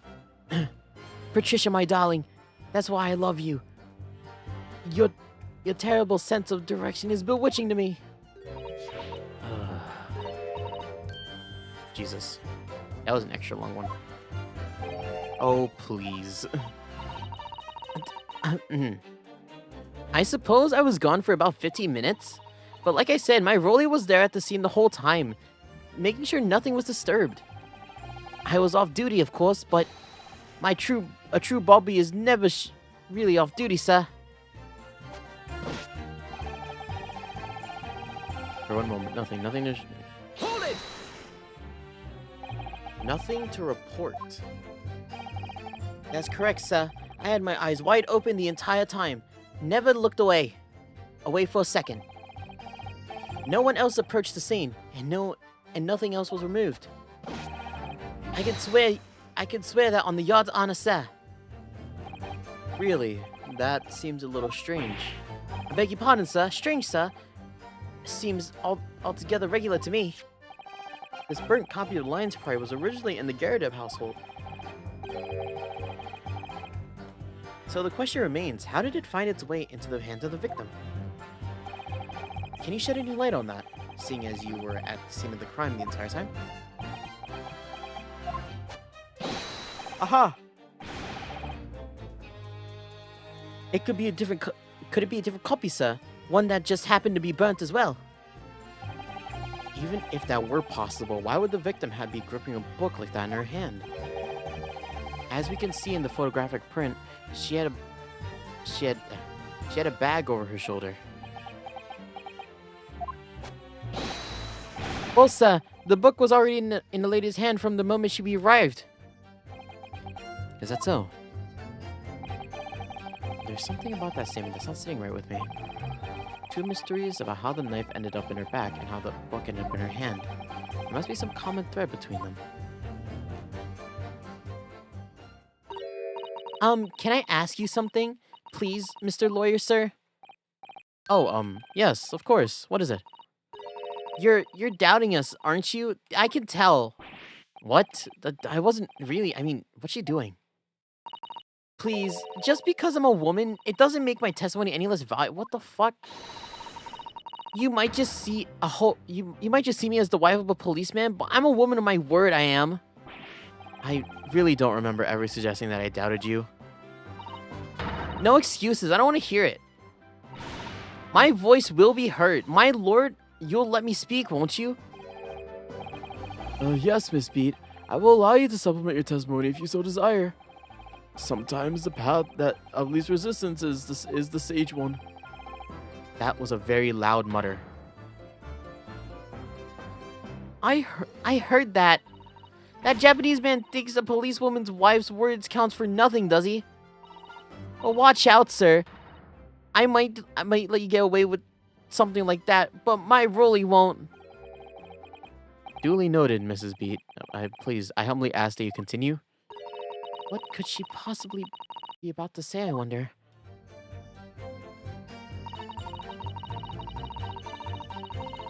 I know what I saw. I know what I saw. My eyes never let me down. My sense of direction is off, though. Really? That's what you had to add to it? Oh, whoops. I'm so sorry, Mr. Naruhodo. I had no right to speak out. What do you mean? I requested a cross-examination of Mrs. Garrideb without consulting you, even if the judge did deny me. Oh, I see. Well, I agree with you. We do need to get a testimony from Mrs. Garrideb. And if we're ever going to get the truth of this matter, Do you really think so? well, we'll think about it. No matter how far it is across the road and how the window opens, Mr. Garrideb's book found its way to the scene of the crime somehow, didn't it? You're right. And then there was Mrs. Garrideb's reaction to me showing her knife. That woman's hiding something. I'm sure of it. You're right again. We need to use this cross-examination to uncover more clues. And then we'll get to the bottom of this one way or another. I swear. Yes.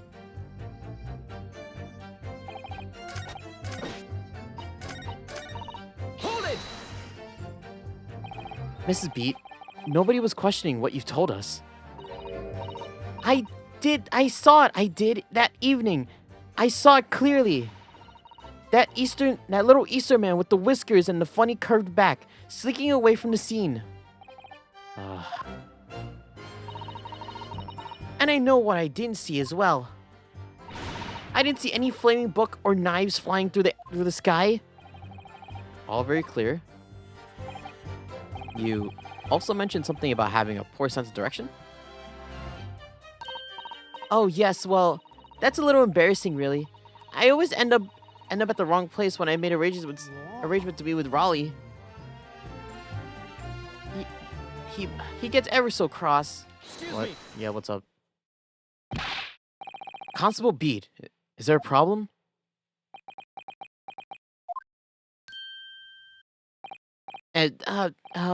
No, sir. No problem, sir.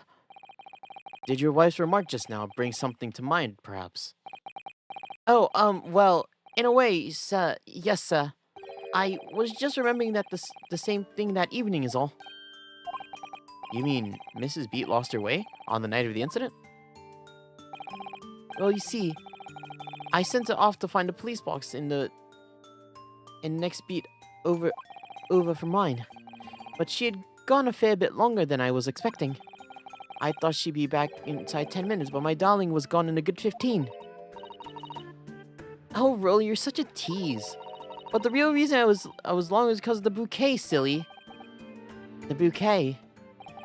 Sorry, what bouquet are you talking about?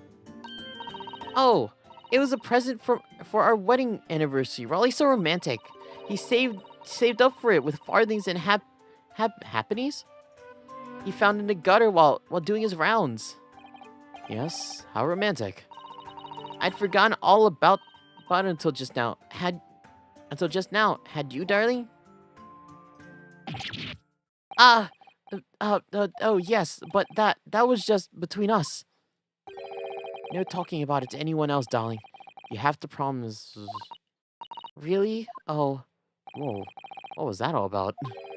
Constable Beat looked very obviously troubled during that exchange. I'm afraid I can't offer any useful insight, Mr. Naruhodo. But I'm quite sure of one thing. We have to ask Mr. Beto about the bouquet. Mrs. Beat, that bouquet you just mentioned. I'd like you to add the details about it to your testimony, please. Oh, really? Oh, I'd love to. Oh, shit. What happened was I dropped my bouquet and ended up losing my way for a while. Hold it! You mean you dropped the bouquet at the scene of the crime? Yes, that's right. I was so upset. And when we ran over and saw it was a woman with a knife in her back. I was so shocked I dropped my bouquet Everly had given me. It was in a dark spot where the street lights weren't casting any light, so I didn't notice at first. And then you went to the police box to report it to the policeman whose beat it was on. Yes, and I came back to the scene together with the other constable, you see. That's when I spotted my bouquet again. But the funny thing was, when I went to pick it up, it was nowhere near the victim's body at all.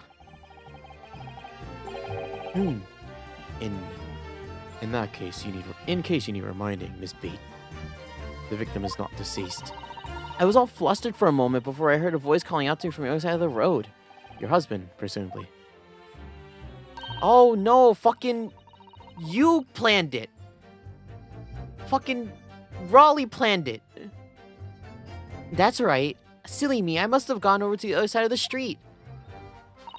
Although, I'm going to blame the bouquet this time. I can't think of how it got there. I really can't. So the bouquet somehow moved to the other side of the Briar Road. From one side of the Briar Road to the opposite. Curious indeed. Isn't it? But the worst of it is, I forgot to pick the bouquet up again when we left the scene. The beautiful rose Raleigh bought me, with that change from the gutter he spent so long collecting. By bouquet, do you perhaps mean this sorry solitary rose? Oh, yes, that's it. That's the bouquet Raleigh bought for me for our anniversary, with odd bits of change she found in the gutter. Maybe just call it a rose. Tell us, Lord Zeeks, where did you come by the flower? According to the report by the police officer in charge of the crime investigation, it was found at the edge of the pavement in front of the Garadeb household. In front of the Karadib's household. Although, it wasn't noticed until the morning, as it lay where the street lamps cast no light. It was believed to be of no relevance to the case, since it was found on the opposite side of the thoroughfare. What is it? Oh, thank you, sir. Thank you. Can I have it back now, please? No, I think for good measure, that this rose should be added to the court record as evidence. Oh. But it's a symbol of our love. I want it back after the trial, you hear me? I want it back. Good grief, rest be assured I will do the very best to try not to forget, Mrs. Beetle.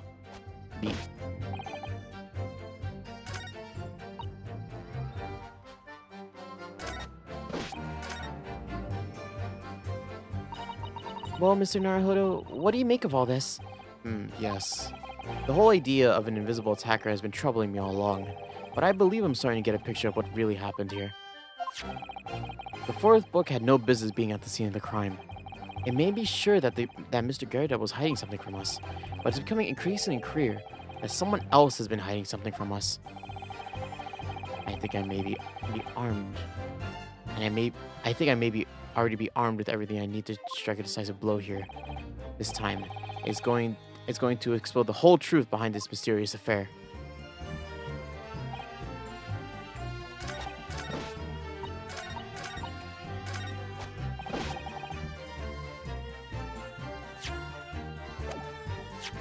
What do we present, though?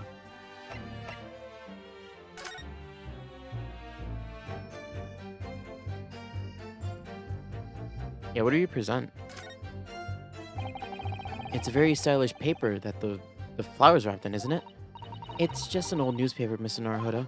Oh, I suppose it's because I'm not used to seeing English print. It looks so exotic to me. Ah, I see. Is there something wrong? Oh, no. I was just thinking that if you were wrapped in a stone-baked sweet potato in English newspaper, it might look like some sort of fancy cake. Mrs. Sato-san, you do love your cakes. Ah, an English rose. It's such a beautiful flower. Ah, this is a rose, isn't it? I've never seen one before. Do you not take an interest in flowers, Mr. Naruhodo? I wouldn't say that exactly, but I know at least 3 types at least. Oh gosh, 3? Yes, plum blossom, peach blossom, and cherry blossom. And perhaps you should consider branching out, learning some that aren't fruit tree based, for example. It's true.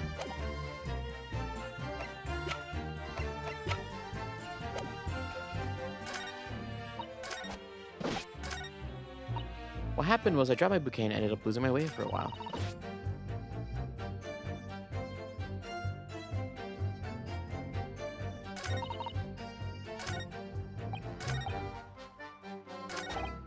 So, obviously we would have seen it. I did leave the scene to go fetch help, but my... Oh, is it this one? Is it this?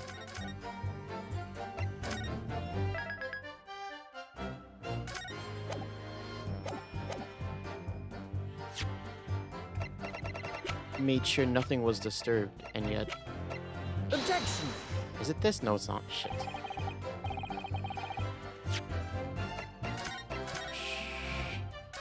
Shh. It didn't happen. Shh.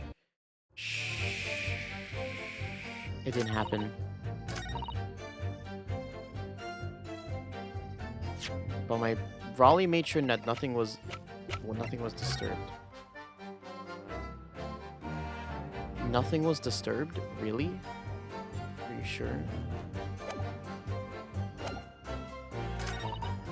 What happened was I lost my bouquet and ended up losing it.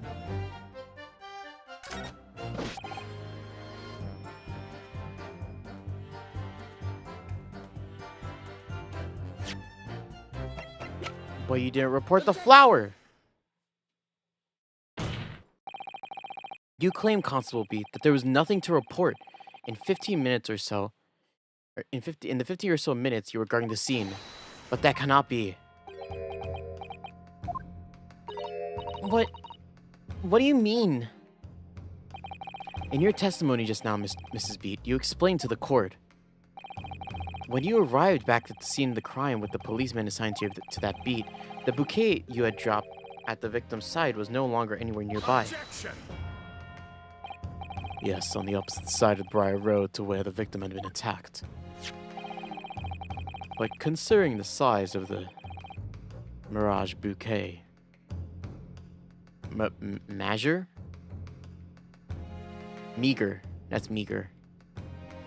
if a single sorry bloom can be so described. No doubt, it was blown in the wind across the street, back into the gutter where it belongs. Meager. Objection! But if that were the case, why did Constable Beat not testify to that fact? No one else approached the scene, and nothing else was removed from it. Constable Beat swore that on the Scotland Yard's honor. But the bouquet belonged to me. It has nothing to do with the case. That's why Raleigh didn't mention it, I'm sure. No, that's because sadly, it's not only your bouquet we're talking about here. More than one thing in this case is mysteriously the wrong...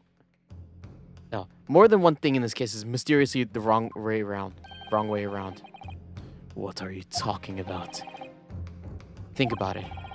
Besides Mrs. Beat's bouquet, there's Mr. Garrideb's book. And Mr. Garrideb's copy of Lion's Pride, which was thrown out the window by his wife, would have struck the pane of the casement window and landed here on the west side of the street. Yet, it was actually found here on the opposite side of the road, in the victim's hand. Meanwhile, according to the testimony we've heard, Mrs. Beat's bouquet should have been dropped here at the scene of the crime on the east side of the street. But in fact, it was actually found here on the opposite side of the road, in front of Mr. and Mrs. Garridip's house. There's no logical explanation for this, unless someone deliberately moved them.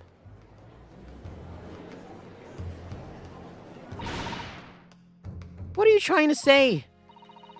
The way you're talking, it sounds like you think my rollies did something wrong. Don't you put it, this is another word that Chicagoan lawyer says. Wittering about books and bouquets. Why should we care? It's nitpicking, that's what it is. Oh, good. Mrs. Garridip's coming around. You might call it nitpicking, Mrs. Garridip. But deliberately meddling with the scene of the crime is a criminal offense. It's called, tampering. Tampering, Mr. Naruhodo. Ha. And the person responsible for the tampering cannot admit to it for the very subtle but compelling reason. Tampering. You've barely heard the term before. Tell me, my learned friend, who would possibly have cause to carry out such an elaborate deception? Yes, there is someone who tampered with the scene of the crime that evening. All the evidence and all the testimony points to that one particular person. Counsel, I must demand that you substantiate this conjecture. Who are you saying is responsible for tampering of the scene of the crime? Oh, man. Rolly. Take that! Rolly. Obviously, there's only one person who could have done it. Constable Rolly Beat, it was you! What? A policeman, a member of Scotland Yard. What nonsense! Why would my Rolly do something like that? There's nowhere straighter than my husband. Look at our wonderful relationship. No Bobby works more tirelessly for the people of London. Mrs. Beat, you said in your testimony that your husband asked you to go to a nearby police box to fetch the officer on duty. The 15 minutes you were absent from the scene of the crime is the only opportunity anyone had to tamper with it. You're making it up. It's all nonsense, all lies. What about the Japanese man with the whiskers? I bet it was him. He did it. If that was true, Constable Beat would have seen him do it. Oh, and forgive me for pointing it out, but when you dropped your bouquet, Mrs. Beat, it was after the defendant had fled the scene. Well... First, you make accusations about the landlord and his wife, and now you incriminate a policeman as well. But your accusations lacks one very important thing. Evidence you claim the scene of the crime was tampered with. But there's only one reason anyone would commit such a reckless crime: to hide something. That's right, he's right. But my husband and I just happened to be there, that's all. Why would I have anything to... why would we have anything to hide? It doesn't make sense. You've offered no motive for this alleged tampering. And until you do, your accusations are nothing but empty threats. Constable Beat has a very good reason for wanting to tamper with the scene of the crime. And that's the key to this entire affair. Mr. Naruhodo, have you managed to solve this mystery? Counsel, you have made a very serious accusation against a London police officer. If you are mistaken, I'm sure I need not point out that your reputation as a lawyer will be irrevocably damaged. With that snark warning in mind, you will now explain to the court the motive of this alleged tampering. Yes, my lord.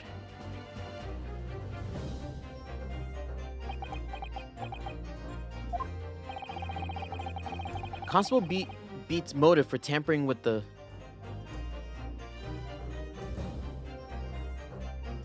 Constable Beat's motive for tampering with the crime scene was to hide where the victim fell.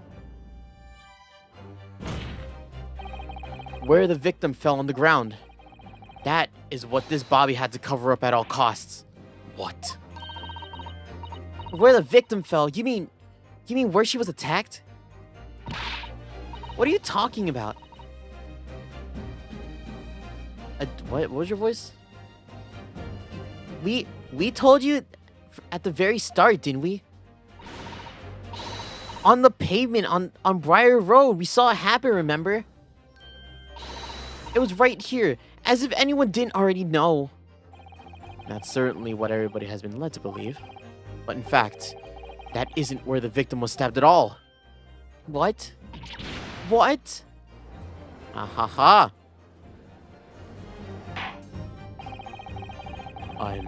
I'm beginning to wonder where this tumultuous trial will end, Counsel. If that's your assertion, then the court is dying to know, my Nipponese friend. Where are you proposing that the crime actually took place that evening? Right. Take that! But that's... On the opposite side of the road. I don't understand. On the evening in question, Mr. Garrideb's book fell directly down from the open window above, and your bouquet, Mrs. B, never moved at all. What did move was the scene of the crime itself. Good gracious. Objection! Perhaps you have been listening to the ample testimony the court has heard. But these witnesses both saw the moment the attack took place. That's right. I saw it with my own eyes. It was 5 o'clock in the evening and already dark. It was a typical... There was typical London fog on the ground. And when you saw the incident unfold and ran to the victim's aid, it was actually on the west side of the Briar Road. No, that's not true. It can't have been. Constable Beat then arranged you to be absent for a while by sending you for help. And during the 15 minutes you were away, he transplanted the crime scene. He moved all the things shown in this print. The victim herself, the 4 books. He moved everything, in fact, to the pavement on the east side of Briar Road. Extraordinary. But the constable overlooked one thing. What? What did he overlook? This bouquet, I presume. Exactly. The prosecution told the court just a few minutes ago about the discovery of the rose bouquet. Lord Van Zeek says it wasn't noticed until the morning, as it lay where the street lamps cast no light. Yes, it couldn't be seen in the dark, obviously. Which is why it was only the bouquet that was found in the original position on the pavement on the west side of the Briar Road.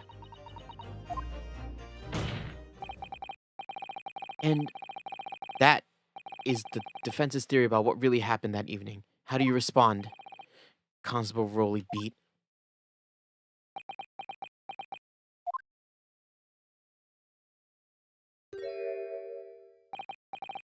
Well, I'm very sorry. I didn't mean to nod off again, but I haven't slept properly in a month. Did I miss anything important? Oh, Rolly. It isn't true, is it? What the lawyer said is all lies, isn't it? I know it is, because you're the most upstanding, righteous man I know. I had a dream. A terrible dream.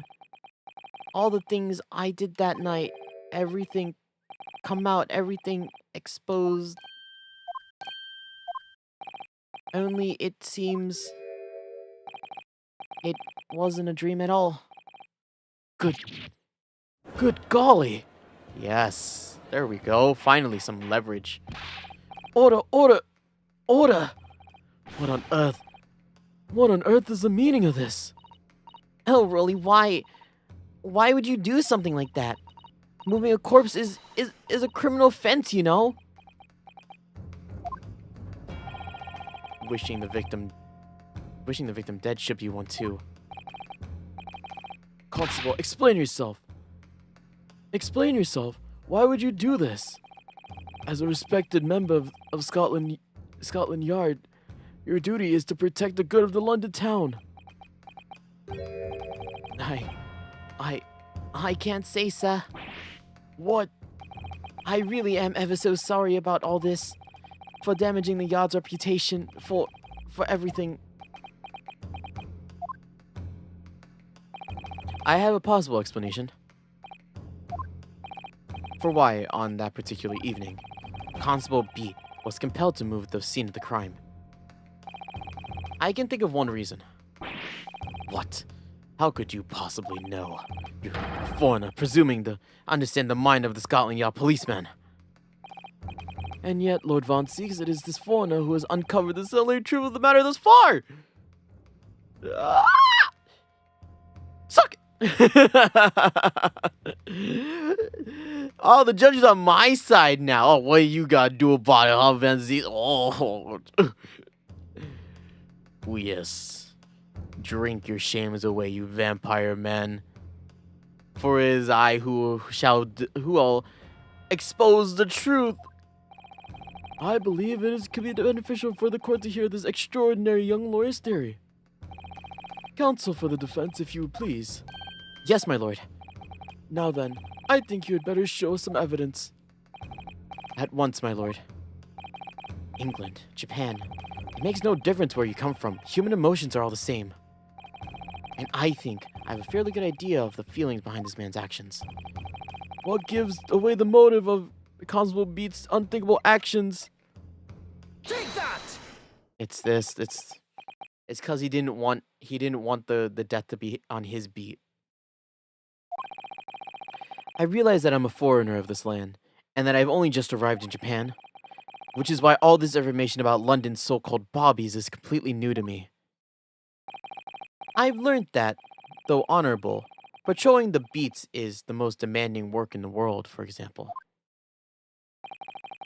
Keeping the peace, looking after the civilians on his beat in all kinds of ways. There's no doubt that the young Bobby is charged with a great deal to do each day, certainly. But for Constable Beat, the day in question was special. Special? How? On account of this bouquet, my lord. Yes, it was our very first wedding anniversary. Constable Beat had worked so hard to be able to afford this simple gift for his wife, and was looking forward to taking her out for a celebratory meal, when he and Mrs. Beat stumbled upon a crime along Briar Road. When he saw the shadowy figure through the fog collapse on the pavement ahead of them, what must have gone through the man's mind? But sir, just on that one particular day, I was looking forward to celebrating my wedding anniversary. Mrs. Beat puts up a lot with being married to a Bobby like me. I wanted to show my dear wife how much I care.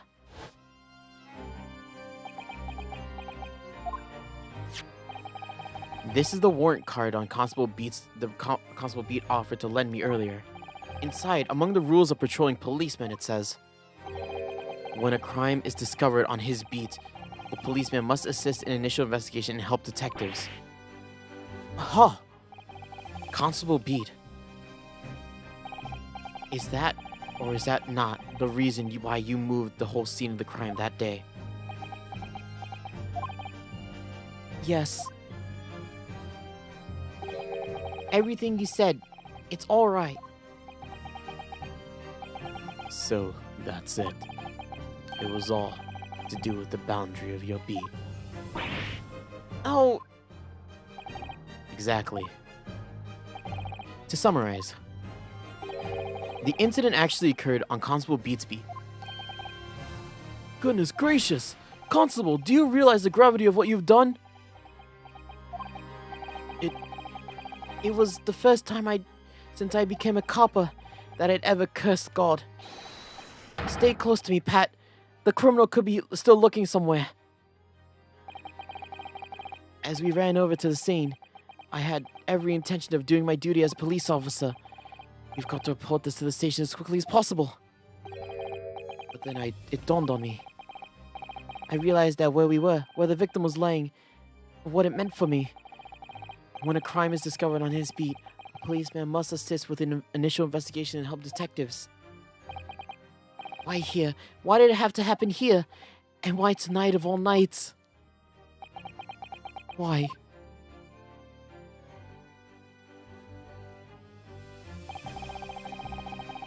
It's a copper's job to guard the scene of the crime, so I told Pat that she'd have to go to the nearest police box and go fetch whoever was on duty there. It was then I opened my mouth to speak. It just came out. I couldn't believe the words that were coming out of my mouth. This is on the beat next to mine, Pat. So you have to get the police block that covers it. Turn right along Measham Street and then...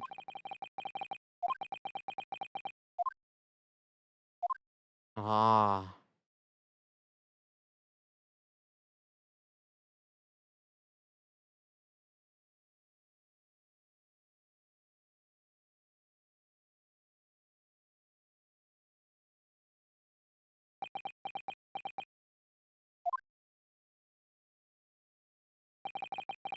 Uh, I...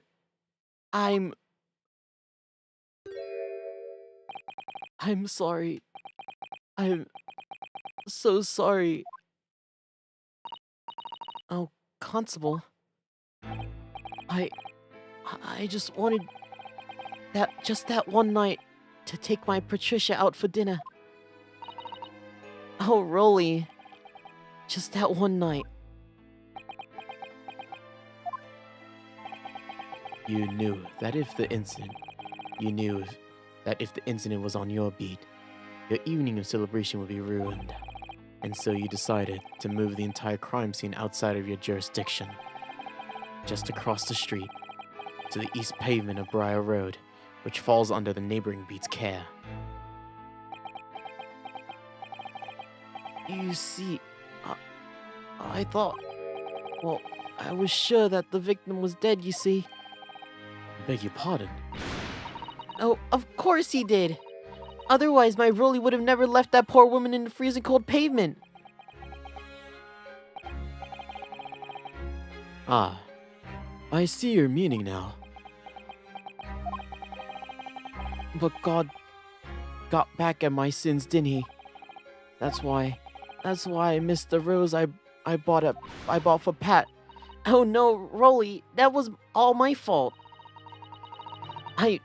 I should have never dropped it into such a dark place. I'm so sorry, Rolly. And can you tell us, Constable,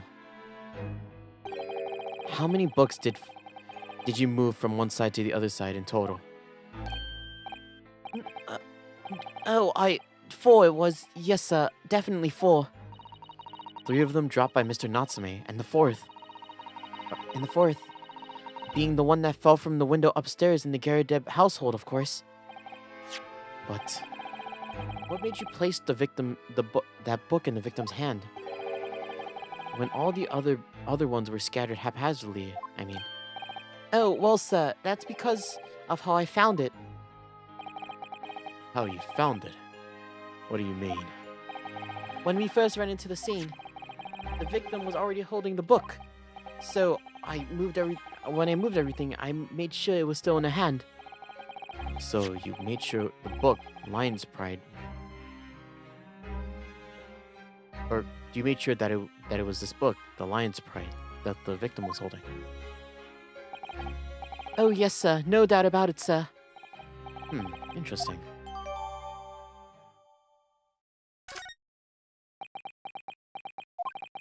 I thought it was just open and shut case at the time, you see. There were only two people there at the scene, and Pat and me had both saw what happened. However, which way you looked at it, it had to be the fellow who ran off who done it, I thought. I couldn't see the harm, really. I didn't think moving it all over the road would make a jolt of difference. I suppose this is it for me now. I've had it. My lord. Yes, Lord Van Zeeks. I believe that concludes the cross-examination of the witnesses. Constable, you may withdraw. Yes, sir.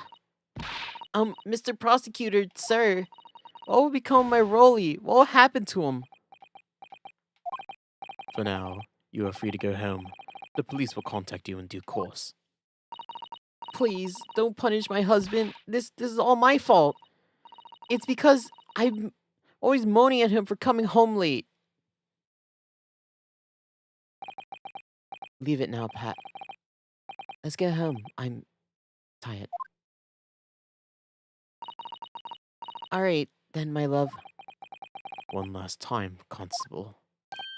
Sir? Let this be a lesson to you. In criminal investigation, every detail matters, however insignificant it may seem to you. Yes, sir. Carve that lesson into your mind.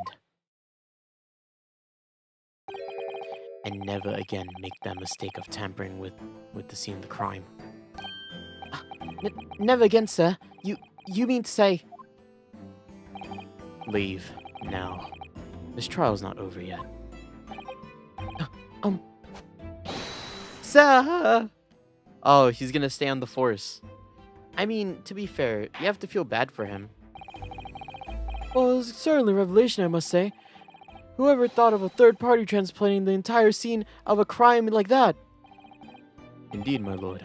Nevertheless, there are some immutable facts here, principally that the accused, Mrs. Saseki Natsume, is the only person who could have possibly have committed this crime. Objection. No, I disagree. Now that we know of the true scene of the incident, there is someone else. Another person who could be responsible for the knife in the victim's back. Forgive me for being presumptuous, but I do believe the prosecution is probably well aware of this possibility already. Lord Von Zeeks, is this true? Very well. Name the person, if you will, if further investigation is warranted. The prosecution has no objection to the trial continuing. You'll name the other person who could have perpetrated this crime. You! The defense would once again like to request a cross-examination of a new witness, my lord. Once again, My assistant made the same request earlier. In order to finally reveal the truth about this case, it is imperative that we cross-examine juror number 4, Mrs. Joan Garadeb. what, me? Oh, dearie me!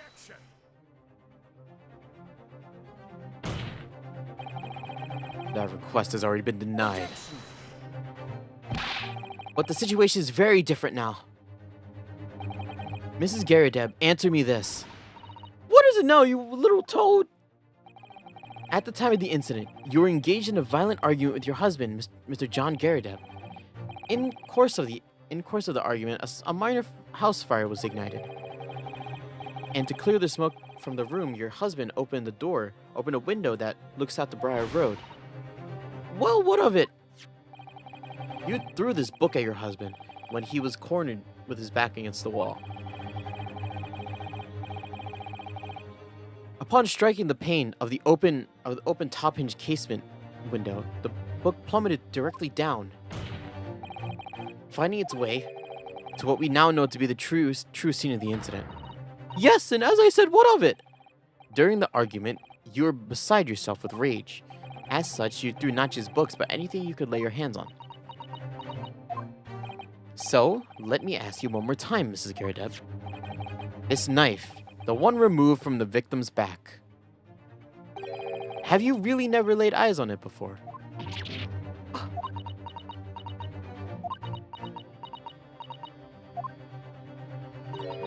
I don't recall it. Seriously? Am I supposed to remember everything I pick up and threw at my husband? And anyway, that man over there, in all of his regalia, said the members of the jury don't need to testify, didn't he?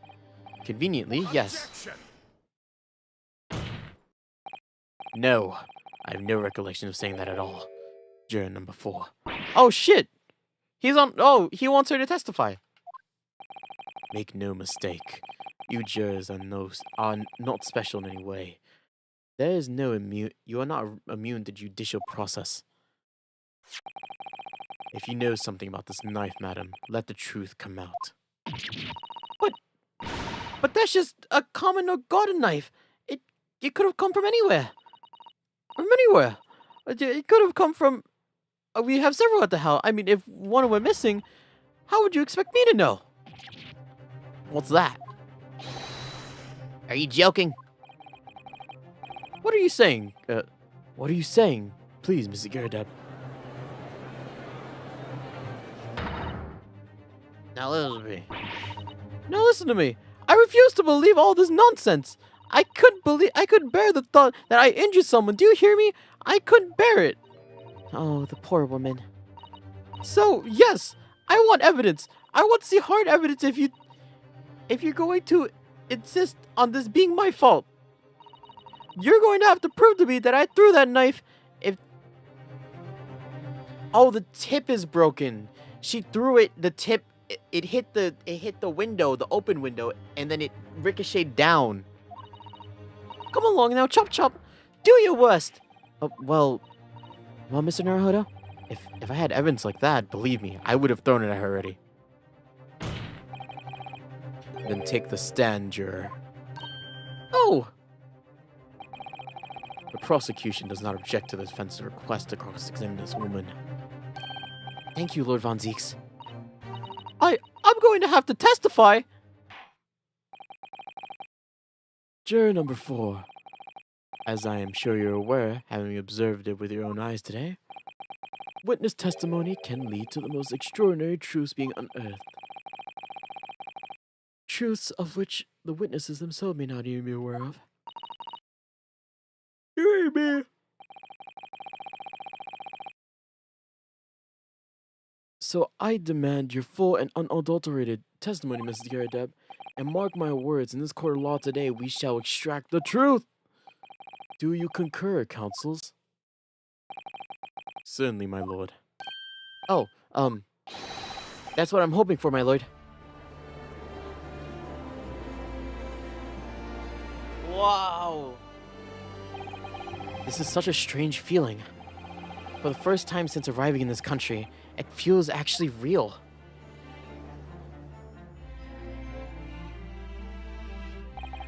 I'm here, in this Old Bailey, and I'm a lawyer. Oh, this is an epic moment. Witness, state your name and occupation. Yes, I'm Joan Garrideb. I'm I'm a juror and such like. It sounds like even she doesn't know if she's a housewife or a maid or what anymore. The court has decided your testimony is required in order to clarify matters in this case. Do you understand, madam? Yes, my lord.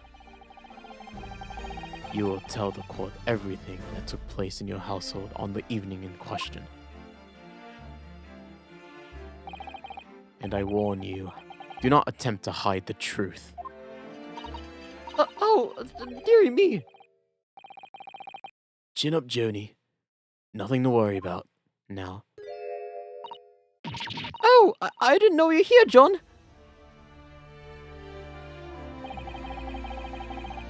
wasn't only you in the room that day, old thing, was it?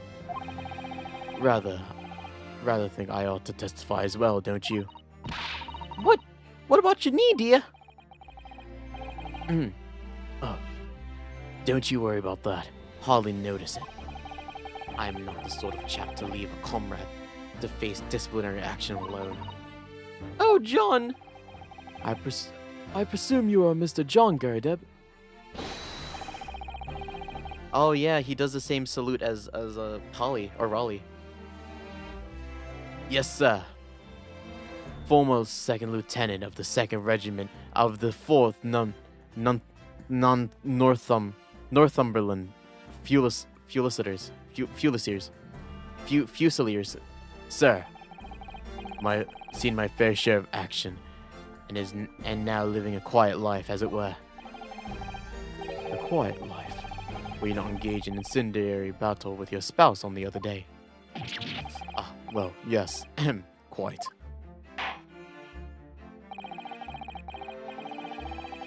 I believe this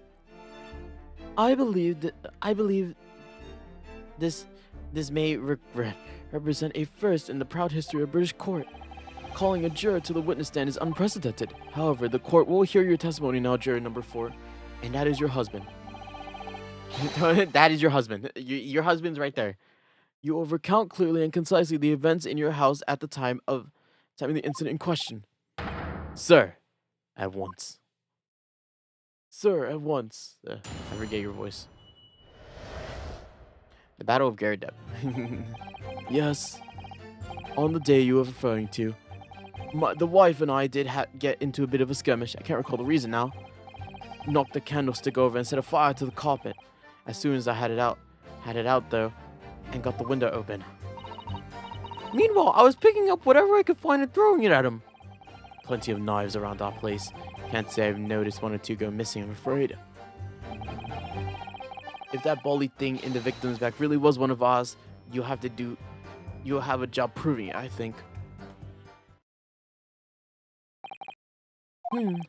It sounds as though it was quite a battlefield in your household that evening. Although an entirely one-sided assault, it seems. An enemy caught us on the hop, sir. Sir, had no choice but to dig in and take defensive measures. To be honest, if the enemy had kept shelling us for another minute, we'd be toast.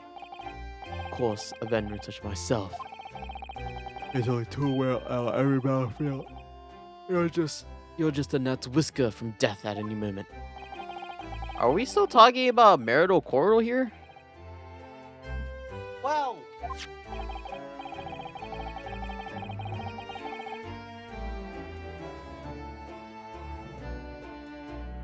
Gosh, dang. Sorry guys, Jesus, I'm so like...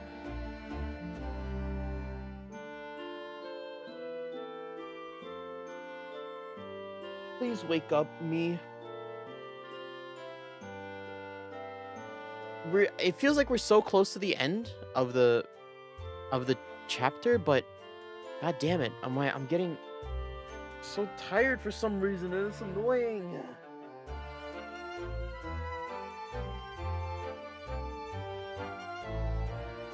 Ah.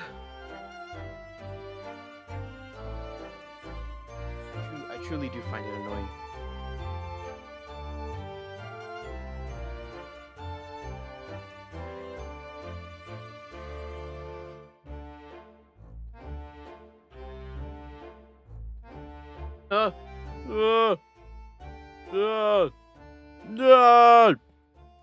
Okay. Ah. I must say I'm dubious that this testimony will shed any light on the origins of this jackknife. In combat, one focus narrows such that surroundings are barely noticed. These witnesses may not be able to offer anything more than they've already testified. This may be a dead end. Van Zeeks may very well be right.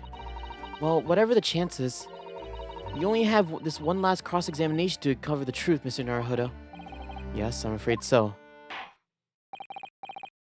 Very well, counsel. Begin your cross-examination. Yes.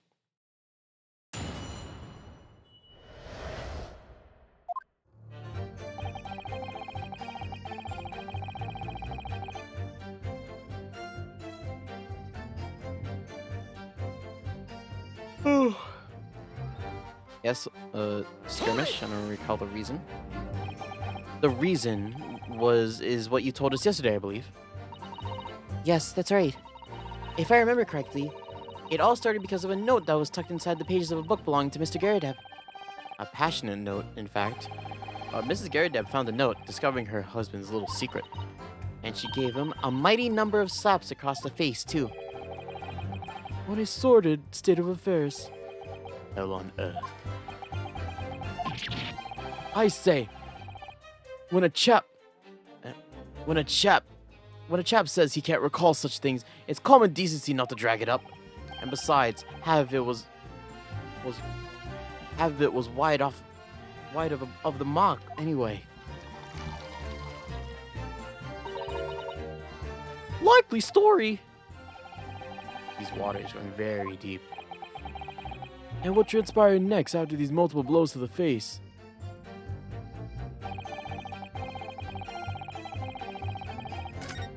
Oh, whoops. Hold it! Hold it. And the fire also spread to some items inside of. And the fire also spread to some items of furniture. Some items of furniture, didn't it? The bookcase, my armchair. My armchair. Anything of mine, really. Just so happens that there was some bathwater around that evening, so I sloshed at it about to put it out. The most precarious situation to put yourself in. Ours is a three-story townhouse on the west side. On the west side, where the water main isn't connected yet. Have to draw water from the public water pump during the day if you need any, you see. The lodgers are always moaning that they can't get any water at night. Although, that mustached Japanese man buys water in bottles, I believe. The defendant, Mr. Natsume, you mean? Yes, he receives a stipend for his studies, you know, from his home country. Can you imagine being able to brew a pot of tea at all hours? He's obviously very well off. Have you actually seen the state of that man? I believe he uses all of his income to buy books. Anyway,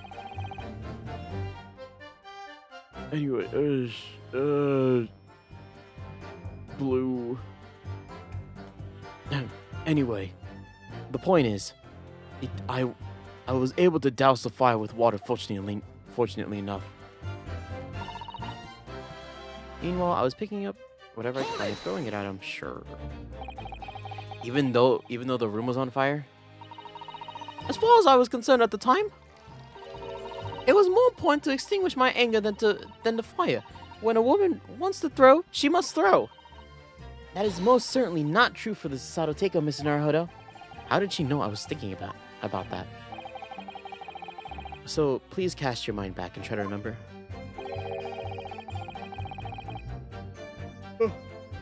Was a knife among the items that you threw at your husband that day?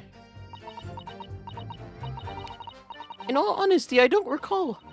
I feel I must point out, I'm no monster. Let me see. Some bread, a cabbage, some garlic, a towel, a sponge, a napkin. Excuse me. Did you hear him?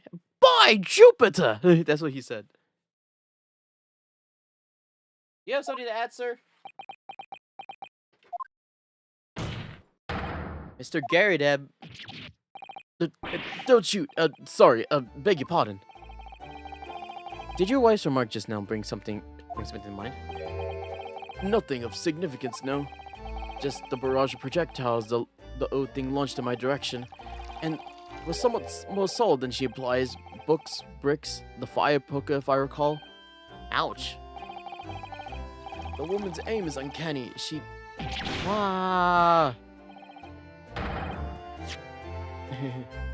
The woman's aim is uncanny. She landed a direct hit with every volley. Ah! She poured it into his pipe. Oh, dear Ymir, ever so sorry, dear. What's she even doing with a teapot in here? Honestly, John, I would have never thrown such things at you, obviously. Well, take a look at this. How do you suppose that happened, Your pipe, sir. Had this thing in my hand as usual at the time of the onslaught. Knocked it clean out under soft projectiles. She did, yes. And when I went to pick the thing up, it was broken in two. I'd like to see a sponge do that sort of damage. I see, your pipe was broken. It would never have been sent flying unless it was hit by something pretty solid. Anyway, I managed to bandage up the thing for now. Oh, you're one to exaggerate, aren't you, dear? I wonder what we should make of this account. The defense believed that Mr. Garydeb's remark just now could be of great significance. This war veteran's words only tell us one thing. Betray a fiery woman in pipes, as well as hearts may be broken. Sentimental wisdom, perhaps, but hardly worthy of adding to a formal testimony. Indeed, common sense, one might say. Might one? In that case, would you at least permit us to examine the pipe, sir? Well, I don't see why not. Oh, dearie me, here you go again, trying to ingratiate yourself with a young lady. Very well, the court will accept the gentleman's pipe as evidence. Oh shit, it's gonna be in here, huh? I hope I didn't speak out of turn, Mr. Naruhodo. I was just feeling rather disappointed for you that your request was turned down. Oh no, it's fine. Thanks to Sasato-san, we have some evidence to work with. We should examine it carefully. Very well. Thank you for that rebuttal, Mr. Garadeb. Now, if you could return to the crux of the matter, what you can tell the court about the knife is used to attack the victim.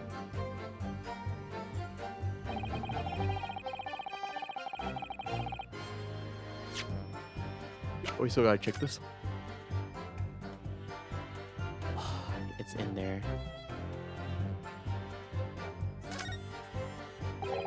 It looks to be in a sorry state with the bandage around, doesn't it? But for some reason, it feels slightly ominous to me. Like it's trying to shout out a warning. Probably because it's the same dark blue as Mr. Garadeb's dressing gown. I suppose it must be considerable. Must have some considerable sentimental value to Mr. Garadeb, given that he's gone through a lot of trouble to repairing it in this. Or either that, or he can't afford to replace it.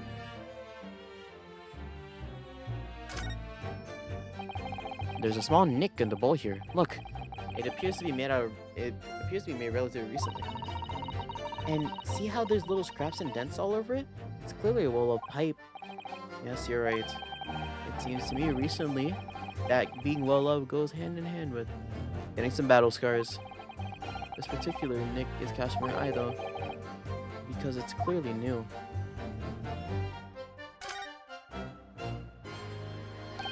Oh, there's something that twinkled just inside the chamber of the pipe.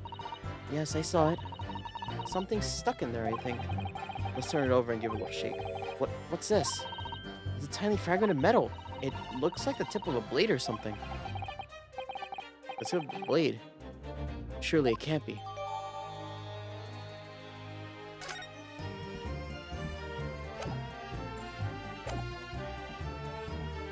Hold it! Sorry. Would you care to elaborate?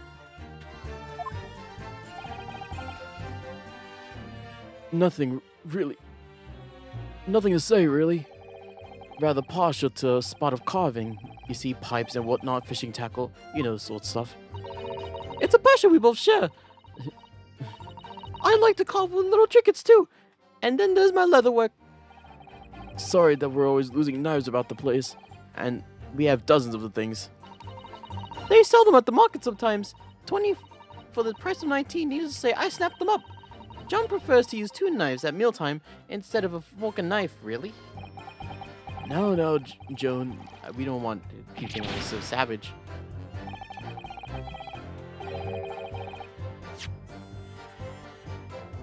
Yeah. Here you go, girl. Calling. So, why are they being so evasive? I imagine it's because they don't want to believe it. They can't bear the thought that it might have been one of their knives that injured the victim. Which is entirely understandable, of course, but still. Go on with your testimony, witnesses. Sir!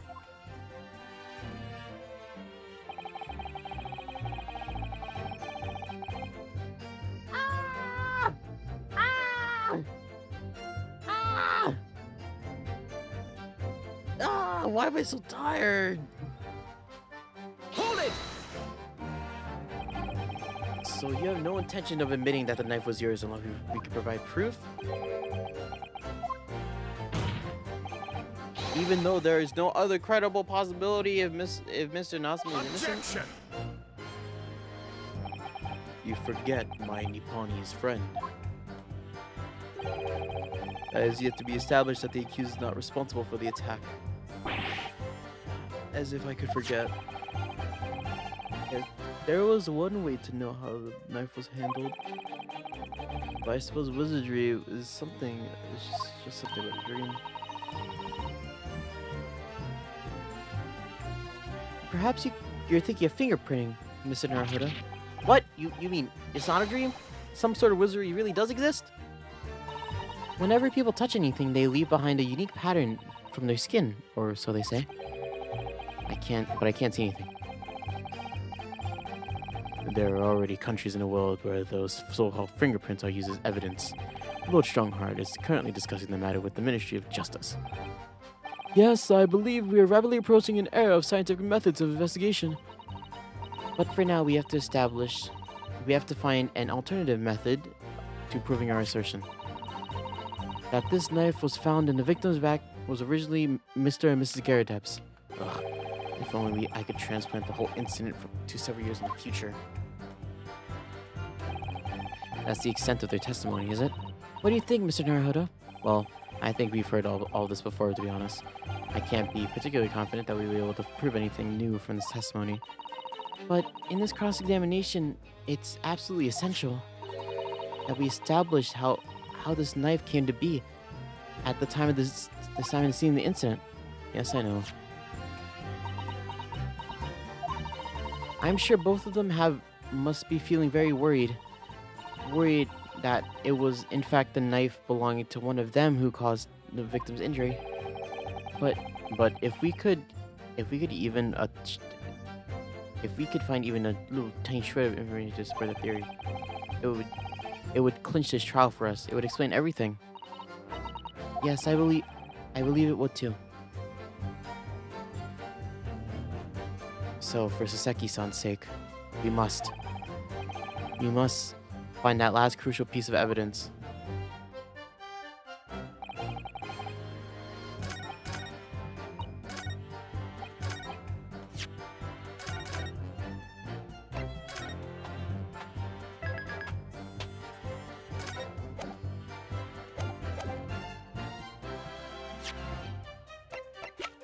Objection! This is it.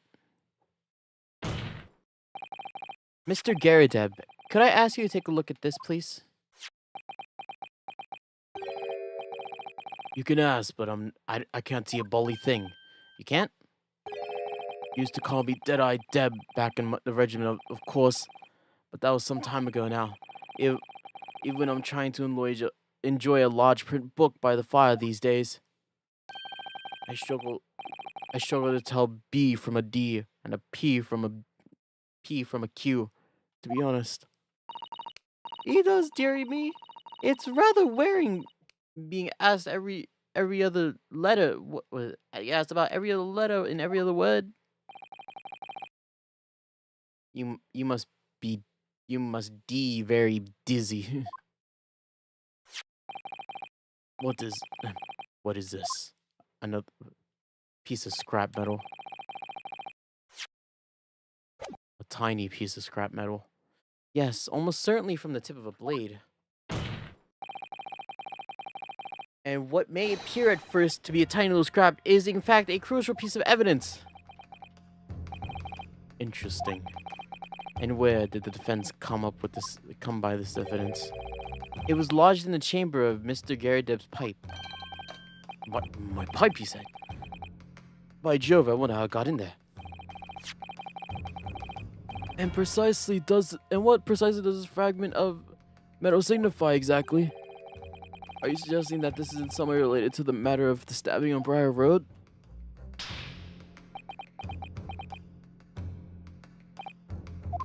I am. When put together with another piece of evidence already in the court record, I believe this tiny fragment of metal will unravel the whole truth of this case, my lord.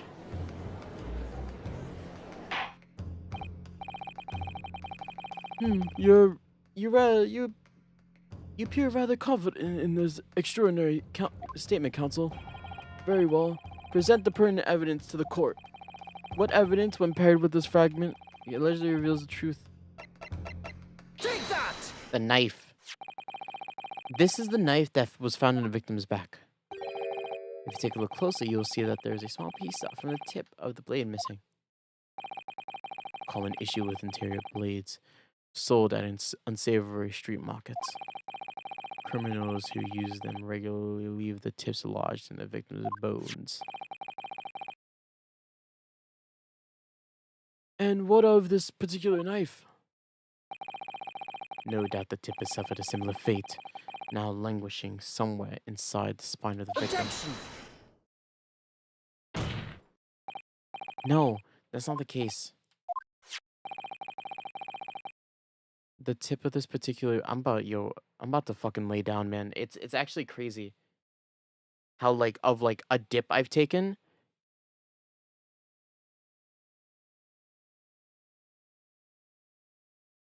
Like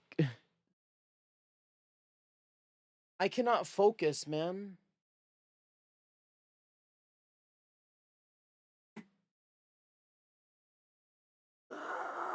Okay. I don't. God damn it. Yeah, the lack of sleep is catching up with me now. The tip of this particular nice blade is the very fragment of metal we discovered in the chamber of Mr. Garadeb's pipe. Ugh, my heart. Good grief, Lord Van Zeeks. I don't believe it. The knife at the crime scene and this fragment of metal. A perfect match. Good golly gosh! And you oh look at his back. He's burnt. Order! Is this some sort of Eastern sorcery? No. Logic, dude. This is no magic, my lord. This is a miracle.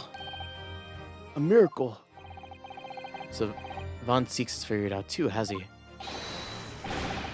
Counsel, explain this extraordinary coincidence at once. Yes, my lord. The crucial part we have to ask ourselves here is, when did this fragment of metal find its way into Mr. Garadeb's pipe? Something that was clarified for us in the most recent witness testimony. Has that the same in my hand as usual at the time of the onslaught? Knocked her clean right out of my head with one of her soft projectiles. She did, yes. It would never have been sent flying unless it was hit by something pretty solid.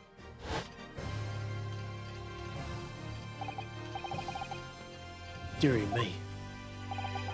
During the argument between these two that occurred just as the victim was on the pavement below, Mrs. Garadeb flung this knife at her husband. However, the knife missed Mr. Garadeb, instead striking his pipe in his hand at the time, which caused the tip to break off, of course. Good lord. Yes. And that is when the tiny tip of the blade found its way inside Mr. Garadeb's pipe. The chances of that are 1 in a million. And yet there's no other credible explanation for how the tip of this blade ended up in your pipe.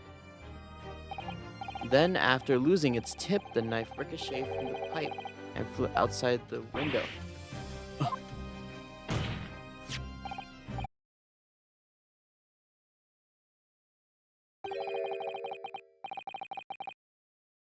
A full-bodied theory, I'll give you that.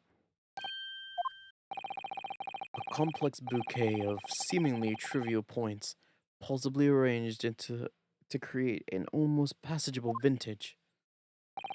Allow me to toast my learned friend's characteristically Nipponese approach to bolting his argument. Bottling my argument? After all, it is just a theory. The bottle, I fear, is corked. Because you see...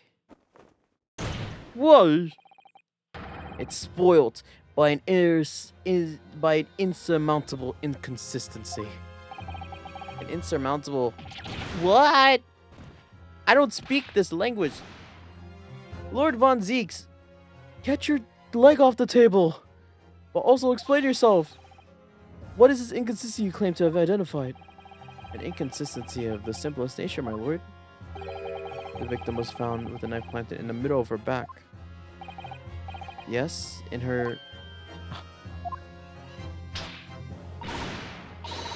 Ow. That's right. You silly little man. Now, Joan, old thing. Oh, what are you getting so excited about? Consider the basic facts of the case once more. The victim was walking along the pavement before being stabbed in the back and falling to the ground. If the knife that struck her had fallen from above, it would hit her head. There's no possible way it could have planted itself into the victim's back.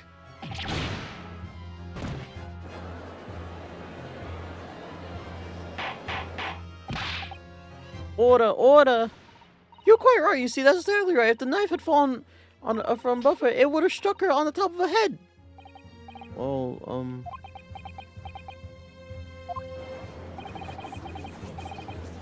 These are lost for words. I knew it. I never liked this theory in the first place. I don't know, though. What did really happen? It would appear that the defense has made a rather spectacular blunder. If your theory has even one inconsistency, it cannot stand. Your theory, my learned friend, is history. Damn, you're making the mad face at me. No, this isn't the end. Just fucking be like she had to bend over. That's all she had to do. We were so close, I could see the truth. I was so sure we were on the right track. But no way that I've been blocked completely. And just, oh my god, I just like blacked out there. Like actually, I like blacked out. But now, wait, what was I saying? But now the way has been blocked completely, just by the one simple inconsistency. Or in other words, we simply need to eliminate that one inconsistency and the theory will stand. Miss Susato! You mustn't worry, Mr. Naruhodo. You were just caught off guard, that's all, and your mind went blank. But if the path you're on is indeed the correct one, then a way will present itself. The key to this is in the court record, I'm sure. All the information you need is there. It seems you have nothing to say, my Nipponi's friend. Well, your silence speaks volumes. A tacit acceptance that your theory is fatally flawed. Objection!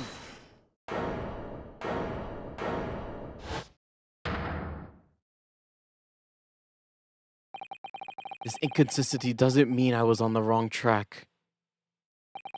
It means that I need to sharpen my mind and dig deeper for the truth. It's a test. Yes. If the knife fell on the victim from above, there's no way that it could have hit her in the middle of the back. Under normal circumstances, that is. What are you implying? Counsel. There is a piece of evidence in the court record that can explain this inconsistency. That can explain how the knife fell from above could have pierced the victim's back. And we already have the answer. Goodness! Utter madness. Surely this must be the last time. Counsel, present evidence on which you speak. This is the last inconsistency, the final piece of the puzzle. If I can successfully make sense of this, the truth will be laid bare at last. The evidence that explains how the falling knife became lodged is the book. Take that! This, the fourth book, found at the scene of the crime. This is the final piece of evidence the defense will present. The burnt book. But is this not Mr. Garadeb's book? Yes. To understand its significance, we have to consider how it can be at the scene of the crime in the first place. This photogenic print shows the book in question, and the victim holding it in her hand. But as we now know, the police constable that put the book between her fingers like that. Quite so. As part of his wholesale transplanting of the crime scene to the opposite side of the road. That's true. However, as part of his testimony, Constable Beat made an extremely enlightening statement on that point. But what made you place that book in the victim's hand? Oh well, sir. That's because that's how I found it. When we first ran over to the scene, the victim was already holding the book. So when I moved everything, I made sure it was still in her hand.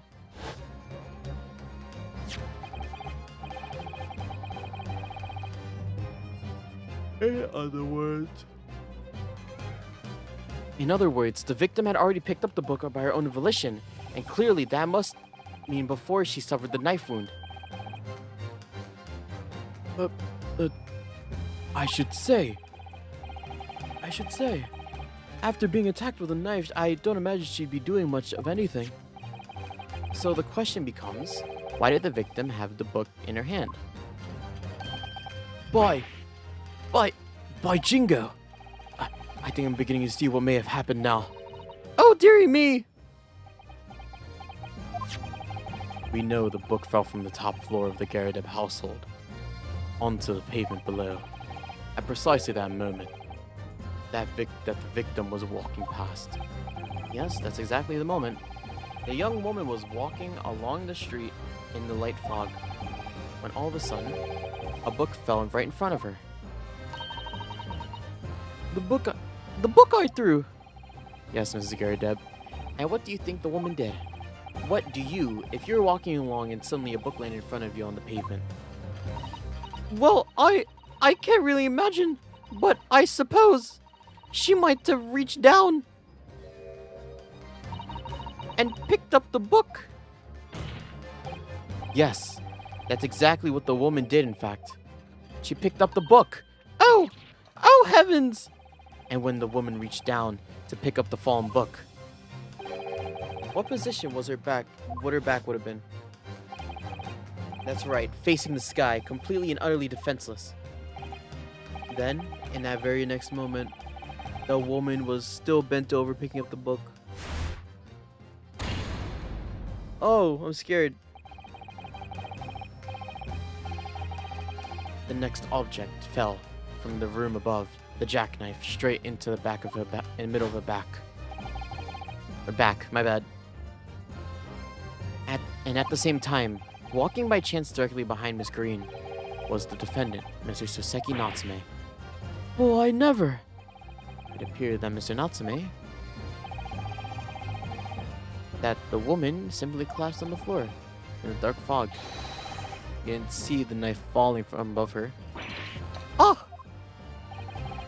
And from the other direction, the constable and his wife saw no one but the victim and his attacker.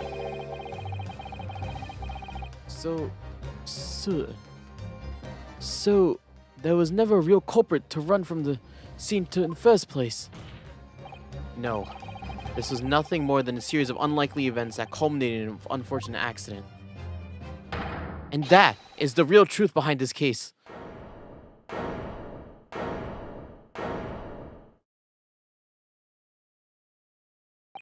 Well, Mr. and Mrs. Garadeb.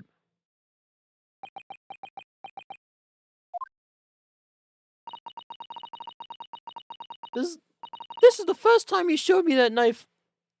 I had my suspicions. I wondered if perhaps that'd be something like that. There, old bean. Poor Miss Garadeb. Of course, I never meant for anything of the sort to happen, but it's all my fault, wasn't it? Weirdo? Yeah, it is.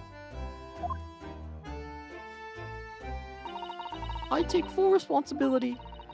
I let my anger get the best of me. I threw that book, and then I threw the knife as well.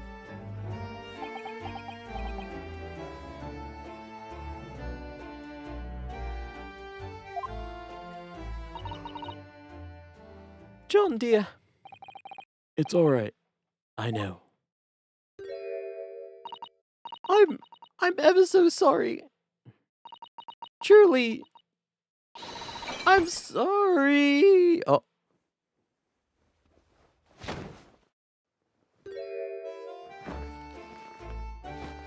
Ha ha ha ha.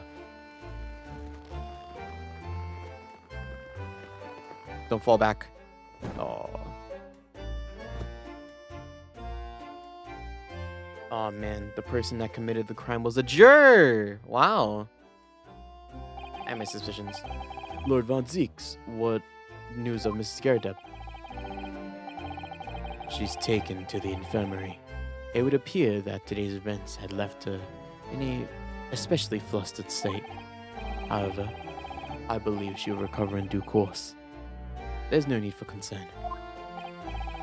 Yes, Sahib, unbeknownst to themselves, they caused what could easily have been a terrible tragedy. They shall have to prepare themselves for the consequences of their actions. There is good news, my lord. I just got word from the hospital that where the victim is being treated. Her condition is improving steadily, and the doctor believes she will regain consciousness soon. It's strange. We've been talking about the victim all this time, but we never got to meet her once. How wonderful. That woman's out of danger, it seems. Yes, that is good news. So, Mr. Suseki Natsume? Oh, hello. Haven't seen you in hours. On behalf of my fellow countrymen, I would like to take this opportunity to beg your pardon, sir. You came from your distant eastern homeland to study in our great British culture, and have been repaid with immeasurable unkindness. Please accept our heartfelt apologies.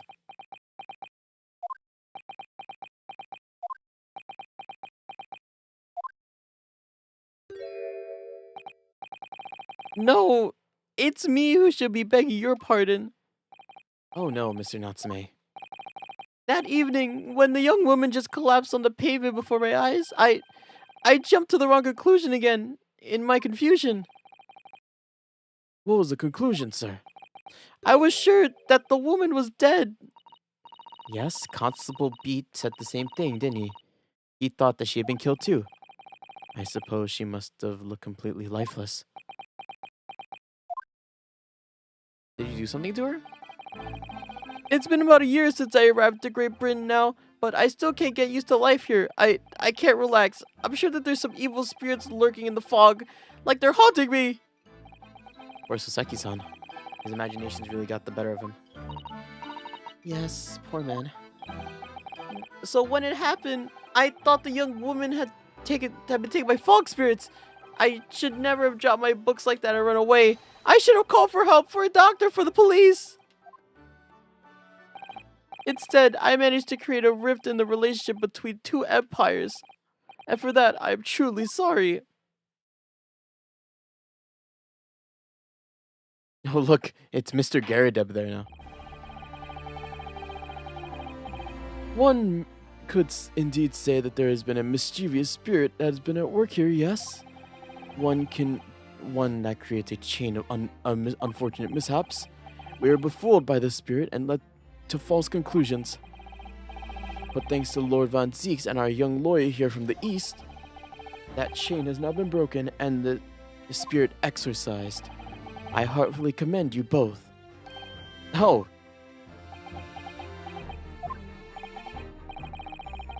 Now then, ladies and gentlemen of jury, Yes, my lord.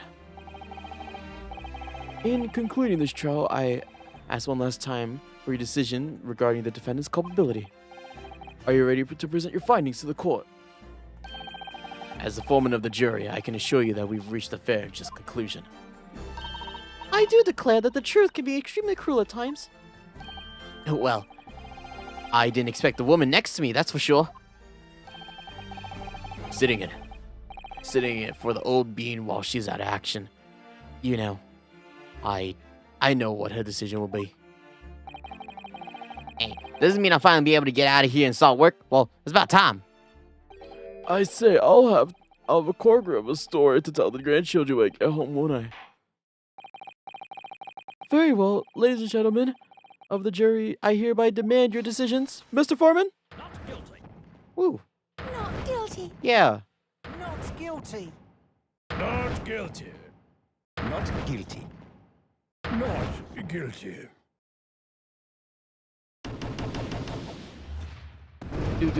Do. They can do that all in sync. NSYNC? Very well, Mr. Saseki Natsume, I hereby pronounce you Not guilt finally! Yay!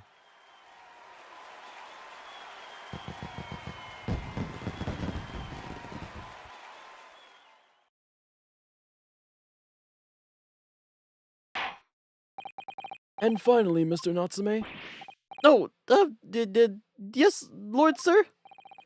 you are now a free man once more. My hope is that you'll continue to further your education in British culture. And may you never be brought before me. May you never again be brought before me. Oh, yes, sir, of course. All my life, I swear I'll never set foot in a courtroom again. I'm transported to tears. Thank you, counsels. Court is adjourned. Bless. God, so they ended up actually being relevant. How long was that? Actually 5 hours? Yeah, it was, like, exactly. 20th of February, the Old Bailey defends antechamber. Oh, locum! Wait, you mean me? Oh, yes, of course! Who else? Is there another locum here? Is there even one? Compared to the original locum student Naruhodo Esquire, your name has become rather short, hasn't it? What's wrong with using my actual name? Oh, at last I'm free! I'm free! Joyful, joyous, jubilant jubilation! Heady, hearty happiness, hurrah! Oh, I'm pleased. Mr. Natsume is delighted. Would it be so hard just to say that then? Locum, you did it! You saved me from the brink! Well, what happened to the poor woman was in no way your fault after all. I'm just glad everyone can see that now. No, not that! Lovely, loyal locum lawyer! Yes? I mean, as I said before, I just never got used to life here in Great Britain. Every time I look over my shoulder, I see foreigners. I see towering brick buildings. And from high up windows, I see them looking down, laughing at me. Look at that little hunchback.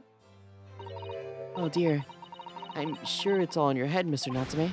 But today you, locum lawyer, gave my gloom the boot. You stood firm behind the baronial bench before all those babbling British. You battled to the bitter end, laying bare the baffling truth. And when I beheld the blinding fireworks among the beams of the Bailey's roof, I bellowed, "Behold the beast, best barrister ever born!" Well, that's very flattering. And we're very pleased for you. This has given me a wonderful new anecdote to recount my old friends back in Japan. Oh, an anecdote. Is that what's to become all my hard work? There you are, my old fellows. Yeah, there you are. I apologize for keeping you waiting. I rose late this morning. Oh, Mr. Sholmes, what a pleasure to see you. And I am here not a moment too soon. A disaster has been averted, I'm glad to say. Oh. A trial shall begin presently, Mr. Naruhodo, and I wish you the very best of luck. It just finished. What? No! Then my haste was in vain! Ah! It's you! Herlock Sholmes! Oh, have we met, sir? This is Mr. Natsume, the man you had arrested, Mr. Sholmes. Ah, I see. I failed to recognize you at first. Our previous encounters must have taken place in the gloom. Either your bleak lodgings or that prison cell. I simply couldn't place that curious face in the light. Charming. This is all your fault, Herlock Sholmes. You're the reason I had to go through this terrible ordeal. I'm going to give you a piece of my mind. My apologies, sir, but I assure you, I have placed you now. You're the fellow who abandoned the poor young lady and ran off, are you not? Oh. Had she been taken to the hospital more urgently,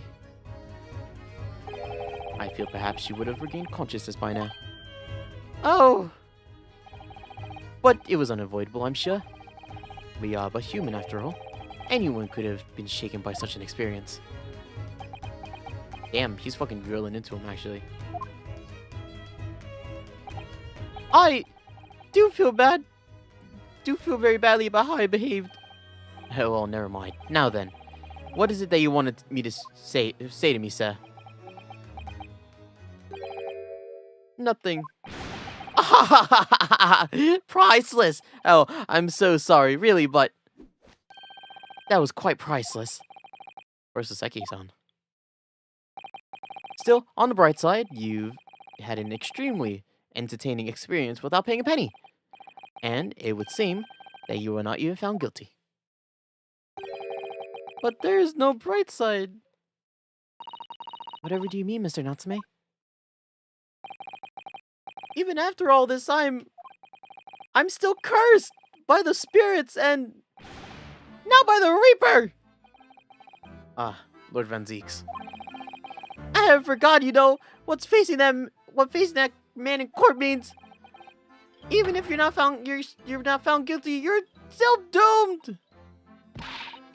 It'll be alright, Mr. Natsume. If the Reaper appears trying to make trouble, I'll protect you. Hiya, wee! With a perfectly executed Susato takedown. He stared at me. As much as I like being turned on my head, a bit of a warning might be nice next time, Miss Susato. Fucking... He's so funny, Soseki. So, Mr. Natsume, what do you intend to do now? You mentioned something about recounting your experiences to your friends back in Japan? Oh, are you going back?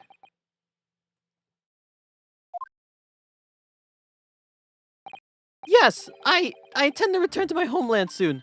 Oh. It has already been a year since I arrived here in Great Britain. I have visited universities, libraries, bookshops. I've been honored with the tutelage of professors. I've learned so much about the wealth of literature here and the city that it has shaped. And I've come to realize that it is my calling to sail home and tell my fellow countrymen about it. That's very touching, Mr. Natsume. Or, in perhaps less veiled terms, you wish to withdraw halfway through the world to escape the terror of the Reaper's curse. That's not it at all! The more I learn about literature, the more this strange feeling claws in my insides. I feel compelled to return to my roots and attempt to pen a work of my own. Oh, I see. A work of literature by Saseki-san. Could be an interesting read. And what about Miss Susato and yourself, Mr. Naruhodo? I'm sorry, what about us? Will you return to Japan alongside your mustache compatriot? Why would we? A week has not yet passed since we arrived in London. And only now does it feel like as though we finally found our feet. And you're accommodated in a hotel at present, are you not? That's right. But we need to find lodgings before it bankrupts us. I've calculated that we can only afford another 10 nights before our entire budget is exhausted. Well then, you could take my lodgings. Oh, the windowless room? But what it lacks in windows, it has more. It more than makes up with the floor, ceiling, and walls. Great. And of course, I'd be happy to leave behind the accursed evil spirit. Oh, the cat? Did you talk about the cat? Oh, my, an evil spirit? Oh, yes. It tries to suffocate you when you sleep. It's an infallible wake-up call. Are we gonna get a pet cat? We'll think about it, if that's alright. Perhaps I can offer a more welcome alternative. Would you consider taking lodgings with me? Really? Well, a vacancy has conveniently presented itself. Though it is up in the attic, might I add.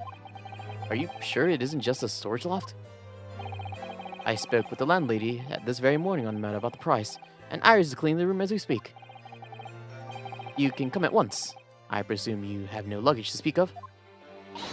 Oh, this is simply wonderful. What an honor to be invited to take lodgings on the great detective's office's attic.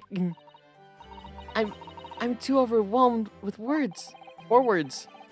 So suggesting that we look elsewhere is out then. Then it's settled. Iris will prepare the welcome dinner this evening.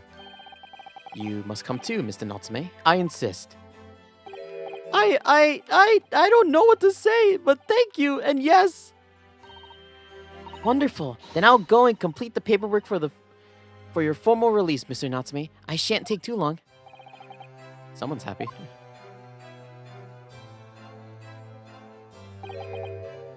Locum, I knew that you wouldn't let me down. I'm truly delighted to have met you here in London. Likewise, Mr. Natsume. It's been a privilege meeting you too. It's a shame that we're going to have to say goodbye so soon. Well, I've come to realize that I belong in Japan. But Locum, we'll meet again one day. Yes, I'm sure. And hopefully by then, I'll be a successful lawyer. Hopefully by then, I'll be a successful author. Well, my dear fellow, our carriage appears to have arrived. Shall we go, Mr. Naruhodo? Yes, Mr. Sholmes. I've little doubt that Mr. Natsume will be released in time for dinner this evening. And so, with Taseki-san's innocence successfully established, we rode in with Mr. Sholmes to what was to be our new home, 221B, Baker Street. Yay! So we do live with Herlock Sholmes.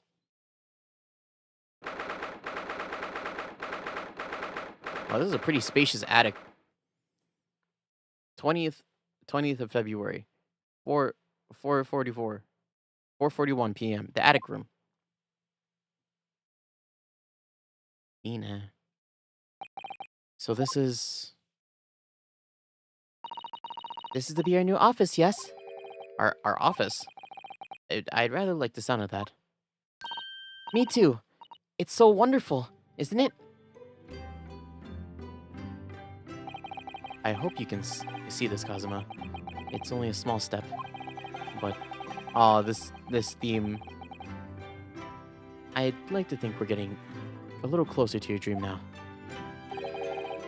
So, my dear fellows, do you like the place? Hey, you've taken off everything. Oh, Mr. Sholmes. Yes, thank you very much. It's a delightful room, Mr. Sholmes. I simply adore it. Well, I'm pleased to hear that. Iris and I are delighted to welcome you. I hope everyone's hungry. It's nearly time for dinner. We'll eat as soon as Mr. Natsume arrives. We have a lot to celebrate. Iris, you must let me help you. All right then, Susie. You can be in charge of the salad. Splendid.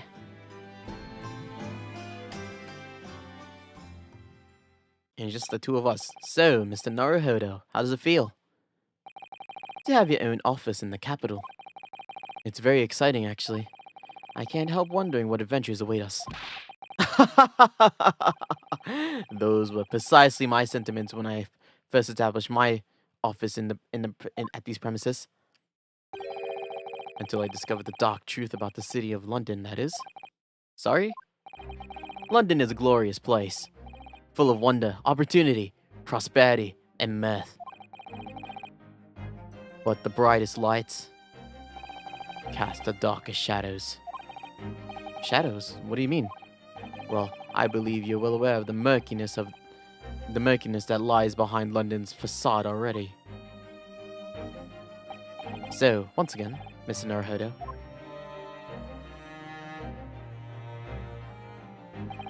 Welcome to London.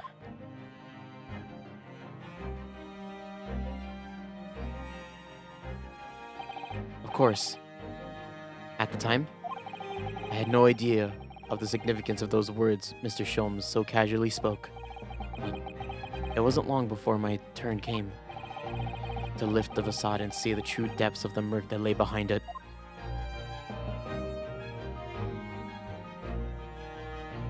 And, oh my god, finally. That's amazing. Well, Chapter 5, The Unspeakable Story, huh? Adventure of the Unspeakable Story. The Hound of the Baskervilles. A hound it was, but not a hound as any mortal has ever seen. Its eyes glowed with a smoldering glare. The whole of its ox-sized body was outlined in white hot flames. Oh, the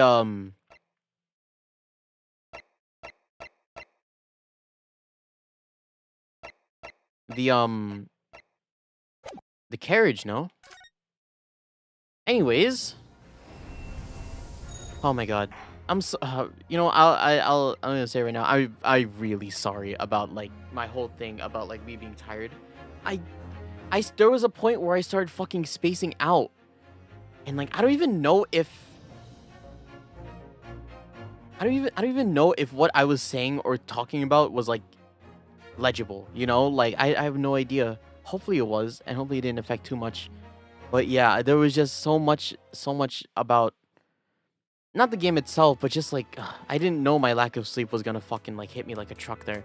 But also like I'm like normal again now. Like as soon as the trial finished, I was like, oh, we're doing something else, and we immediately I immediately like swung back, which is annoying. It's really annoying, but you know, well, with that being said,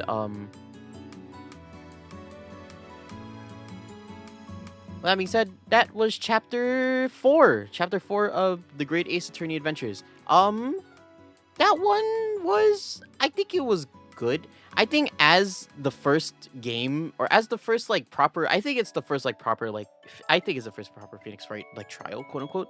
Just cause we had an investigation and a trial. We had both. So it felt very like, it felt very traditional.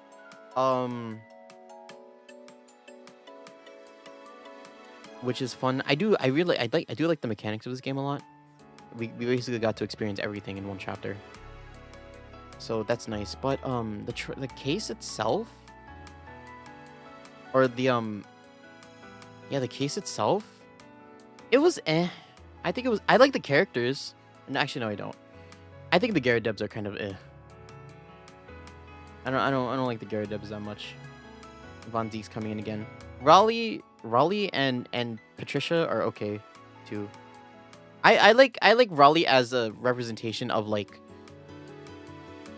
an almost like not truth, but like a peek into like how hard it like London can be sometimes, you know, or how like it's not all happiness and sunshine in Britain, right? I think Raleigh is a good representation of that, and then you know, Pat is his reason, so Patricia is his reason, so I think it's fine. Zeke's is back. I love Zeke's. Soseki is awesome. I love Soseki. Soseki is so mainly because of his animations are so cool. Him as a character is you know, he's like a bitch. it's just how he be. But his animations are cool. Everyone else can. There was those two guys that showed up in the middle of the investigation that we never found out what they were for, and we never will, I guess. But whatever. But yeah, I hope everybody had fun today. I'm still very like, actually I might be able to just like pass out after this stream.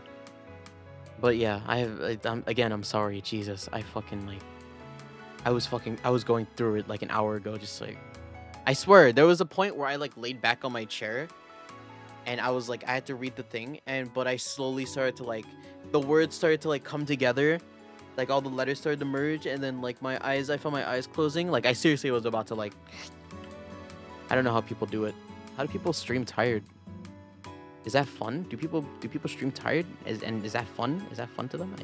I don't know. But let's move on from that, and let's talk about our schedule. So today's Thursday. We played some Great Ace Attorney. We finished chapter 4, and we're gonna start chapter 5 next. The next chapter will most likely take. First of all, I'm gonna try to get some proper sleep before the stream. To be fair, I didn't sleep. I didn't have enough sleep last night. But also that this next chapter is probably gonna take 2 weeks to complete. So don't anticipate the ending next week. But yeah, we'll do that next Thursday, but the actual next stream will be on Saturday. And what will we do on Saturday? I have no idea. There's one thing that I have planned, or there's one thing that I want to do that I kind of have planned. I'm gonna keep it a secret for now, just in case if we do it. There's always Lobotomy Corp, and then there's some other things we can play. Like we can play Fate Trigger too, that on Saturday. Depends on if people want to come in or not.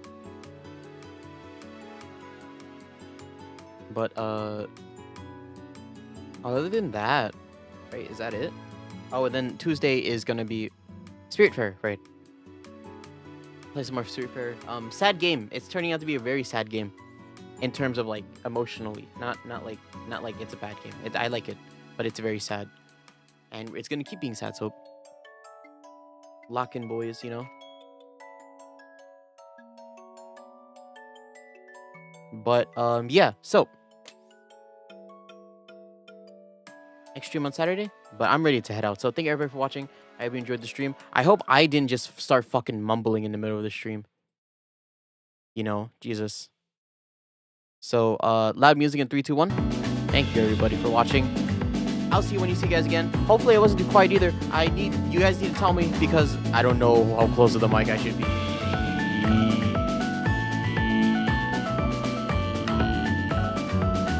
Yeah.